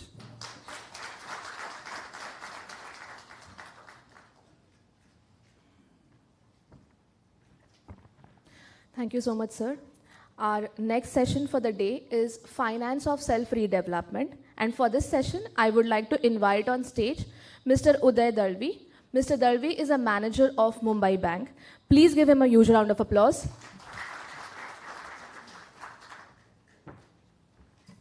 Thank you. So, good evening, everybody. we are running somewhat late to our schedule. But anyway, काफ़ी अच्छे speakers थे, so it was a very good journey till date. So thank you once again for MEDC for inviting Mumbai District Central Cooperative Bank to this very fantastic event on Redevelopment Highs and Lows Conference. So my topic is basically related to finance. थोड़ा मैं हिंदी में ज़्यादा prefer करूँगा क्योंकि मैं ज़्यादा comfortable रहूँगा. So hopefully आप भी रहेंगे, ऐसे मैं उम्मीद करता हूँ, क्योंकि हमारी एंटायर वर्किंग मराठी में चलती है. हां, मराठी चालेल तर वेल अँड गुड. बाकीचे मला समजून नक्कीच घेतील अशी अपेक्षा करतो. कारण फायनान्स मुंबई डिस्ट्रिक्ट बँकेने जेव्हा सुरुवात केली, मी थोडक्यात, कारण वेळ फार कमी आहे, 20 मिनिटात एवढं सगळं सांगणं फार कठीण आहे, परंतु माझा प्रयत्न नक्कीच राहील की त्या 20 मिनिटांमध्ये आपल्याला जास्तीत जास्त माहिती मी पोचवू शकेन. म्हणून मी आपल्या विषयाला सुरुवात करतो की मुंबई जिल्हा बँकेने हा फायनान्स कधी आणि का सुरू केला. एका वाक्यात सांगेन की आम्हाला, आपण म्हणतो ना, जी पोहायला शिकायचं त्याला पाण्यात ढकललं की तो पोहायला शिकतो, तशीच थोडीफार आमची सुरुवात झाली होती. त्याचं कारण असं होतं की मुंबई जिल्हा बँक ह्याचं निर्माणच बेसिकली सगळ्या कोऑपरेटिव्ह सोसायटीचं एक संघटना, म्हणजे पालक बँक आपण ज्याला म्हणतो, सगळ्या सहकारी संस्थांची अशी पालक बँक आहे. आणि त्याच्यामध्ये प्रत्येक कॉन्स्टिट्युशनचं एक एक डायरेक्टर या बोर्डावर निवडून येतो. जसे क्रेडिट सोसायटी असतील, एम्प्लॉईज सोसायटी असतील, हाऊसिंग सोसायटीज असतील, अर्बन बँक असतील. तर तसे आपल्या हाऊसिंग सोसायटीमधून 2 डायरेक्टर्स इथे निवडून येतात आणि ते रिप्रेझेंट करतात. प्रत्येक डायरेक्टर आपल्या आपल्या कॉन्स्टिट्युन्सीला कसा बेनिफिट या बँकेकडनं घेता येईल, कारण आम्ही पॅरेंट बँक म्हणतो, कारण हे सगळ्या सोसायटीची पॅरेंट बँक आहे, हे शेअर होल्डर्स आहेत, त्या ओनर्स आहेत बँकेच्या. त्याच्यामुळे त्यांना बँकेचा आर्थिक लाभ कसा घेता येईल. आता ह्याच्यामध्ये सगळ्या ज्या सोसायट्या बघितल्या, त्याच्यामध्ये housing society is the only constituency की ज्याची कुठली अशी कमर्शियल ॲक्टिव्हिटी नसते. इतर पतसंस्था आहेत किंवा लेबर सोसायटीज आहेत, या सगळ्यांच्या काही ना काही कमर्शियल ॲक्टिव्हिटीज आहेत, कर्ज घेऊन त्या आपापला व्यवसाय चालवत असतात. पण हाऊसिंग सोसायटी अशी नाही आहे. आणि असं करता करता मुंबई जिल्हा बँक ह्याच्यापूर्वी फायनान्स जो करायची ह्या सेक्टरमध्ये, हाऊसिंग लोन वगैरे तर आहेतच, परंतु गृहनिर्माण संस्थांना फायनान्स कसा करायची ह्याच्यापूर्वी की पर्टिक्युलर कम्युनिटीचे लोक, पर्टिक्युलर इन्स्टिट्यूशनचे लोक, काही बँकांमधले लोक, हॉस्पिटलमधले, शाळातले एकत्र यायचे, एक सोसायटी फॉर्म करायचे. सोसायटी फॉर्म करून ते एखादा प्लॉट विकत घ्यायचे किंवा लीजवर घ्यायचे आणि त्या प्लॉटची कॉस्ट पे करायचे आणि बांधकामासाठी कर्ज घ्यायचे. त्याला मुंबई बँक त्यांना 88 आम्ही साली काही अशी कर्ज चारकोपलावर दिलेत, 92-93ला आम्ही दिलेत. आणि मग हे कर्ज त्या सोसायटीला दिल्याच्या नंतर सोसायटी त्यांचा बांधकामाचा खर्च करायची. पूर्ण बिल्डिंग बांधकाम झाल्याच्या नंतर त्या मेंबरला त्याच्या एरियानुसार, जे बँकेकडनं घेतलेल्या कर्जाचा एरियानुसार त्यांची लायबिलिटी फिक्स करायची, त्यांचे मंथली इन्स्टॉलमेंट मेंबरचे फिक्स करायचे आणि ते मेंबर्स मंथली इन्स्टॉलमेंट सोसायटीकडे द्यायचे आणि सोसायटी ॲज अ होल तो इन्स्टॉलमेंट बँकेला पे करायची. पण त्यावेळेला ती एक, मगाशी नीड आणि ग्रीडचा खूप चांगला उल्लेख झाला की तेव्हा ती नीड होती. आणि ह्याच सोसायट्या 40-50 वर्षांनी डिलॅपिडेटेड झालेल्या आहेत, मोडकळीस आलेल्या आहेत आणि आता ते पुनर्विकासाच्या प्रक्रियेमध्ये आलेल्या आहेत. मगाशी खूप चांगलं सांगितलं, म्हणजे मी खूप एक्सपर्ट लोकांची फार बारकाईने ऐकत होतो. Basically I am from finance sector, म्हणजे ह्या सेक्टरमध्ये मला आज बऱ्याचशा गोष्टी शिकायला मिळाल्या.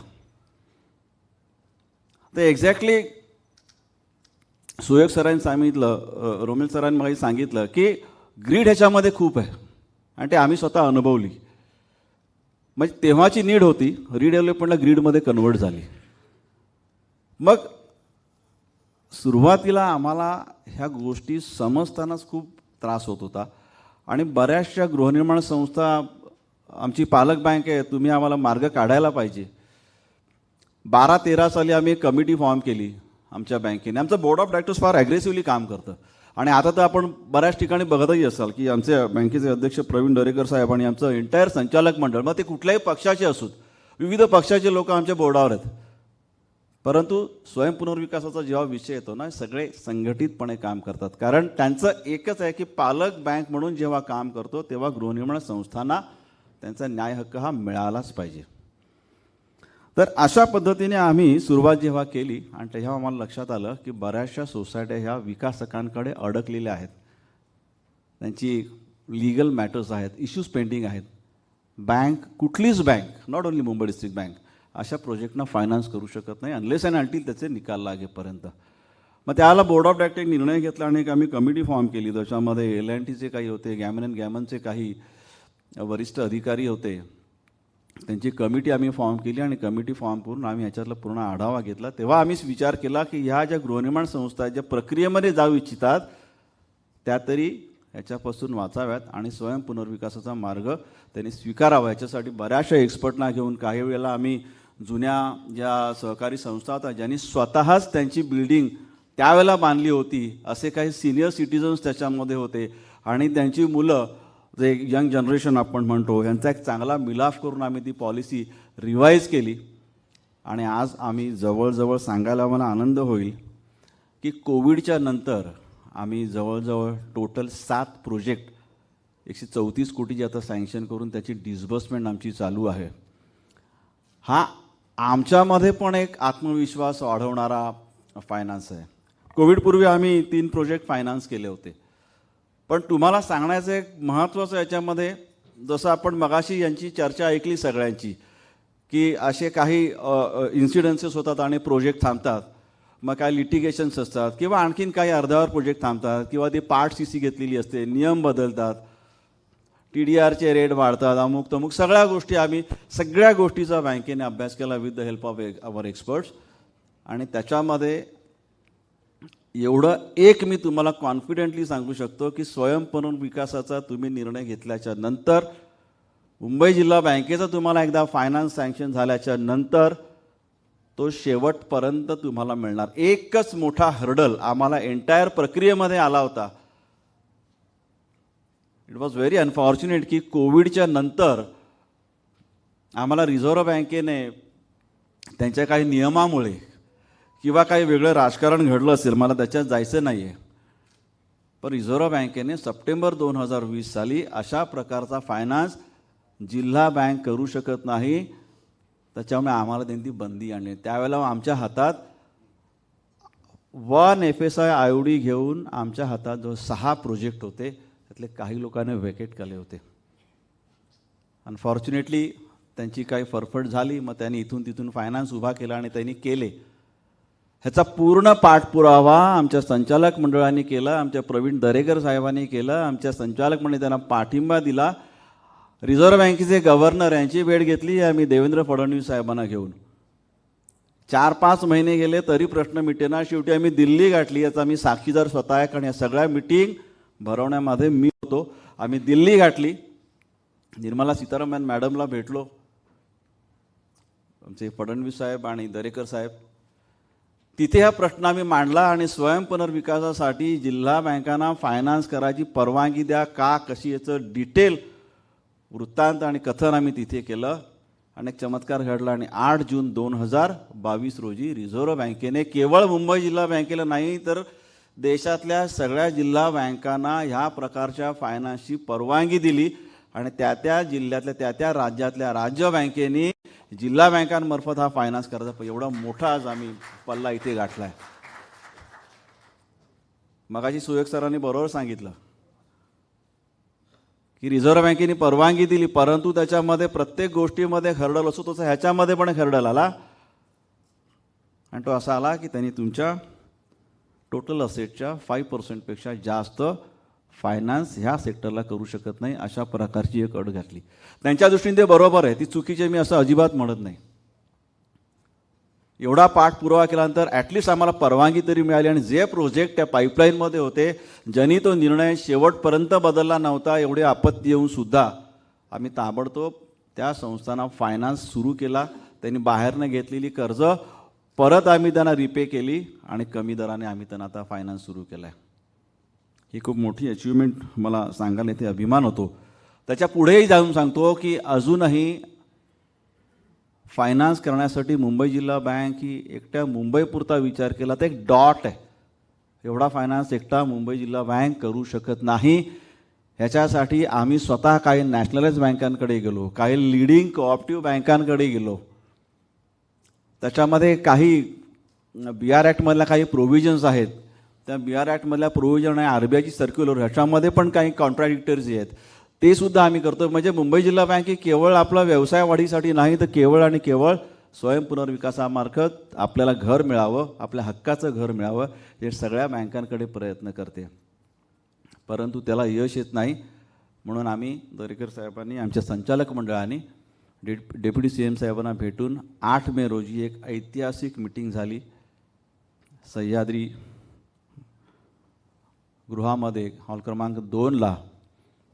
आणि आम्ही सगळ्या गृहनिर्माण संस्थाच्या वतीनं, मग त्या तुमच्या फ्री होल्ड लँडच्या असतील, तुमच्या म्हाडाच्या असतील, तुमच्या SRAच्या असतील, BPTच्या असतील, सगळ्या ह्याच्यावर आम्ही एक खूप मोठं मागण्या आम्ही त्यांना दिला. आणि त्याच्यावर मला अभिमानाने सांगावंसं वाटतं की सगळ्या खात्याचे सचिव, अगदी म्युन्सिपल कमिशनरपासून सगळ्या लोकांची एक संयुक्त सभा घेतली आणि ह्या सगळ्या अडचणी मांडल्या. त्याच्यामध्ये 9 मीटर रोडचा इश्यू जो आपण मगाशी म्हणालात की बिलो 9 मीटर रोड ज्या संस्था आहे आमच्याकडे, त्यासुद्धा येऊन सेल्फसाठी फायनान्स मागत होत्या. या सर्वांवर तोडगा काढून त्यावेळेला देवेंद्र फडणवीस साहेबांनी कमिशनर साहेबांना तिथे आदेश दिले की अशा प्रकारचा निर्णय ऑलरेडी आपण घेतलेला आहे, त्यांनी त्यांचा सेटबॅक एरिया द्यावा आणि त्या तुमच्या FSIचा बेनिफिट घ्यावा, त्याचं लवकरच क्लॅरिफिकेशन, त्याचं नोटिफिकेशन लवकर निघेल याचा आम्ही पाठपुरावा करतो आहे. डीम कन्व्हेन्शनच्या बाबतीमध्ये मगाही सांगितलं की 1 महिन्यामध्ये द्या. ह्याच्यामध्ये स्वयंपुनर्विकास आणि पुनर्विकास, आमची इच्छा होती की स्वयंपुनर्विकास करणाऱ्यांना थोडंसं प्रोत्साहन द्या की त्याला लोक जेणेकरून त्यामुळे तरी त्या गोष्टीकडे वळतील. अल्टिमेटली तो सगळ्याच गोष्टीला लागू होईल अशी अपेक्षा आहे.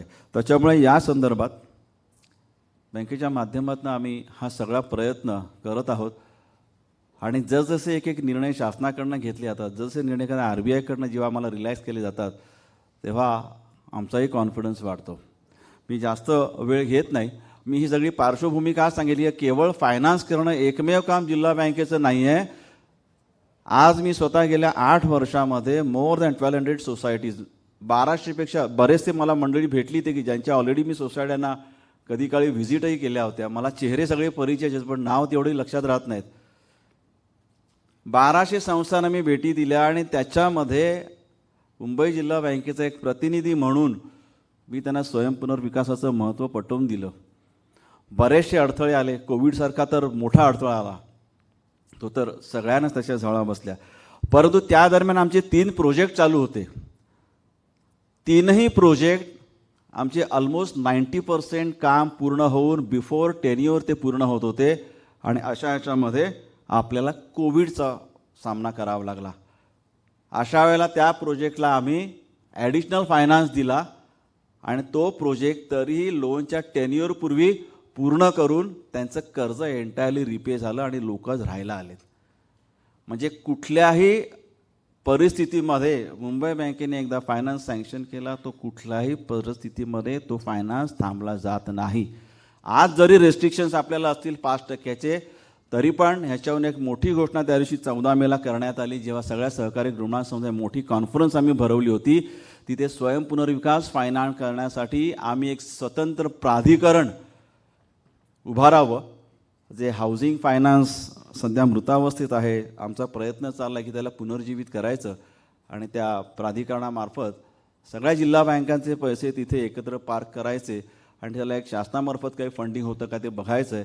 आणि असं मोठं प्राधिकरण आम्ही उभं करून त्या माध्यमातून केवळ बँकेपुरतं मर्यादित न राहता अशा प्राधिकरणाच्या माध्यमातून केवळ मुंबईपुरतं नाही तर महाराष्ट्रामध्ये असे जे काही प्रोजेक्ट येऊ घातले असतील तर त्यांना स्वयंपुनर्विकासाच्या माध्यमातून फायनान्स करण्यासाठी आमचे प्रयत्न चाललेत. आणि ते लवकरच आपल्या सगळ्यांच्या आशीर्वादाने म्हणा किंवा सगळ्यांच्या सहकार्याने म्हणा हे नक्कीच पूर्ण होतील याची मी तुम्हाला ग्वाही देतो. शेवटची 5 मिनटं आहेत कारण बराच वेळ झालेला आहे.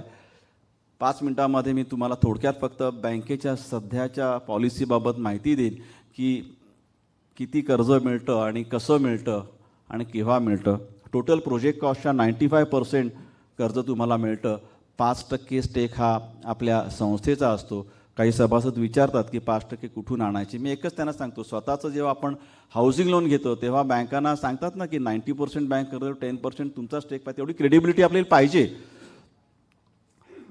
बँकेचं कर्ज 95% तुम्हाला आवश्यकता भासत नाही, कारण बँकेने जे कोविडपूर्वी जे 22 प्रपोजल्स आम्ही जी सँक्शन केली होती 1149 कोटीची, त्या 22 प्रपोजलमध्ये सरासरी 48% सभासदांनी याच्यामध्ये एक्स्ट्रा एरिया किंवा एक्स्ट्रा फ्लॅट विकत घेतला होता. त्याच्यानंतर आमच्याकडे 1917 कोटीची 32 प्रपोजल आली होती. कोविडपूर्वी सांगतो, कोविडनंतर आता पुन्हा तो ओघ वाढला आहे.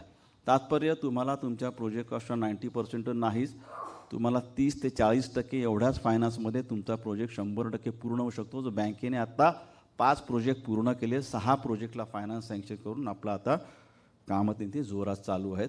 75% कन्सेंटवर तुम्हाला कर्ज सँक्शन केलं जातं. कर्ज उचलीपूर्वी तुम्हाला 100% कन्सेंट लागते. ती कन्सेंट मिळवण्यासाठी पण केवळ बँक पैसा नाही देत, त्याच्यामध्ये काउन्सिलिंगसुद्धा करते, एज्युकेटसुद्धा करते की स्वयंपुनर्विकासामध्ये जर सभासद कन्सेंट देत नसतील तर आम्ही त्यांच्यापर्यंत जातो आणि ते समजून घेतो आणि त्याच्यामध्ये पण आम्ही लोकांना एज्युकेट करून अशा प्रकारची 100% कन्सेंट मिळवण्यामध्ये आम्ही यशस्वी झालेलो. त्याच्यामुळे बँक नुसता फायनान्स करत नाही, तर या गोष्टीसुद्धा करते. कर्जाला तारण काय असेल तर कर्जाला तारण तुमचे एक्झिस्टिंग फ्लॅट नाही, हा प्रश्न खूप कॉमनली विचारला जातो. कर्जाला तारण हा तुमचा प्लॉट आणि तुमचा सेलेबल कंपोनंट, जो मगाशी सांगितलं हवेमधले फ्लॅट असतात, अमित सरांनी सांगितलं, आणि तो मॉडगेज तर आम्ही तोच साहेब ठेवतो स्वयंपुनर्विकासामध्ये, कारण आम्हाला विश्वास आहे की तो प्लॉट आपला तो प्रोजेक्ट बँक नक्कीच आपल्या पैशाने पूर्ण करणार. कारण इथे मेकर चेकर आहे. तुम्ही स्वतःचे एक्सपर्ट नेमता तसं बँकेने पॅनलवर काही एक्सपर्ट ठेवलेले आहेत, हे मेकर चेकर आहेत. इथे तुमचं स्वतःचं नियंत्रण तुमच्या एक्सपर्ट मार्फत होतं. इथे कुठली डिपेंडन्सी नाही, इथे पारदर्शकता आहे. आणि त्या माध्यमातून तुम्ही तुमचे एक्सपर्ट जसे नेमता, विकासक जसे त्यांचे नेमतो तसे तुम्ही तुमचे एक्सपर्ट नेमू शकता. त्याला फायनान्स देताना बँकेने त्याच्यावर नेमले. जसं तुम्हाला तुमच्या घरी परत यायचं असतं तसं बँकेलाही दिलेले पैसे परत आपल्या खात्यात येणं यासाठी आपण दोघे एकत्र काम करत असतो. 12.5% रेट ऑफ इंटरेस्ट याचा आहे, सिम्पल रेटनी आहे. याच्यामध्ये कुठली भीती नसते, कारण सगळ्या कन्सेंट आणि सगळ्या अप्रुव्हल घेऊन 1 FSI IOD आणल्याच्या नंतर तुम्ही प्रोजेक्ट बँकेकडे फायनल अप्रुव्हलसाठी द्यायचा आहे आणि टप्प्याटप्प्याने ह्याच्यावरती तुमचं कर्जाचं वितरण होणार आहे, ज्याच्यावर बँकेचंही लक्ष असतं. तो एंड युजरकडे पैसा जातो किंवा नाही ह्याच्यात कुठल्याही प्रकारचं कॅशला कुठेही स्कोप आणि वाव आम्ही ठेवलेला नाही. त्याच्यामुळे तारण झालं, रेट ऑफ इंटरेस्ट झाला, टेन्युअर किती आहे, 50 कोटीपर्यंतच्या कर्जाला 7 वर्ष टेन्युअर आहे. त्याला मोरटोरियम पिरियड आम्ही दिलं आहे, मोठं कॅरेक्टरिस्टिक आहे या पॉलिसीचं. त्या मोरटोरियम पिरियडमध्ये तुम्हाला 5 वर्षाचं रिपेमेंट आणि 2 वर्षाचा मोरटोरियम, असं 7 वर्षाचं रिपेमेंट डिपेंड अपॉन द तुमचं प्रोजेक्टचं टेन्युअर किती आहे. या मोरटोरियम पिरियडमध्ये तुम्हाला आकारलेलं व्याज भरणा करायची आवश्यकता नाही, कुठलाही EMI भरायची आवश्यकता नाही. जेव्हा तुमचं सेल सुरू होईल त्यावेळेला त्याच्यातनं तुम्ही व्याजाची परतफेड करायची. अशा प्रकारे हे अतिशय चांगलं, सगळ्यांच्या हिताचं आणि सगळ्यांच्या सुरक्षिततेचं असं स्वयंपुनर्विकास कर्ज धोरण बँकेने बनवलेलं आहे. आणि प्राधिकरणामार्फत लवकरच आपल्या सर्वांच्या आर्थिक गरजा स्वयंपुनर्विकासाच्या या नक्कीच पूर्ण होतील. ह्या बाबतीत अधिक काही माहिती लागली तर बँकेच्या वेबसाईटला आहे किंवा मी इथे हेड ऑफिस DN रोडलाच बसतो, तुम्ही कधी येऊ शकता. शक्यतो माझा नंबर पाहिजे तर नोट डाऊन करून घ्या, 98-202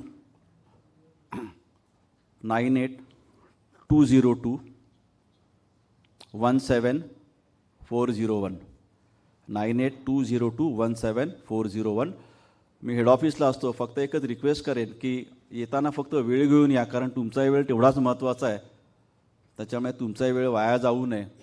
आणि अगदी फोन उचलू नाही शकलो तर आपल्यासारखे बरेचसे असंख्य लोक ते फोन करतात. आम्ही पर्सनल नंबर का देतो, कारण कधीकधी ब्रँचला अजून आमच्या तेवढी माहिती नाही आहे, त्याच्यामुळे कधीकधी जरा थोडंसं गैरसोय होते, म्हणून मी माझा नंबर देतो. आणि मी जरी उचलू शकलो नाही तर कृपा राग म्हणून मला एक फक्त व्हॉट्सअप मेसेज टाका. 2 दिवसात नाही जमलं तरी दर रविवारी माझा एक नित्यनियमाने जेवढे मिस कॉल आलेले असतात त्या सगळ्यांना सकाळी 11 ते दुपारी 2 आणि त्याच्यात नाही झाले तर संध्याकाळी 4 ते 7 मी सगळ्यांना एनी हाऊ कॉन्टॅक्ट करत असतो. कारण माझा पॅशन आहे, माझा ध्यास आहे त्याच्यामुळे मुंबई जिल्हा बँकेच्या वतीने मी सगळ्यांना अपील करतो की स्वयंपुनर्विकासाचा मार्ग तुम्ही निश्चितच अवलंबा. आपल्या ही दिग्गज मंडळी आहेत, काही सरांनी मगाशी अगदी आनंदाने सांगितलं की आम्ही स्वयंपुनर्विकास निर्णय नाही घेतला. मला त्याचाही आनंद आहे. त्यांच्या काही अडचणी वेगळ्या असतील, कदाचित आमच्या पॉलिसीमध्ये त्रुटी असतील, तर मी सरांना विनंती करतो की त्रुटी असतील तर आम्हाला कळवा, त्याच्यात आम्ही सुधारणा करू आणि बाकीच्यांना त्याचा लाभ तरी साहेब घेता येईल. अशा पद्धतीचं मी सगळ्यांना आवाहन करतो. Thank you once again. Neeta madam, thank you so much. आपण मला ही वेळ दिलीत आणि इथे बँकेच्या वतीने व्यक्त केलं. Thank you so much.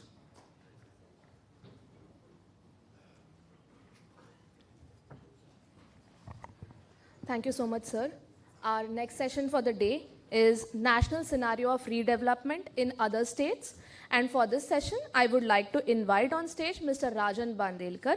Mr. Bandelkar is President Naredco, and he's also the founder and managing director of Ronak Group. I request everyone to please give him a huge round of applause.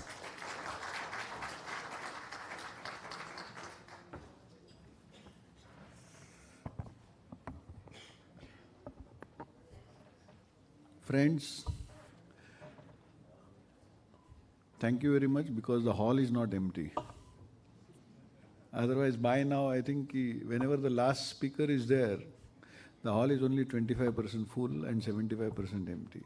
So I will not take much of a time because my topic is very easy because they have given me a redevelopment in national. The redevelopment is only existing majorly in Maharashtra only. So मेरा काम बहुत easy कर दिया आप लोगों ने. Yeah, but I will tell you one thing which I know majority of the people sitting in the audience won't like it. क्योंकि जितने भी पॉलिसीज मेरे पहले स्पीकरों ने दिया उसमें आपने देखा होगा तो सब में फ्रीबीज इतने थे ना कि भर भर के जो भी चाहिए. और ये सरकार ने फ्रीबीज इसलिए दिया है कि यहाँ बैठे हुए जितने भी लोग हैं, मेजॉरिटी लोग वोटिंग के टाइम पे क्या करते हैं कि 2 दिन छुट्टी मिलती है, इसलिए अपन बोलते हैं चलो यार लोनावाला घूम के आओ या कहीं घूम के आओ. क्योंकि आज ये फ्रीबीज सरकार क्यों देती है? क्योंकि सरकार को पता है कि उनके वोट से ही सरकार बनती है, आपके और हमारे वोट से सरकार नहीं बनती है. See why I am telling you, because I do both. I do less of a redevelopment, but I do major of a green development. I will tell you a difference. See, some person who came, acquired a place, झुग्गी झोपड़ी में जाके घर बना दिया, ठीक है, उसने 2, 5, 10 साल खराब जिंदगी निकाली, उसकी चॉइस थी, उसको किसी ने जबरदस्ती नहीं किया. लेकिन उसने जो किया मतलब वो इलीगली यस काम है, यस ऑक्युपाइड समथिंग, उसको आप पूरा फ्री मकान देते हो, उसके बाद उसका मेंटेनेंस के भी पैसे देते हो. Second thing, I know majority of the people won't like it because I always feel what is right that you should speak and somebody has to start somewhere. Second thing, जो भी chawls में भी रहते, सी उन्होंने भी जब अगर मकान देखा होगा, लिया होगा, मुझे नहीं लगता किसी का भी 50 रुपए के ऊपर ज़्यादा रेंट होगा. 50 रुपए में मुझे एक कोल्ड ड्रिंक भी नहीं आती है, ऐसी हालत है आज के तारीख में. अगर आप अच्छी जगह पे चाय कॉफ़ी पीने जाओ तो भी 50 रुपया लग जाता है, जो कि महीने का भाड़ा था. तो we should wake up. I will tell you why I am telling you this, because Naredco is an organization under the Ministry of Housing. So they wanted to form a policy. They told, once again I am sorry in advance, they told तुम्हारा मुंबई की बहुत अच्छी policy है.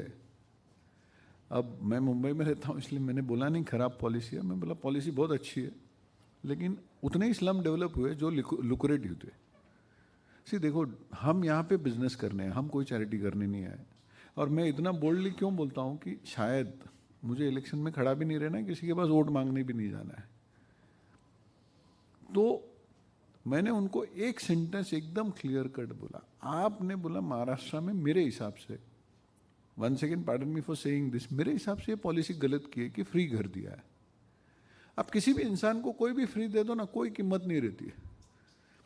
आप अपने बच्चे को भी, वो बच्चे ने मोबाइल मांगा आपने तुरंत दे दो, और उसको दे दिया तो उसको भी पता है कोई मतलब नहीं है, बोला क्या मांगा कि तुरंत मिल गया, और मांगने से नहीं मिला तो थोड़ा रो धो ज़्यादा नाटक करो तो ऑटोमेटिकली एक के बजाय दो मिल जाता है।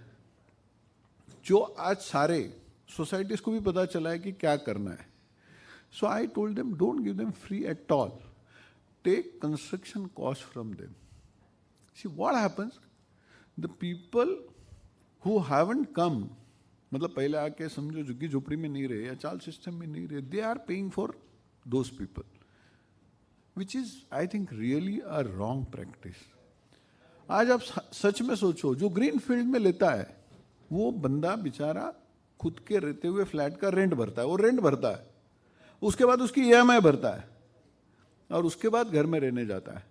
और जैसे मेरे मित्र सुयोग ने बताया, थैंक यू वेरी मच, उसने डेवलपर को पुअर चैप बताया, हालांकि कोई मानता नहीं है डेवलपर पुअर चैप है, इसलिए मैं बोला चलो कुछ नहीं तो किसी ने तो बताया पुअर चैप है करके।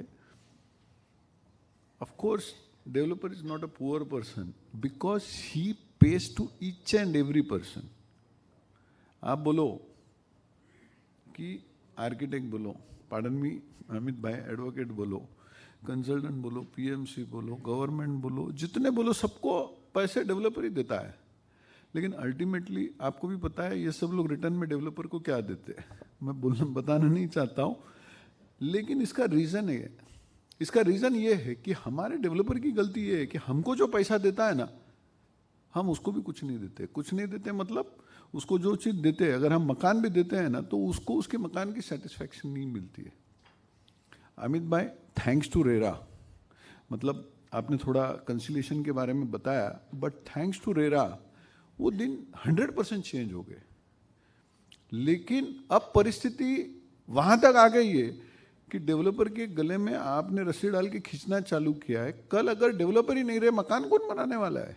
ये बोलने की बात अलग है, मतलब अभी मेरे पहले जो बैंकर बोल रहे थे उन्होंने वो, साहेब सॉरी तुम्ही 7 प्रोजेक्ट ना फक्त कर्ज दिलेलं आहे आज, नाही इट्स अ बिगिनिंग साहेब, आज तुम्ही महाराष्ट्रामध्ये 40,000 प्रोजेक्ट रजिस्टर्ड आहेत, म्हणजे डेव्हलपमेंट रिडेव्हलपमेंट म्हणा कुठलंही म्हणा, तर परिस्थिती लक्षात घ्या। डेव्हलपर आज आम्हाला लोक शिव्या घालतात, आम्ही थोडे मूर्ख होतो, आम्ही एकत्र बसून एक वेळा सांगितलं की आम्ही बिल्डिंगच नाही बांधत, प्रत्येकजण आमच्या घरी येतील की बाबा तुम्ही बिल्डिंग बांधा, का की ही एक कला आहे। आज एवढं सोपं नाही बिल्डिंग बांधणं, एवढं सोपं नाही खरोखर, बोलणं खूप सोपं आहे। आणि तसं असलं तर प्रत्येकजण डेव्हलपर झाला असतं। डेव्हलपर होण्याकरता काही क्वालिफिकेशन लागत नाही। मी 40 वर्षापूर्वी डेव्हलपर झालो, त्यावेळी मी लोकांना प्रत्येक माझ्या भाषणात सांगतो की आमचं 4च क्वालिफिकेशन होतं, एक रॅडोचं घड्याळ, रेबन गॉगल आणि गळ्यात म्हणजे जाडी चेन बिन पाहिजे होती, आणि त्याच्यानंतर चौथं white pant white shirt shoes. 100% दुसरा काही प्रोफेशन नाही, एकच प्रोफेशन, तो डेव्हलपर आहे। पण आज तुम्ही विचार करा की ईश्वराने या धर्तीवरती जे काय घडवलं, त्याच्यानंतर जे काय घडवलं ते आम्हीच लोकांनी घडवलेलं आहे। तुम्ही आम्हाला चांगलं म्हणा वाईट म्हणा, आज परिस्थिती काय आहे की आमची बाजू आहे ना, आता आमचे लोकही काय झालेले आहेत आम्हालाही माहिती आहे, कुठल्या प्रोफेशनमध्ये वाईट लोक नाहीत। सर आपके एडवोकेट में नहीं है, आप आर्किटेक्ट में नहीं है, हेच आर्किटेक्ट आहे ना, तुम्ही आम्ही ह्यांना प्लॅन दिलं ना 10,000 फुटाच्या प्लॉटमध्ये, ह्यांचेच आर्किटेक्ट हे आता ते म्हणतील हम तुमको ये एलिवेशन निकाल के देता है, वो पुल निकाल के देता है, आप मैं पार्किंग आपको घर तक गाड़ी लेके आता है, उसको बेडरूम बना के बेचो। सी आमची चुकी आहे, आम्ही करतो ती 100% चुकी आहे, पण कोण ना कोणतरी ह्यांचाच भाऊबंद आम्हाला शिकवतो। परिस्थिती काय, पण शेवटी माणूस नालायक कोण, तर डेव्हलपर, का की तो समोर दिसतोय। नाही मी टाळ्या करता नाही सांगितलं, हे खरं सत्य आहे। पण ह्याच्यापेक्षा मोठं सत्य हे आहे की आज तुम्ही लोक ज्यावेळेस रिडेव्हलपमेंटमध्ये जाता, आता ह्यांनी सांगितलं की 78% एखाद्याने मागितलं, अहो तुम्ही साखरेत चहामध्ये 1 चमच्याच्या ऐवजी 2 चमचे साखर टाका, तुम्ही चहा नाही पिऊ शकत। मग तुम्हाला कुठलीही गोष्ट काय झालंय माहिती आहे का, फक्त डेव्हलपरला ग्रीडी म्हणतात लोक, अहो डेव्हलपर काहीच ग्रीडी नाही। कारण काय माहिती आहे का, तो आज प्रत्येक गोष्टी त्याचं प्रत्येक वस्तू तो पणाला लावतो, आणि त्याला मी आज आमच्या दिल्लीला एक सेशन होतं, सेशनमध्ये सेक्रेटरी वगैरे होते, तर कोणीतरी असं बोलता बोलले की दिल्लीमध्ये त्या काळात म्हणजे त्या दिवशी सूर्य दिसला, ते बोलले की आज चांगलं सूर्य आणि गरम ऊन वगैरे पडलेलं थंडीच्या काळात. मी बोललो साहेब तुम्हाला तर सूर्य दिसतोय, पण आम्हाला डेव्हलपरला विच रोमेल विथ ॲग्री विथ मी, रोज सकाळी सूर्याबरोबर नवीन एक प्रॉब्लेम येतो. रोज सकाळी सूर्य येतोच, पण सूर्याबरोबर नवीन काही ना काहीतरी प्रॉब्लेम असतोच आहे. मग तो कुठला प्रॉब्लेम आहे काय, ह्या सर्व गोष्टीला आम्ही सामोरे जातोय. आणि एवढं करू नये की तुमचं स्वप्नाचं घर आम्ही देतो. 100% नो डाऊट आमच्यामध्ये चुका झालेल्या आहेत, आम्ही त्या चुका 100% सुधारवलेल्या आहेत. आज अमितभाईंनी सांगितलं की रेरामध्ये कन्सिलेशन मी तुम्हाला सांगतो, डेव्हलपर आणि ग्राहकमध्ये काही भांडण नसतं. आमची चुकी एवढीच असते की जो ग्राहक येतो त्याच्याकरता आम्ही 25, 30, 40 हजार रुपयाची एखादी मुलगी किंवा मुलगा ठेवतो आणि तो त्यांना एक्सप्लेन करत असतो. त्यात नाही, आता बरेचसे लोकांनी बघितलं की प्रत्येकाने, कारण की आज ट्विटर हँडल झालं आहे, सोशल मीडिया इतकं ॲक्टिव्ह झालं आहे की कोणी एखादीची कंप्लेंट झाली का की त्यालाही त्याच्या मार्केटमध्ये सर्वाईव्ह व्हायचं आहे किंवा त्यालाही त्याचं रेप्युटेशन आहे. तर प्रत्येकजण आपण काळजी घ्यायला लागलेलो आहेत. तर तुम्ही पण शांतपणे हा विचार करा की खरोखर आपल्याला फ्री पाहिजे की नाही पाहिजे. हे तुम्ही जे फ्री मागताय ना, ह्याच्यात बाकी काही नाही झालं आहे की आज एस्पेशली मी तुम्हाला सांगतो, मुंबई जी पहिली स्लम होती ती आता व्हर्टिकल स्लम झाली आहे.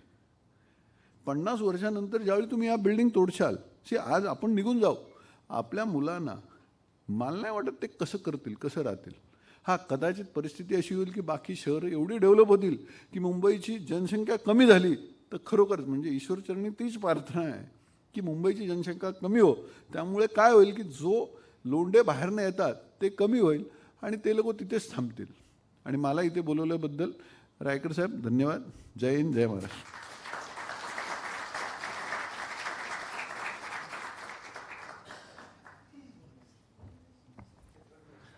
Thank you so much, sir. Our next session for the evening is challenges faced by societies for redevelopment. And for this session, I would like to invite on stage Mrs. Neeta Shah. Mrs. Shah is a director of NM Consultants and Engineers Private Limited, and she is also a committee member of the Infrastructure and Housing Committee of MEDC. I request everyone to please give her a huge round of applause.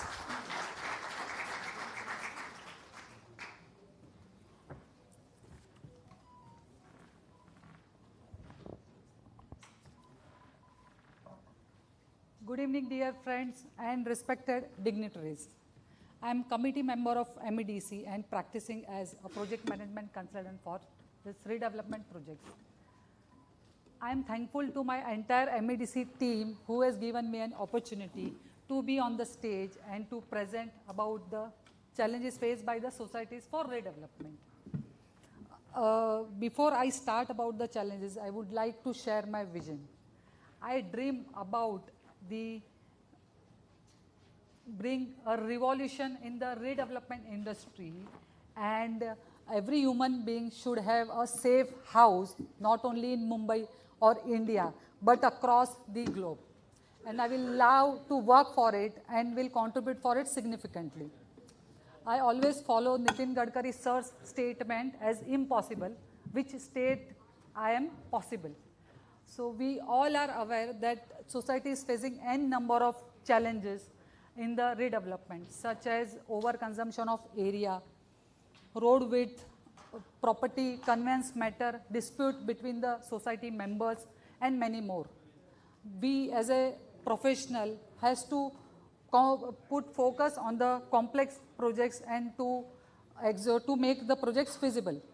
It is very much essential that we have to speak about the challenges. But being as a professional, it is our responsibility and duty to give justice to our profession and to work on the non-feasible projects. So today I will share some way out for the overconsumption of FSI. If the society is overconsumed and the FSI is overconsumed, then builders may avoid to take up the project due to less revenue. Under these circumstances, society can appoint an architect for planning, designing, licensing, and can get IOD on 1 FSI.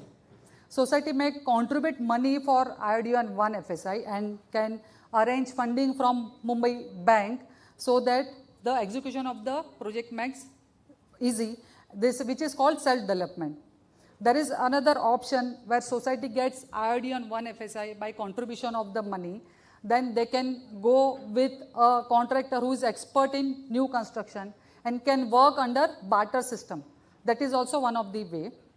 In case if the society is afraid to go for self-redevelopment, then there is still a solution.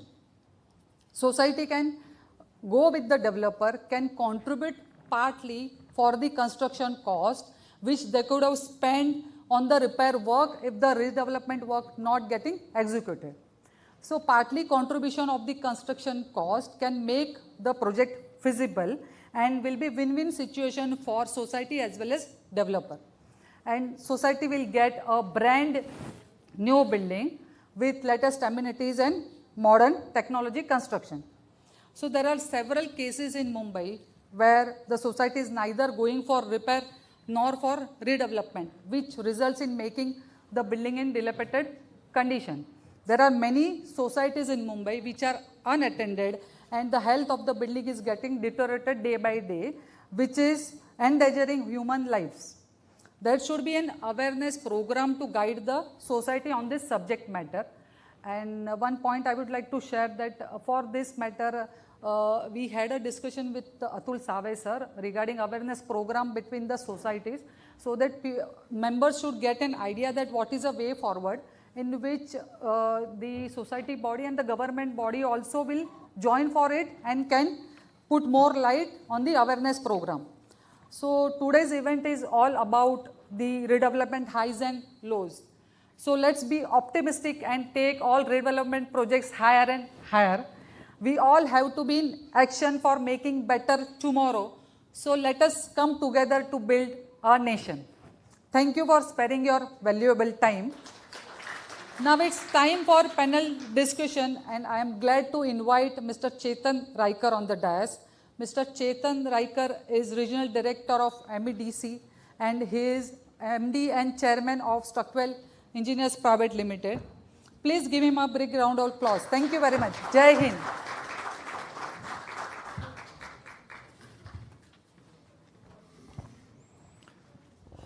भूख लागली का? Like many redevelopment projects, this redevelopment conference is also running just by 45 minutes. And I was supposed to be giving the concluding remarks at 8 o'clock, and I'm giving the opening remarks at 8. But as a consultant, I would sorry. But as consultants, as a typical consultant, I would try to give options. Friends, we had wonderful speakers. They were all talking this, but talking from here. Each one was so experienced, and giving them only 20 minutes was a kind of cruelty. But we couldn't help it because we had to cover all aspects of redevelopment in the short time of 3.5 hours. So I genuinely apologize on behalf of MEDC, the organizing team, that we could give you only 20 minutes and some nasty notes from Mansi that 2 minutes, 1 minute, whatever. Coming back to the thought process, this panel discussions was all about inviting the speakers to the stage and having a few questions with them. But with the permission from the panelists and you all, I would say that could we just shorten it to only a few questions? I would request all the panelists to be on the dais, and can we quickly take a few questions for about 15 minutes? Is that a fine proposition? Is that fine with everyone? Great. Thank you very much for accommodating us. Can I request Manoj Bhai to be on stage? Suyog, Rajan sir, Romel sir, Dalvi sahib. Whom have I missed? I think Atul sir, Advocate Atul sir has gone out. Yes. Neeta. Amit Mehta. This one, he has gone out, I think. Advocate Amit Mehta. Yeah. We'll wait for him. So, do we have a few mics in the stage, in people? So, can I request you all to raise hands and then we can ask questions?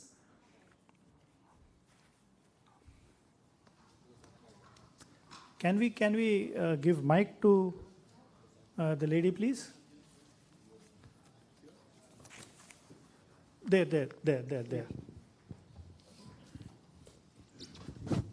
Good evening. My name is Kainaz, and I wanted to ask regarding, I don't know if it is the right forum, but regarding the slum dwellers.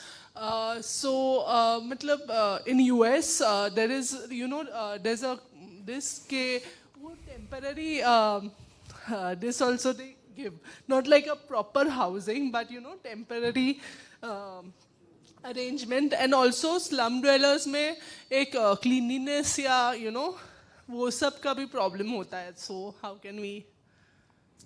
I didn't understand the question, and whom was it addressed to? Sorry, I came late, so I don't know whom I am supposed to address it to. No, it's anyone can. Manoj, anyone can. I think Mr. Suyog is taking. Thank you.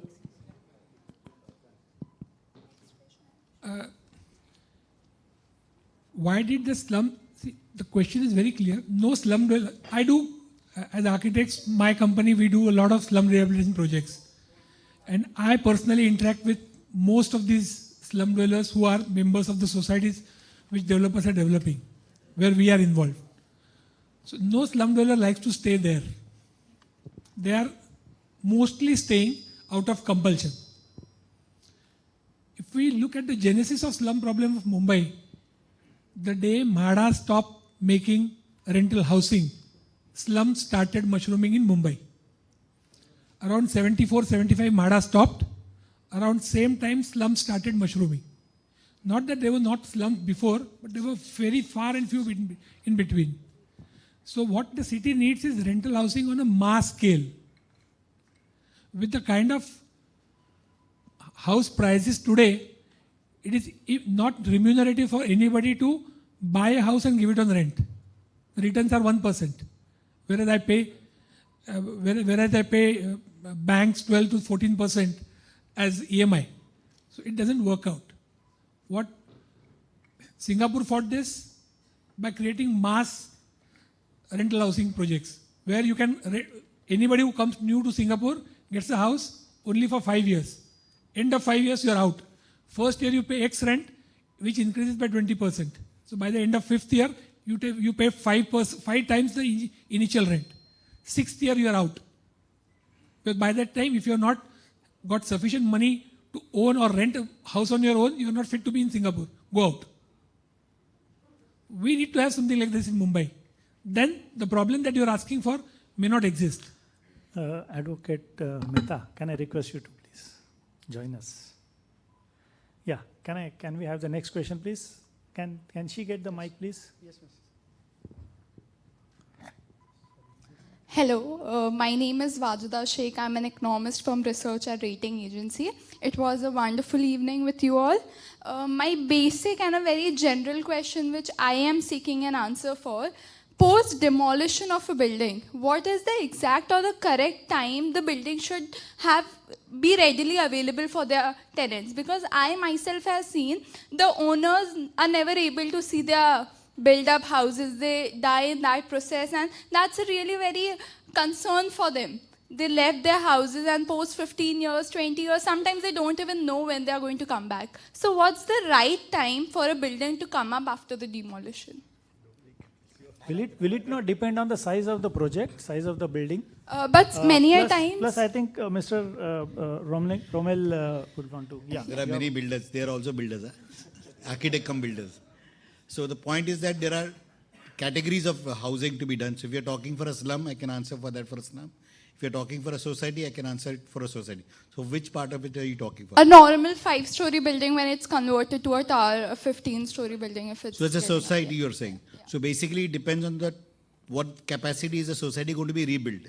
So if it's a 70 meters building, which is 23 floors or 24 floors, it should take 30 months ideally, is what it should be. So because there could be other And more complications important, of as my permissions. counterpart says, if you choose a builder like me, you will get it in 30 months. If you choose a greedy builder, you may not get it only. Exactly. Thank you. It may also have other complications of statutory clearances and things like that. You know, so this is ideal situation. Give and take 20% of time more. You know, so yeah.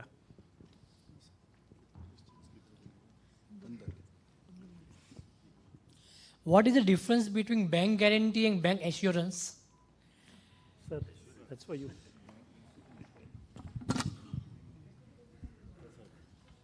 Let's talk about common grammatical English. I would also request to introduce yourself and then ask the question. Would that be? Rajesh Sanghvi. Okay. So assurance is only assurance. Nothing is going to happen after that. And guarantee is actually a document by which you're guaranteed about a particular incident or a particular milestones. That's the main. And there is no such document we get in redevelopment called bank assurances. Huh? Only bank guarantees है. Bank assurance मैंने आज तक देखा नहीं history में. Can we have the quick next question, please? Thank you so much. There is one gentleman there. Yeah.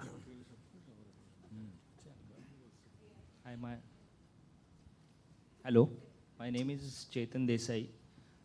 We are talking about redevelopment, societies and other stuff, but is there any concern about what I personally feel is it depends upon the how we are tackling the infrastructure part of it, because we are talking about the towers and everything, but even if the parking needs are provided, but that all cars are going to come on the road.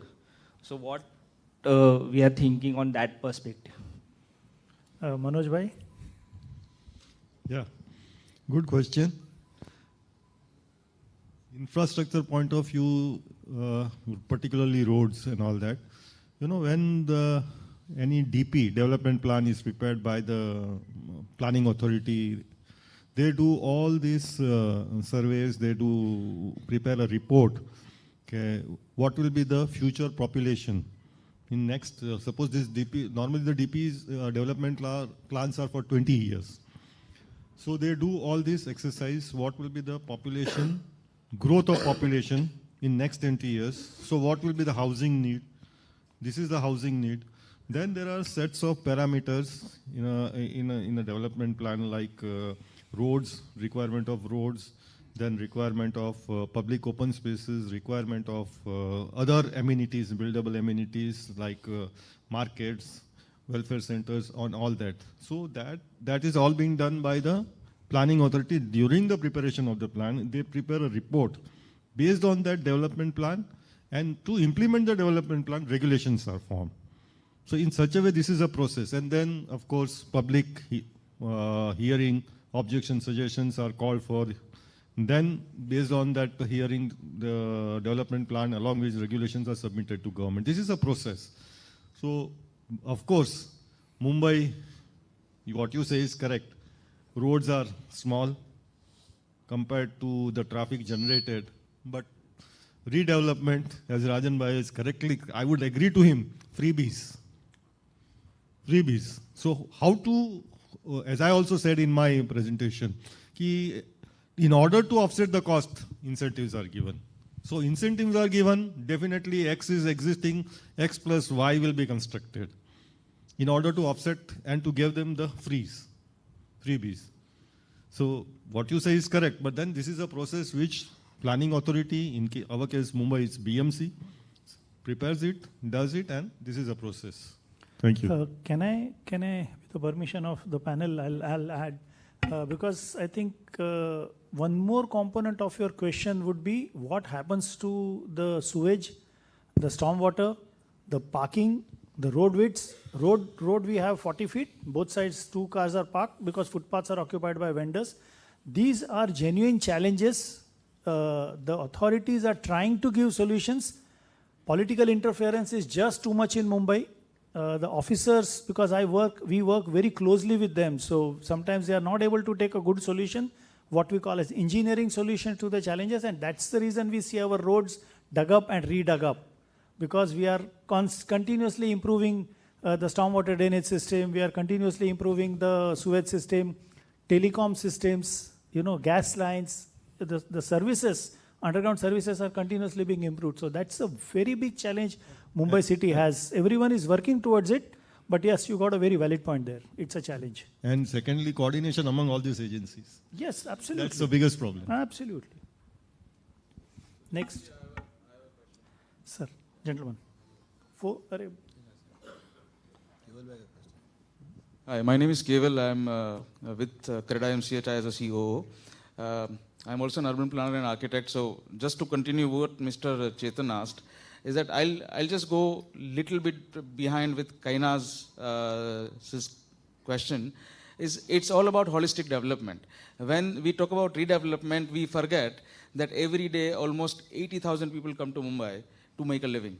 Even 10% of that 80,000 per day stays here for good. That is a huge amount of people, coming into Mumbai.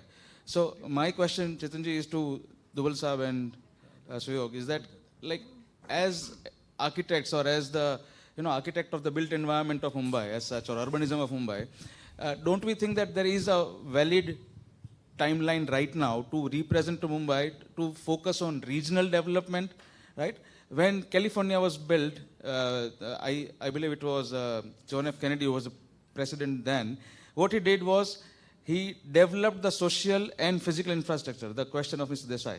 He developed the social infrastructure like schools, colleges, libraries, auditoriums, stuff, physical infrastructures, and then he kind of announced a tax rebate for people who will go to California, which was a deserted place at that point of time, and start their own businesses. And there was an influx, right? And at the same time, Indian government set up a BHEL plant in Ranchi, BHEL plant in Ranchi, which until Mahendra Singh Dhoni was introduced to the world, nobody knew where Ranchi was. So all I'm trying to say is that there was a planning deficiency somewhere where we were talking about build and develop and build, right? So when we are talking about redevelopment, don't you think this is the time when we urge our governments through associations like ours to focus on regional development rather than city development?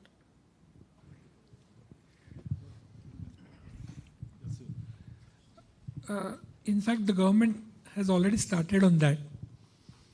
Navi Mumbai came as an answer, as a planned development. See, Mumbai doesn't have the luxury of planned development. Mumbai is already developed. So we just have to rebuild it, redevelop it. But government has taken that initiative way back in 1960, where Navi Mumbai was planned. Now, even recently, now we are looking at Maha Mumbai. MTHL will fuel growth towards the Navi Mumbai airport and the sectors thereafter. So we are actually looking at expansion of Mumbai. Mumbai as a city has got limited. What we need is expansion of industries too. The jobs should get created near Ulve rather than people stay at Ulve and travel to Churchgate or CST. It should be the other way around. The entire failure, if I may call it, happened because all the jobs were concentrated at South Mumbai. And everybody has to travel. Mumbai, one can only travel north to south. There's hardly any east-west travel. Unlike California, there's east-west, north-south both travel. So people perforce have to travel. This concentration of traveling population in a very short period of time created the problems. That I believe is going to change. See, far flung away, even further from Panvel, a large data center is coming up. In fact, the technology will be of help. Now, so many people left Mumbai post-corona because they got work from home facility. So the things are changing, and we may plan for anything. The technology is evolving so fast, it's going to overtake all of us and all our planning and all our futuristic designs. So technology is the only answer. I'm a firm believer, as he rightly said, who could imagine even 7 years back that I would get a DP remark sitting at Timbuktu at 2 o'clock in the night. I'm nowhere in Mumbai. I'm sitting at Timbuktu. I just pay that 2,500 rupees online and I get a DP remark at 2 in the night, Indian time. At one point of time, all of us had appointed a special person to be in head office all the time just to get DP remarks. And that too after 7 to 10 days. So technology has overtaken the inefficiencies of the system, and technology is the only answer that I can think of which will overcome everything. And in addition, what Suyog is telling, Mumbai metropolitan region, as we say, MMR region, is being developed. There also, if you see now, metros are going. So that planning is already there, but it will take some time. And secondly, development and redevelopment. Mumbai has nothing except redevelopment. Hardly you will get green field projects, and Rajan Bhai is lucky that he is getting. Last two questions, please. One. I'll just add. Sorry. So many hands. Chetan, I'll just add to this. Sorry. I'm extremely sorry. Yes. But sir. Coming to his point, I just want to tell everyone, the redevelopment which is happening in Mumbai is actually not adding a burden to the ecosystem. Because the water consumption, what you do in 100 people slum and 1,000 people in the building is much lesser than that. Plus, we are, because of the environmental clearances we take, we are using solar, we are using STP, we are using now, in fact, the new thing of certification of IGBC buildings are even going to consume less power. So I don't think it's adding burden to the social part of it. People are getting more educated. In fact, as Manojji said, that the car parks, in fact, you don't redevelop, they will not get parking, so they'll park on the road. Today, if you go by Jacob, the road on towards behind road, there are 2 layers of parking of taxis on the entire stretch. Because though people are living in slums, they don't have parking. But when there's a redevelopment happening, there are norms which there is no concession for even a Chief Minister of Maharashtra where parking is concerned. You have to adhere to the parking norms by any consequence, whomsoever you are, you still have to give all the parking norms, there is no concession. So those things are being taken care of the future in redevelopment also. So I don't think redevelopment is a bad thing. It's a good thing. People will have to get educated to live better and understand. Great. Thank you. Great going. Hello. Gentlemen. Yeah, I'm architect Kamlesh Sheth. My question is to Mr. Amit Bhai. This is regarding after execution of the MHADA order, nothing is happening. So what is the way out? Do you have to go to High Court only? And how to get rid of the stall project where the person is not getting his premises for 12 years? Okay, so if you're not able to either get a date or execute an order in MHADA, you go to High Court, file a writ, and make it time bound. See what happens, there is certain provisions in law where you can always go to higher court and direct the lower court to keep it time bound and in a systematic manner. So you'll get the order, 100% you'll get the order. Next. A senior citizen, let him speak. Mike. Mike to the senior citizen, please. But I think... Behind.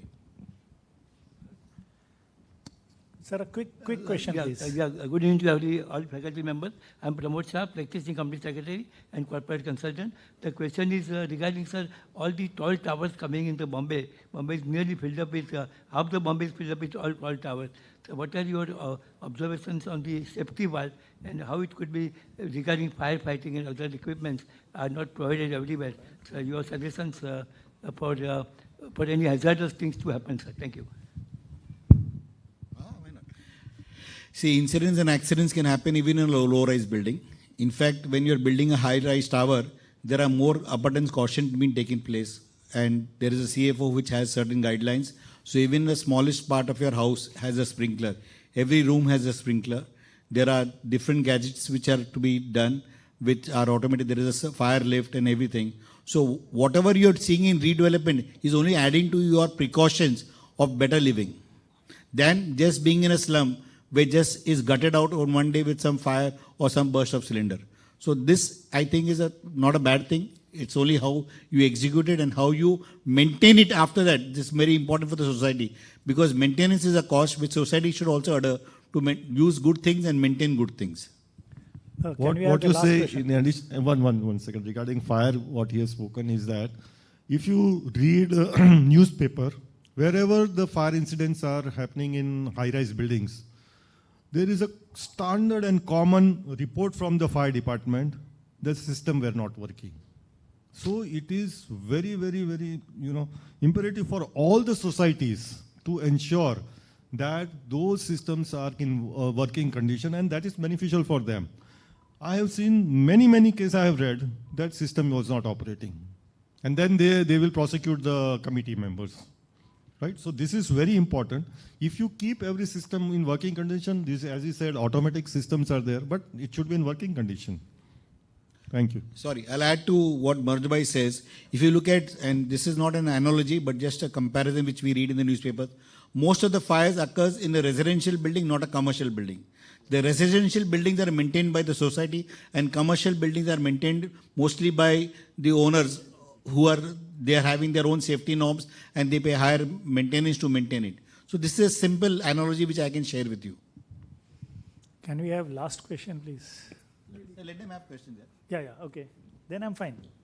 We are not hungry. If you're hungry, then I don't know. No, in fact, I was feeling so bad for all of us, so it was, we can take another 4 or 5 questions. Yes, ma'am. Hi, sir. I'm Rashmi Kohli from Asian Paints. My question is to you, actually. So, being a consultant, and we are talking about redevelopment, and there were many questions about the timeline. So, what do you think, sir? What is the stake of construction chemical, or the importance to speed up the work or enhance the work? What is your stake on it? Extremely important, because we are talking of higher, faster, and better quality construction. And we are competing with international markets. We, of course, yes, the gap is a bit there, but then there is a huge demand and requirement of construction chemicals also. It's definitely there. So I ask this to a builder, because he's buying your product.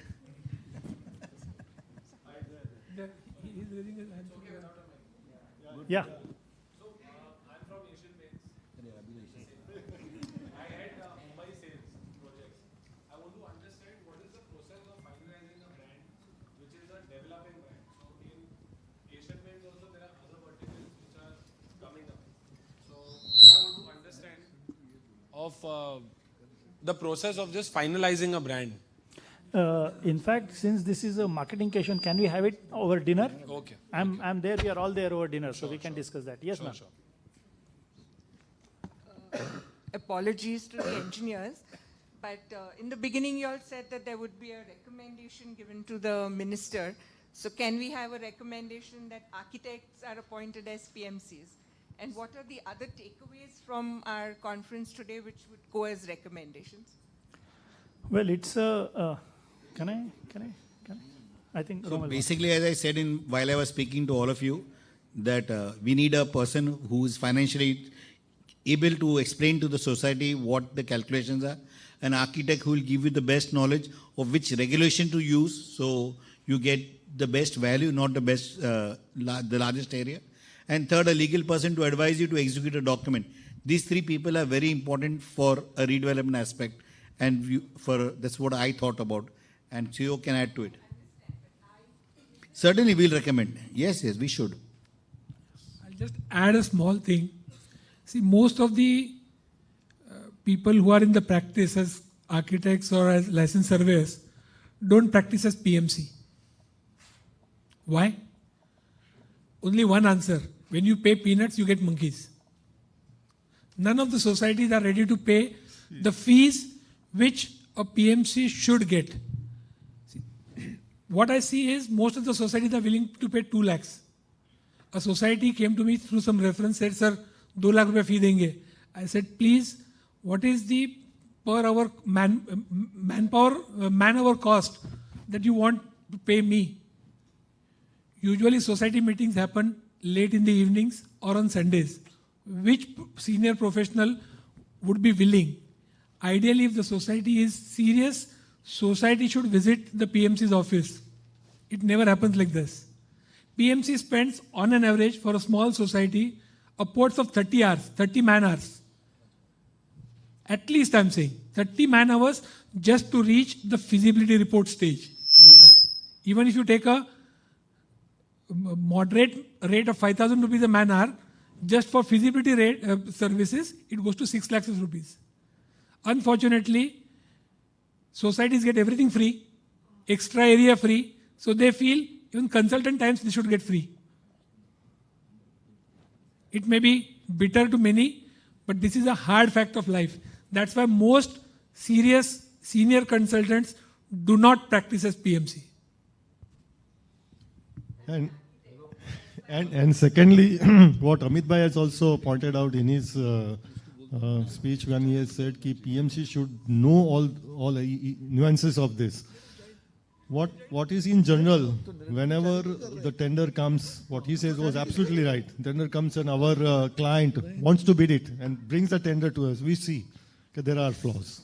So a PMC should know in and out of the regulations. What are the regulations? What regulations is permitting? That is very important. I think Rajan sir wants to. Rajesh was on different note. Yeah, that MEDC decide. Yes, actually, what generally the process would be, all these experts, their presentations would be reviewed by the MEDC. We would again take their opinion, form a gist of it, and then it would go to the right authorities. Yes. It will take a little time, but it would sure go, So, yeah, can we have the... Please. Yeah, I think he has been raising his hand for quite some time. No, so he's young and he can speak loudly. Yeah. Both are young and they can speak loudly. I am Omkarnath Karwa. I am a researcher in finance. My one point this redevelopment is requiring a huge quantum of money. When our Honorable Prime Minister had been to UAE and he said that you invest money into an Indian infrastructure, and specifically the UAE's Crown Prince, he had shown the interest of investing $75 billion of a sovereign wealth fund. Only one point which they said that instead of taking a debt, we will like to see that it should be on the base of profit. Profit means, I mean something business commercial arrangement.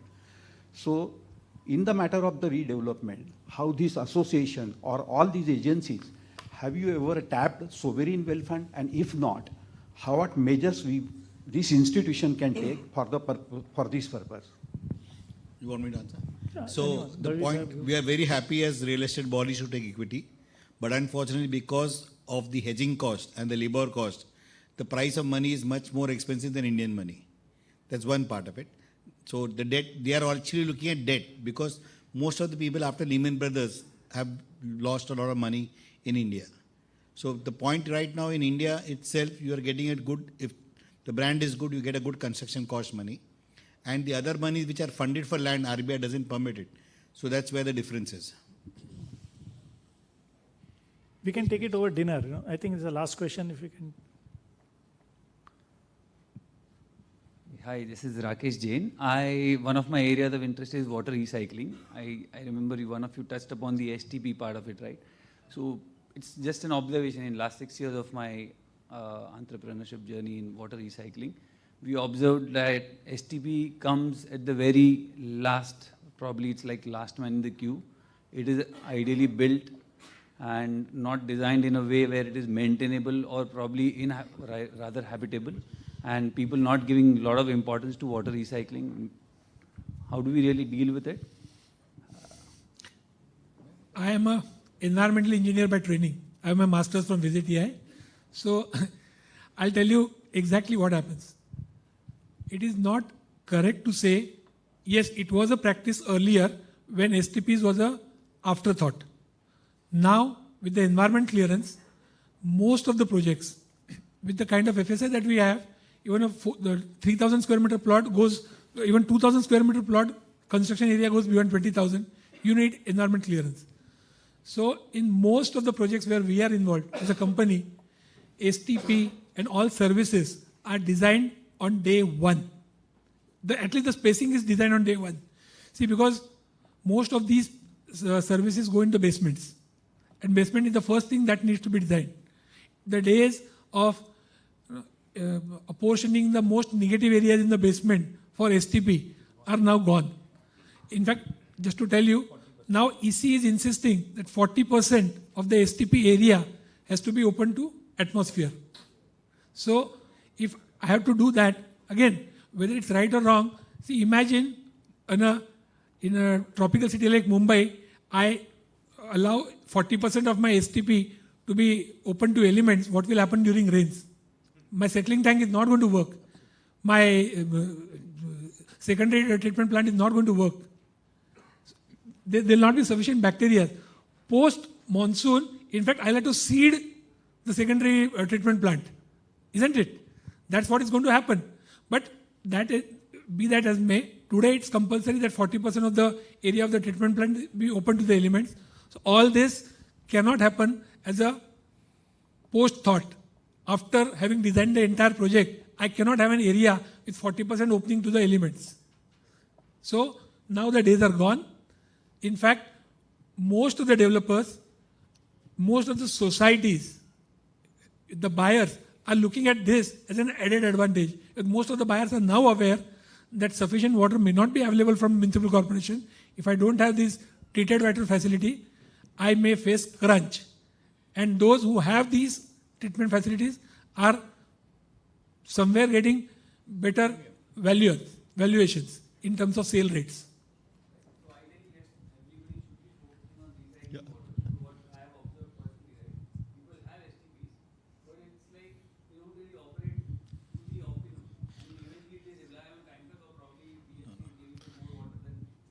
No, see, that is what I am saying. As I said regarding that fire system, working of the fire system, here also, once the till builder is there, he is maintaining it.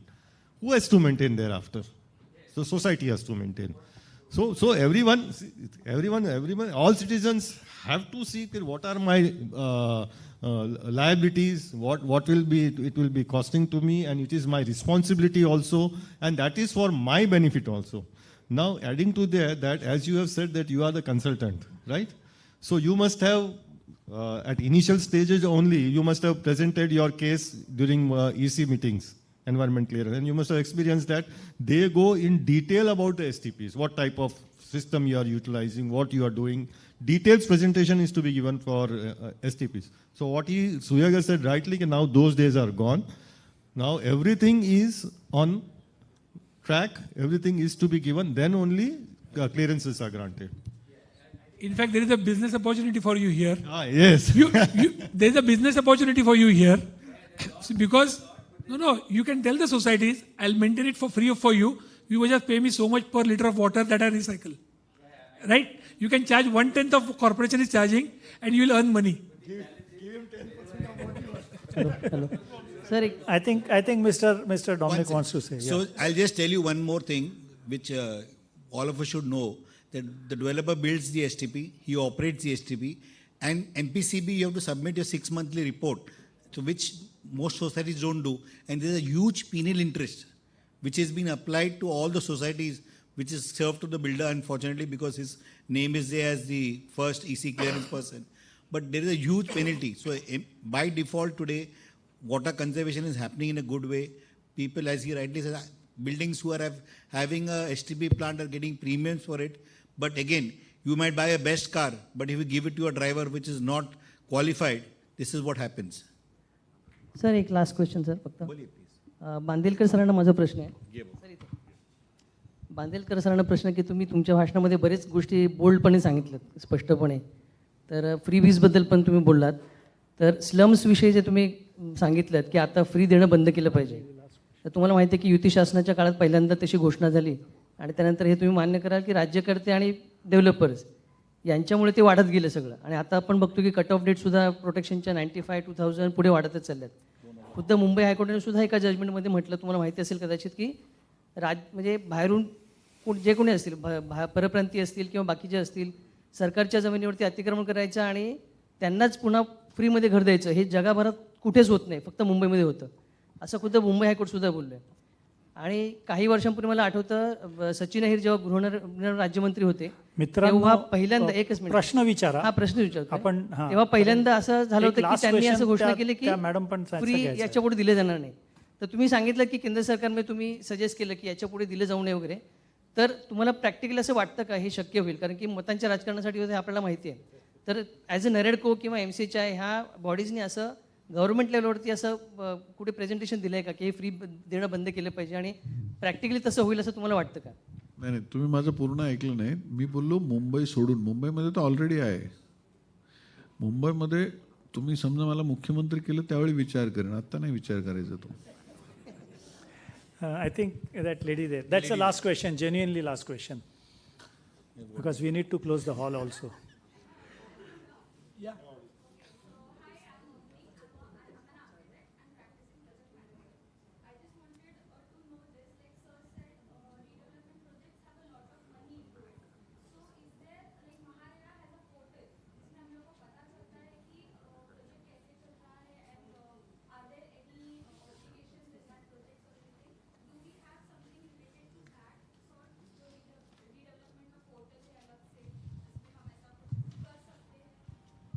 So, Avni, that's the same thing we spoke. We need to create a platform through MEDC where, exactly, where there will be 3 professional consultants who will review what it is and give you an equality part of it. 1 second.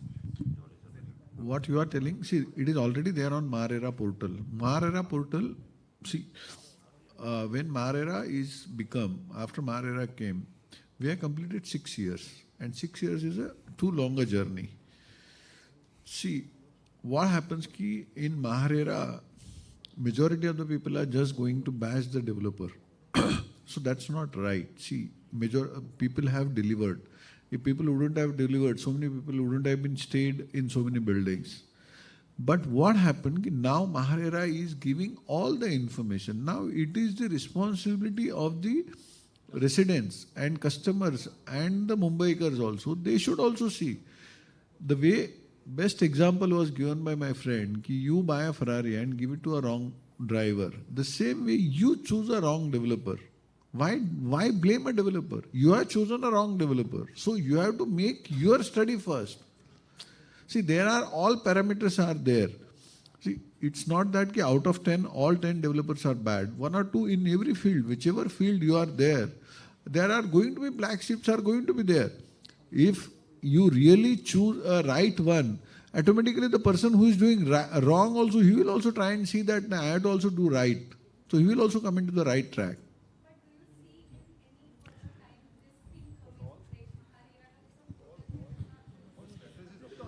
No, she's talking, sorry. No, she's talking of not a MHADA but redevelopment. So we'll have to work, I'm getting your point, Avni. We'll have to work with MEDC, as the architect lady also asked the same question. We'll have to work, talk to the Minister for Housing and Society Welfare, that we create a portal for, yeah, that is one part of it. And plus also have a lot of the similarity of one particular format, like how BRERA has for the agreement part of it. So they have a same format where the criteria for redevelopment will be fixed. These are the people who will be professionally there. So we need a documentation with what you are asking for, which we should work on it. And definitely with MEDC's help, we should, the madam is there, she also would like to add to it. Yeah, you can add this.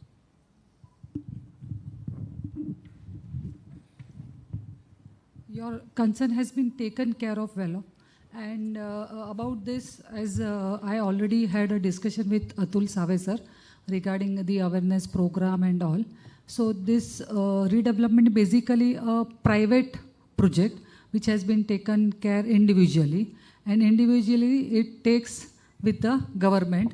So apart from this MHADA where you get the entire information and the stage wise how the building is going on, personally, when a project management consultant is appointed by the society, they can create their own software to track the project, and he is the right person who will take care of the entire updates and all. So that can be created privately. Yeah. Yes, that can be done. So this, based on today's conference about the redevelopment, we will be taking care of all the points and we'll share with the government, and how we can take a way forward, that will be decided. Thank you. Friends, now I genuinely close. Thank you very, because this is like climbing Himalaya. Redevelopment is not ek sham ki baat nahi hai. So I would now request Shri Anil Kachke sir to propose a vote of thanks, and I would bid goodbye to my panelists. Thank you very much for being here. I'll come back. No, keep sitting. He's proposing a vote of thanks, and the project is this. The conference is coming to a close.